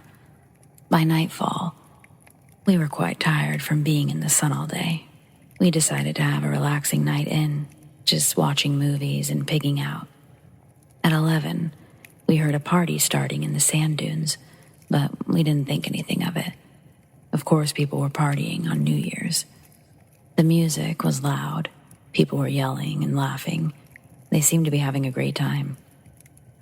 When our movie marathon ended, it was around 3 o'clock, and we were exhausted. But the party was still going strong. Good for them. Except it continued on that way until 5:30. It was annoying, but nothing weird. Until it was time for us to check out, and I commented about the crazy party that lasted all night. She said the party in the main hall was great, but they ensured it only stayed open until around 2. That was pretty weird. Thinking out loud, I wondered if people had camped close to the resort and thrown a party. But the receptionist said that wouldn't be possible. The resort owns roughly 500 acres, so it would be impossible for anyone to camp close by. We definitely heard a loud-ass party next to us. Freaked out and determined to find a rational explanation, we checked out the suspected area. But there were no signs of a party. Nothing was there except a vast, empty desert. Now we were freaked out and just wanting to get the hell away from there, but I couldn't let it go. Later, I started Googling keywords, and I read that jinns live in the desert, and they're known to congregate near people having parties and drinking. So, was this a group of jinns out having a good time? Or am I looking too deep into this?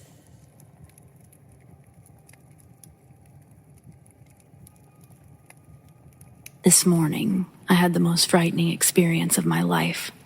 Just to put a setting in place, my room has my bed in the middle, against the back wall, directly in front of my closet. I woke up with a sweat around 2 a.m. thinking it was too hot. It's getting hotter in Australia. So I got up to turn on my fan. I felt paranoia, as anyone would, walking across the room at 2 a.m. But something was strange. Something was watching me. I don't know where from, but I didn't think much of it. I put quiet music on in my Google Home and went back to sleep. I woke up maybe 3:50 a.m., again, still sweating. This was strange, as I had turned my fan on. My music had stopped. My Google Home was showing the sign that it was trying to connect to the Wi-Fi. I realized I was too tired to move, so I shifted my eyes to the front of me to reveal my closet. And I saw someone staring at me with a flat expression. I squinted my eyes to see if I was seeing it clearly, but as I realized I was in reality and everything was real, it realized I was awake. A flat expression shifted to a large smile. I got up in my bed to get my fight or flight instincts ready, but by the time I lifted myself up, the noise of something falling came from my closet, and the doors closed. My Google Home reconnected to Wi-Fi and blared my music aloud. My parents walked into my room and said, "What's going on?" asking what that noise was. I explained everything, and they believed me. We ended up moving my mattress onto the floor into my parents' room. Anyway, now it's been 10 hours since this experience. I'm still in shock, and I'm confused. What if I never woke up? Was the sweat a warning sign? Why was my Wi-Fi disconnected from my Google Home and reconnected when the closet shut? If anyone has had a similar experience, please help me out. I'm scared to go into my room now. I know it could be me seeing stuff, but it reacted when it knew I was awake. So something is not right.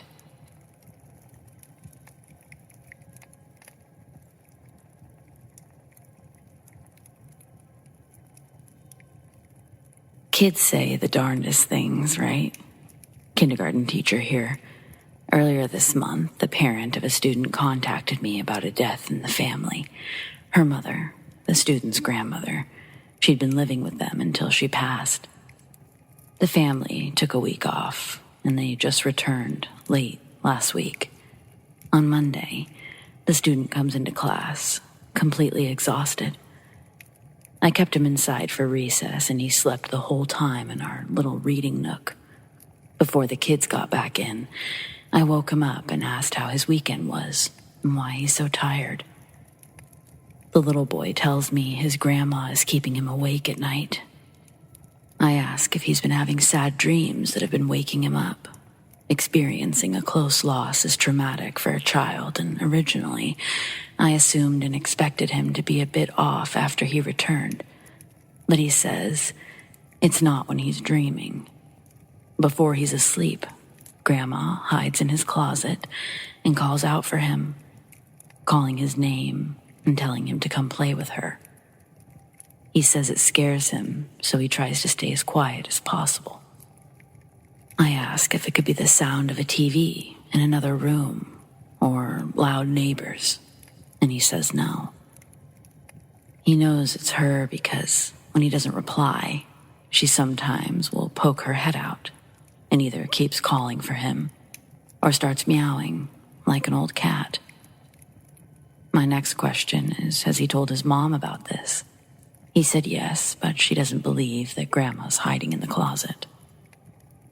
I asked, why doesn't he just go to Mom's room when Grandma scares him? He says the closet is right next to his bedroom door, and he's afraid that she'll jump out and grab him if he tries to run. All my years as an undergrad, still paying off college debt, and I'm already running into problems I wasn't taught how to handle. So, next recess, he and I visit our school's guidance counselor. She's amazing with children and a seasoned vet when it comes to tackling tough situations. But even she was at a loss for words when he finished his story. She asked him to draw a picture of what he sees. She and I shared the same uneasy expression when his drawing was complete. After school, I called his mom to converse about the day. Speaking with his mom, she's well aware of her son's fears. She also told me that she's been hearing noises too, but doesn't want to scare her son by confirming his fears are real. She said that her next plan was to get in contact with their church, to get someone over there to bless the house.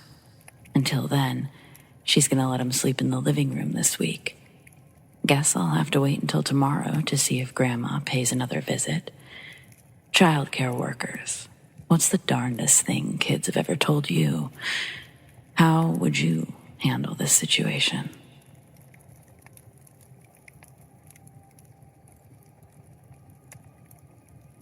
About a year ago, I was in my room doing pretty much nothing. All I remember was needing my mother for something. Instinctively, I went to go look for her. The house felt empty, but I still decided to find my mom. I checked every room that I thought that she might have been in, which was stupid of me by checking her room last. I opened the door to her room, and I saw her sleeping in her bed. I asked her if she was awake, because I wasn't the smartest child, and she responded, "I'm right here." After speaking to her about what I wanted her to help with, she didn't respond. I assumed that she'd fallen asleep again, so I left the room. 3 hours later, I heard the front door open. My mind thought it was my dad, since they both work at the same job and usually finish at the same time. But it was my mother. I felt confused, so I went to check her room. After finding nobody asleep, my mother asked me what was wrong. I shrugged it off and thought I was seeing things. But I swear, I saw someone, breathing. Someone was talking to me, responding. Now that I think about it, I'm pretty sure no one was home.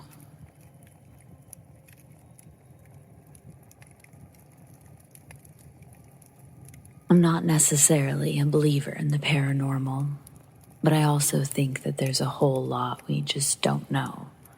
So I fully acknowledge that ghosts could very well exist, even if I've not personally seen one. My uncle got remarried about 20 years ago. In 2005, his wife's grandmother passed away, and they ended up buying and moving into her house. They've lived there for over 15 years now. It's an older house built in the 60s by her grandma and grandpa. It has a really steep set of stairs in the living room that lead to the upstairs, which is basically just a large open space. It used to be used for bedrooms when family would come visit, but once my uncle bought it, they just started using it as storage. Nothing odd ever happened until they remodeled about 5 years ago. They added a new master bedroom and changed the layout of the smallest bedroom and existing bathroom to create a laundry room. So what used to be a bedroom is now a small laundry room, and the other half of it is now part of a larger bathroom. Not long after the remodel, my oldest cousin from my uncle's first marriage was spending the night. He was sleeping on the couch when he said he woke up to see an old lady walking down the stairs and into the laundry room. Needless to say, he freaked out. He thought someone was in the house, so he jumped up and ran into the laundry room, but there was nobody there. He literally opened everyone's bedroom doors and the bathroom and peeked in just to make sure that this lady hadn't gone into another room. He convinced himself that it was a dream and eventually went back to sleep. He told my uncle about it the next day, and my uncle too assumed that it was a dream. Fast forward to 2020, about 2-ish years after my cousin saw the old lady. My uncle was sleeping on the couch because my aunt wasn't feeling well. Since it was the early stages of the pandemic, she'd kind of quarantined herself in the bedroom until she could see if it was a normal bug or COVID. My uncle said that he turned off the TV. It was about 11-ish. He was trying to fall asleep when he heard the stairs creak. There are a couple of steps at the top that kind of pop when you step on them. He said that he got up because nobody should be awake, and certainly not upstairs. He turned the light on and looked up. Nobody was there, but he said he could hear footsteps going toward the laundry room. He went and checked. Nobody was there. He checked in on my cousins. They have 2 younger kids who still live at home. Both of them were asleep. He didn't know what to make of it, so he just went back to bed. The next night, he again was on the couch, and again, he heard someone on the stairs, and he heard them going into the laundry room.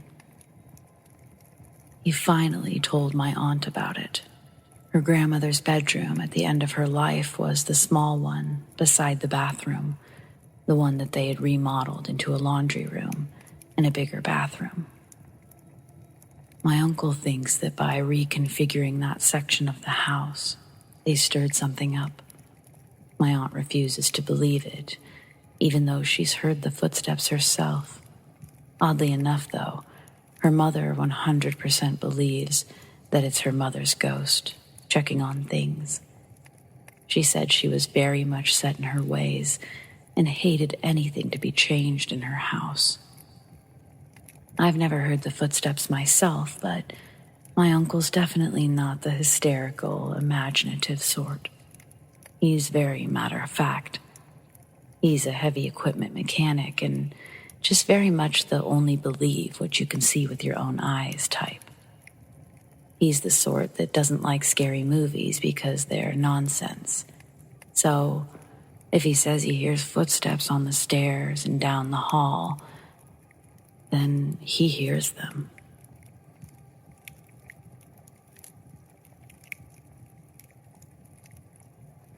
As a child, my mom and I lived on the first floor of an old house that was divided into 4 apartments. It was near a mortuary, and we had many strange encounters with someone or something for the entire 20 years we lived there. I want to tell my stories, beginning with the one that may not be the scariest, but it still gives me headaches to this day. I'm female, and in my teen years, I still slept in the canopy bed my grandpa built when I was 4 or 5. I once went to a dollar store, and I found a unique dream catcher that fit perfectly between the curtains. It had a star macrame in dark purple, and instead of feathers, there was some kind of wind chime under the web. It was beautiful, and I loved the sound it made every time I got in or out of bed. One day, when I came home, I immediately noticed my dream catcher was gone.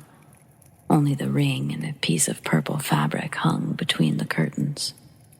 The rest of its pieces were strewn all over my room. The chime was ripped apart, and the macrame was completely torn. It looked like a cat had itself a delightful time, but we didn't own a cat. It felt like a crime scene, and it gave me chills. Later that day, I did some research on the macrame star pattern, only to find that the symbol itself is meant to drive away dark spirits. Maybe this dream catcher saved us in a way that I've never noticed. I have no other explanation for this experience, but I'd love to hear similar stories.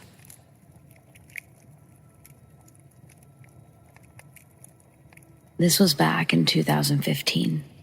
I think the beginning of spring. It was my first job as a truck driver. I'd just gotten my CDL that January. But I was headed west on I-40 in North Carolina. I can't remember where I was headed exactly, but it was about 2 or 3 a.m., and there wasn't a car or truck anywhere on the road, which was a little odd. You always have some sort of truck traveling like I was because of team trucks with 2 drivers. But I was tired, which could be why what happened. I was still awake, though, as I'd just downed a 5-hour energy and a mean bean monster. When I get to the exit to Mabin, which is only a Petro truck stop, but this one's like a small town inside, I approach the exit, not slowing to a stop, and I see what looks like a woman walking from the oncoming side to the exit, but she was moving way too fast, and I was too close to stop for her. There was no way I could move to avoid her, and it looked like I ran over top of her. I stopped the truck, slinging my teammate from the bunk to the floor, him cussing. I'm jumping out in the middle of the interstate, thinking I just killed a woman. I walked to the front of the truck. Nothing. No blood. Not even a dent. So I walk all the way around 3 times, and I look under the truck, but nothing. I don't know if I was seeing things because I was tired or if it was a ghost, but I know I can tell you what she was wearing. It looked like a white t-shirt with jeans. I don't remember seeing her shoes. Needless to say, I was awake the rest of the night.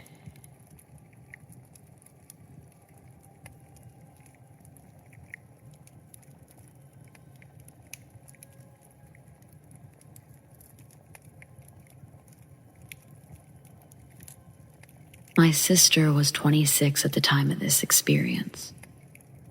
It was a beautiful sunny day, and she was going to visit her horses at the local stable in the mountains. The road to get there is windy, and it goes for about 10 minutes with a cliff on one side and a ravine on the other. As she turned a blind corner, she saw a woman in a van driving in the correct lane, and passing the lady in the minivan, entering my sister's lane head-on, was a man in a pink Corvette. My sister had mere seconds before the car hit her. It was a cliff on one side, so she didn't want to go over, and there was a mountain on the other side. She didn't want to kill the lady in the minivan, which she thought she would have if she turned into the mountainside. My sister was driving a Volvo and thought maybe she might live since they're very good in head-on accidents. So she slammed on her brakes and looked the guy in the eyes, and she closed her eyes just as his car was about to hit her.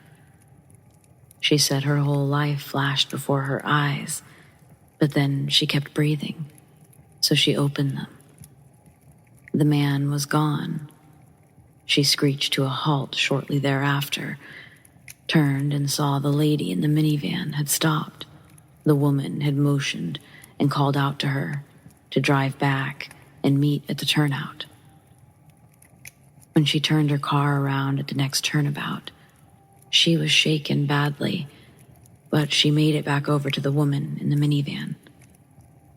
The woman had a small girl in the seat next to her. The woman driving said the guy in the Corvette had been tailgating her down the mountain the whole time. She'd pulled over several times to let him pass her, but each time he'd not passed. It's like he waited for my sister to pass illegally. The woman kept her eyes open, thinking she was going to have to report a fatality to the police. She said the guy just literally disappeared, along with his car. The little girl in the car was very insistent, asking, "Mommy, where did the strange man go?" This happened a few days after my sister had asked God to prove his or her existence to her. I find the timing on that experience very interesting, and my sister is still faithful to this day. Also of interest, the mountain upon which this happened, Mount Umanum in San Jose, is known to all of the local Native American tribes as a sacred mountain. There have been numerous spiritual experiences there that people can't explain.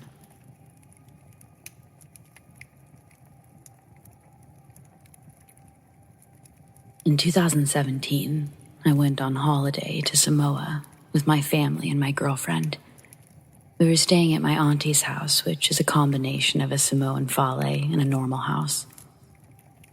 Anyways, late one morning, around 2 or 3, my girlfriend woke me up to take her to the bathroom. The toilet was down a long hallway around the corner from my room. At the end of the hallway, on the left, was a toilet room. On the back wall of the hallway was the wash sink. And then on the right side of the wall, a mirror. What made this hallway even more creepy was the white light above the sink. So I'm waiting outside the door while my girlfriend is in the bathroom. She finishes and then goes back to the room. I go in, do my business, come back into the hallway to wash my hands at the sink. While I'm washing, I look to my right and I glance into the mirror. As I turn around to walk back down the hallway, about 5 feet in front of me is a lady. I only managed to see her for a split second before she disappeared, but I swear the image of her is still stuck in my head. This lady was wearing a white sleeping gown. She had pale arms and legs, frizzy black hair that covered her face. I jolted up and I banged my hand against the wall. Goosebumps ran all over my body and my heart was pounding. I knew I had to walk through the place that she was just standing. So quickly, I dashed back to my room. Being back in my room, I've never jumped into the sheets so quickly. My girlfriend asked me what the banging sound was. I told her, I saw a ghost. I saw a ghost. My heart was thumping so hard and loud that she was actually concerned I was going to have a heart attack. And I'm a pretty healthy guy. She managed to calm me down, and she told me it's just the heat. It wasn't real. For the next 5 minutes, I'm in bed trying to reclaim my thoughts if what I saw was real or just a figment of my imagination. Right after that episode, I see my mom and dad walk past my room, going towards the toilet. My dad looked like he had a nightmare or something. At the time, I didn't think anything of it, until the next day. Bright and sunny morning, my family are all eating breakfast together at the table, and I tell them about the ghost I saw. All of my cousins, aunties, and uncles are all mocking me, saying, nah, you're just seeing things. Ghosts aren't real, all of that jazz. However, I noticed my dad wasn't saying anything. After breakfast, we're getting ready to head out for the day. My dad pulls me aside. He said, did you really see a ghost last night? And I said, yeah, why would I lie? To which my dad replied, I believe you. Confused, I asked him, why do you believe me? His reply shocked me to my core. Because, son, I saw 3 black shadows standing at the end of my bed. I was never a big believer in ghosts until this day. Sometimes I still contemplate if what I saw was real. Every now and again, I ask my dad if he actually did see a ghost or 3 ghosts, just to make sure I'm not crazy. I had this story on my mind a lot. I just wanted to get it out there. But if there's questions, I'll try to answer them the best I can. Cheers.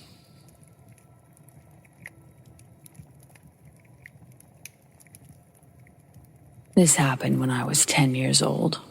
I don't remember when it was exactly, but I still clearly remember what happened back then. It was exactly 3 p.m. in the afternoon when I had last checked my clock. I was home alone almost every day because my school classes ended earlier than my siblings, and my parents, who both work, didn't get home until around 8 p.m.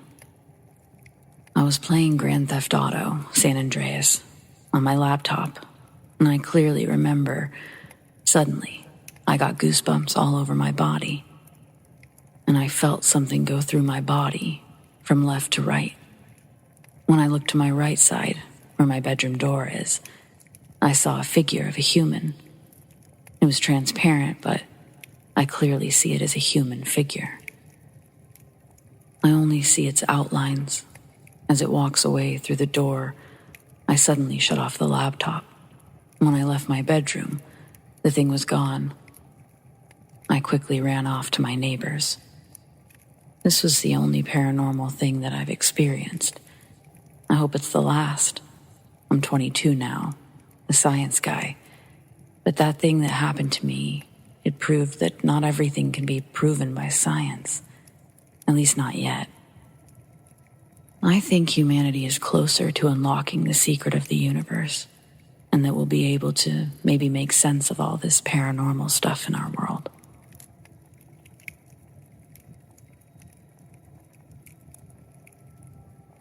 When I was a little kid, I lived in a haunted house, somewhere right outside of LA. I don't remember much, but I do remember my siblings being scared of this house. We once heard my oldest brother struggling to breathe, and when we walked in, we witnessed that he had bruises around his neck, as if he was choked. We even witnessed a figure walking around the house and sitting on our couch during the night. This story is about something that stuck with me. When I was around 4, I was wandering around the house one night, and I recall hearing a noise from the vents, as if something was shuffling in there. I knew something was in there, and I yelled for it to come out. The shuffling, it got louder and louder, until the vent opens up. What came out would quite literally stick with me my entire life. It was a very pale girl with black hair that reached her back. She was crawling on the ceiling, and you know that feeling of utter fear and danger. Well, that made me start to run. I ran into my room, and it followed me. Me and my brother shared a room, and as I ran, he looked up, and he had a look of fear on his face. I remember managing to evade this thing, and I made it to my mom's room. But honestly, I don't recall it ever chasing me out of my room. I'd believe it was my crazy imagination if it wasn't for my brother, who to this day still asks me if what he saw, I saw. Since that day, however, it kind of followed me throughout my life. I'd always see it in the corner of my eye, just staring at me, from corners of rooms, always just hiding and staring. Not surprisingly enough, it's always in my times of peril or depression when I see her most. I know she feeds off the negativity in my life. She's been seen by my family member and also a friend, all while I was present.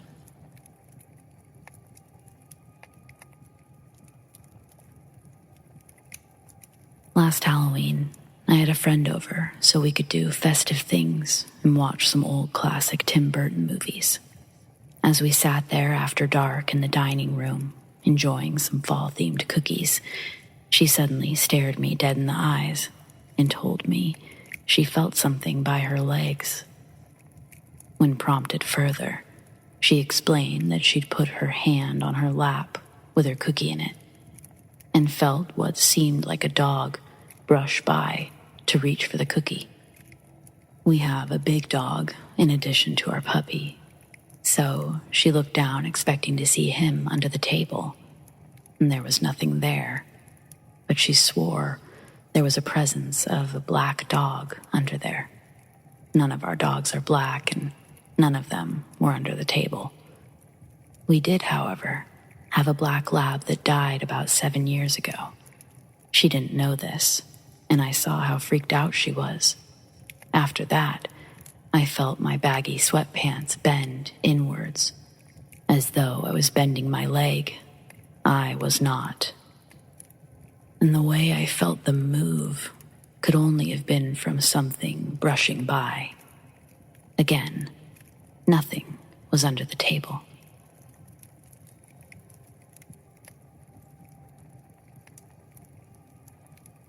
This year, I'm celebrating my 30th birthday. It's going to be the first time since birth I'm not celebrating this moment with the brave lady who raised me. Same goes for my grandfather. My grandmother died after years and years of suffering. It's a relief, but damn, it hurts. A few hours before her death, the last day I saw her, I slept a few hours to recover from this terrible night. She'd asked for mercy. Well, in my dream, I saw her dead, laying on the bed, Her husband held her and cried. Once I awoke, I immediately sent a message to my companion to tell him about this disturbing picture I've seen a few times. It's since the idea of losing her, it causes me huge anxiety issues. Then, right after this nightmare, I get a call, learning that she passed away as I was peacefully sleeping in my bed. It's been a month since she's been gone now, and I know it's strange, but I totally stopped dreaming about her. This morning, I just woke up in my family's house, and I heard the distinct voice saying, "Hi." It was nice and sweet, and I responded, "Yes?" As my grandfather, who sleeps in his room next to mine, answered, "Yeah?" I asked him if he called me, and he said no. I used to work in a funeral home for years as a counselor. I know grief may lead to hallucinations, but have you ever had a dream about your loved ones who eventually died moments after? Do you think it's pure coincidence? A simple sign of empathy since I felt worried about her? Do you think that I myself talked while I was asleep? I know a lot of my friends have confirmed that I'm a sleep talker. Anyway, that's not the most thrilling experience I witnessed, but I'm curious about these two moments. First, the dream. Secondly, the call. I respect your belief. I'm open-minded, so feel free to share. Take care.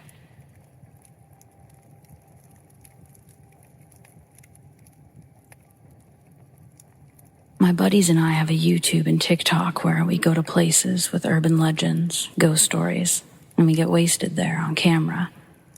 We live in the Louisville area, so we recently hit a lot of major spots in the area and decided to finish it off with Iroquois Park. We'd known all of the stories. The headless woman who's supposed to appear on foggy nights, the serial killers who ended their victims' lives, etc. So, we pull up to the park late at night with our film and our lighting equipment. Keep in mind, we hadn't had a drop at this moment. We're walking on the closed road in the park, and right away, you can tell that the real danger in coming to this park at night is the pure isolation you have at the top of the hill. And while it's supposed to be a beautiful nighttime view, any Louisvillian will tell you not to go at night. We get to the top after walking about an hour, and it's apparent that my buddies are just as sketched out as I am, so we decide to do a full lap before we set up. We're about halfway through the lap, having heard the dogs barking. We saw the fog, and we even smelt burning wood when we stumble upon a point with a large stone wall. In the dark, it looked to us like there was a figure sitting on the wall, swaying back and forth, but much taller than the average person. I immediately get freaked out and I say, on camera, "I see somebody by the wall." We turn our lights off and we sit for a second, trying to work out the figure in the dark. I start to turn around thinking that it was a homeless person up to no good, but my friend on camera decides to approach it. By the time we get to the point of where it was sitting, there's nothing there. It scared the shit out of me. Not sure how scared my buddies were because I couldn't see their faces in the dark. Not sure what it was, but in that moment, it got our hearts pumping.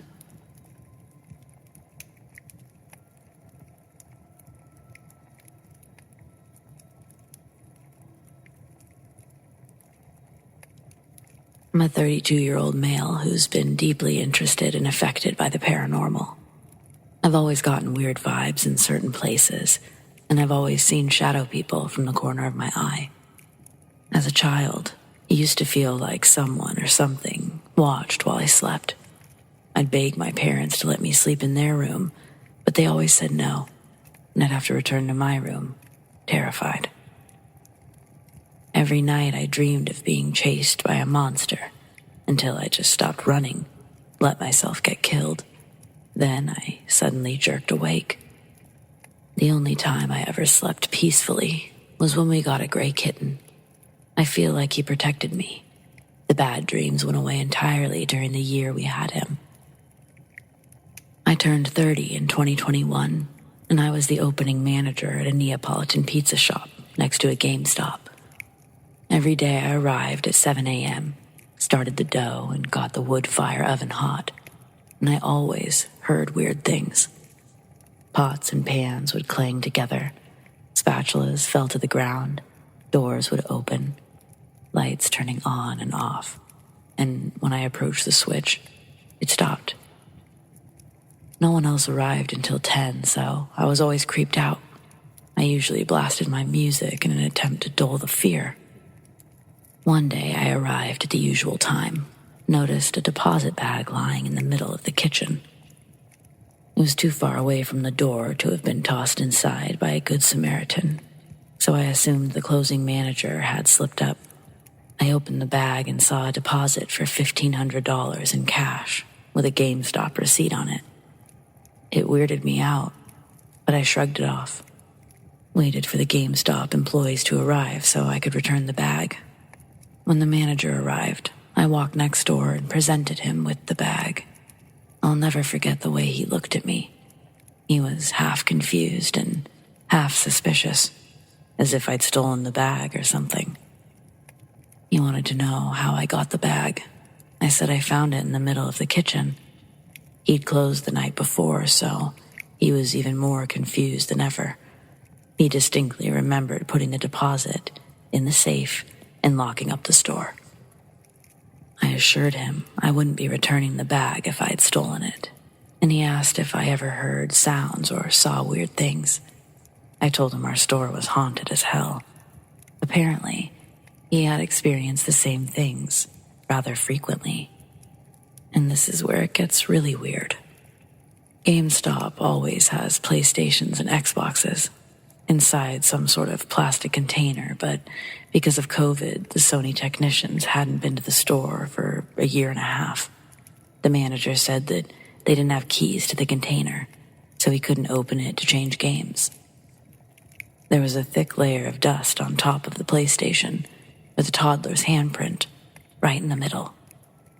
I was spooked. He thought it was a child's ghost haunting our stores, and he never believed in the paranormal before these experiences. He was a scientific type guy, but that all changed after working there for a few years. His whole worldview shifted after seeing that handprint.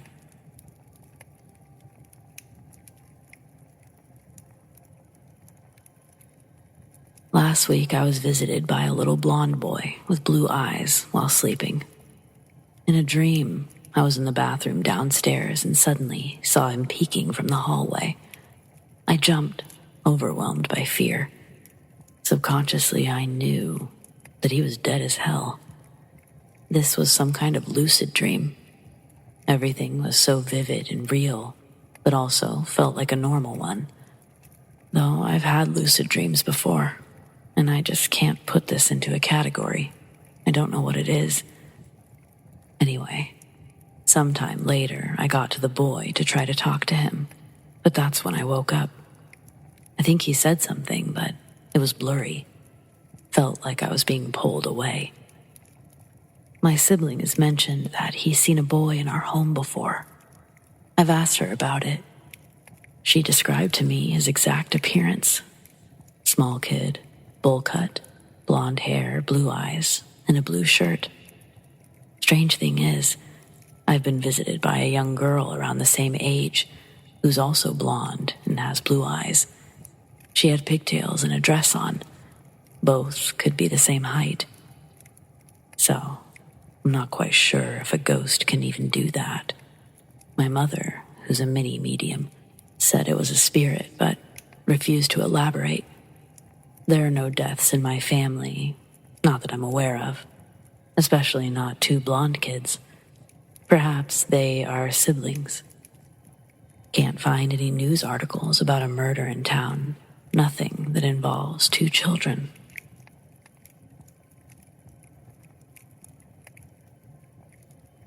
I've been on the road for what seems like a lifetime. Endless stretch of highways, the monotony of passing miles, lonesome nights have all become companions of mine. I'm a truck driver, or at least that's what I do for a living. I guess most would call me a tough guy, but trust me, I've seen things that would make the bravest of folks tremble in fear. Just a couple of years ago, I was driving my beaten-up rig along a desolate stretch of road, somewhere between reality and the darkness. My eyelids weighed heavy, but it was just a few more hours until I reached my destination. You see, those nights, they're the loneliest, when the highway becomes like a sort of canvas for strange, unworldly encounters. As I continued on, my eyes caught sight of something that made my heart seize. There, walking across the bridge highway, appeared an ethereal figure, consumed by a flowing white dress. Time seemed to slow as my truck hurled towards her, and I prepared to hit the brakes, praying she'd move out of harm's way. But just as my old rig shuddered, the ghostly apparition vanished into thin air. Now, at a complete stop, I looked forward, around, even behind. The road lay empty before me, and everywhere else. My mind questioned what had just transpired. I remember doubt danced within my thoughts, conjuring memories of ghost stories shared around campfires as a child. I stumbled out of my truck. My legs felt like they were carrying the weight of 1,000 years. Fear mingled with curiosity compelled me to get a closer look. Stepping onto a now desolate bridge highway, the concrete beneath my boots seemed colder than any place I'd ever known, as if it had absorbed the essence of that white figure. I searched frantically for even a trace of her presence, a shred of evidence to validate what my eyes had witnessed. But there was nothing. No footprints, no lingering scent, just an overwhelming void where she had once been. It was as though she'd stepped out of one reality, melted into another, leaving me questioning my own sanity. As I climbed back into the cab of my truck, a chilling realization. The woman in white, or whatever she was, couldn't be real. It defied all logic, all reason. No living being could just vanish without a trace, without a flicker of evidence. Yet, she had. Now, whenever I journey across those dark, lonesome highways, an eerie feeling never really leaves me. It's as if the invisible veil between the worlds has been lifted, revealing the existence of the inexplicable. Who was she?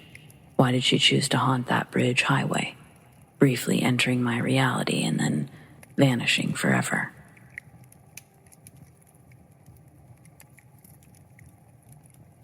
I have no idea what stretch of highway it actually is, but about 3 or 4 years ago, just before the pandemic, my boyfriend and I were driving back to Portland from Reno. It was probably around sunset, so not even fully dark, not fully light either. We turned around a bend in the road, and we saw, coming head-on, a semi-truck. It looked like it was in our lane. It looked real. Completely caught off guard and terrified, my boyfriend swerves into the other lane, which would be otherwise oncoming traffic, to avoid this semi-truck. Before he can even fully make it into the other lane and we get closer, it just disappears. There was no sound, no wind. Everything other than us now being on the other side of the road was normal.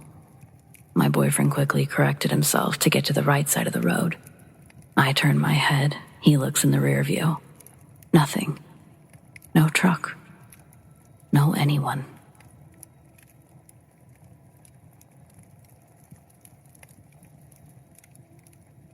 When my mother was a child, she spent her early years in a remote part of Mexico. There was no electricity, no running water or air conditioning. Due to several people living in one small house, It wasn't uncommon for her and a few siblings to sleep on the porch. Yes, they literally slept outside on pallets. Mom recalls some nights were actually much cooler on the screened porch. My grandfather actually built the house with his own hands, and the closest neighbors were miles away. The house was pretty much in the middle of nowhere. Now, on with the ghost story. Mom and 3 of her siblings were the ones lucky enough to sleep outside, and they never had any problems until the baker boy started coming around. He was a small child with golden curls. He wore a white baker's uniform and a mask made of real pigskin. He would walk around the house in circles, reciting a phrase in some foreign language that Mom never understood. At first, Mom and the others were frightened, but with each encounter, they grew to appreciate the baker boy's presence. It was almost as if he were protecting them from whatever fate he suffered himself. They never knew who he was or if he was even real, just that they all saw him. My grandpa always assumed they were making it up so they could come inside, but they swore everything was true. Over time, an outline of the baker boy's path began to appear around the house. And needless to say, the family moved soon after. The strangest part is that before Grandpa died, he said he finally saw the blonde boy with the pig mask.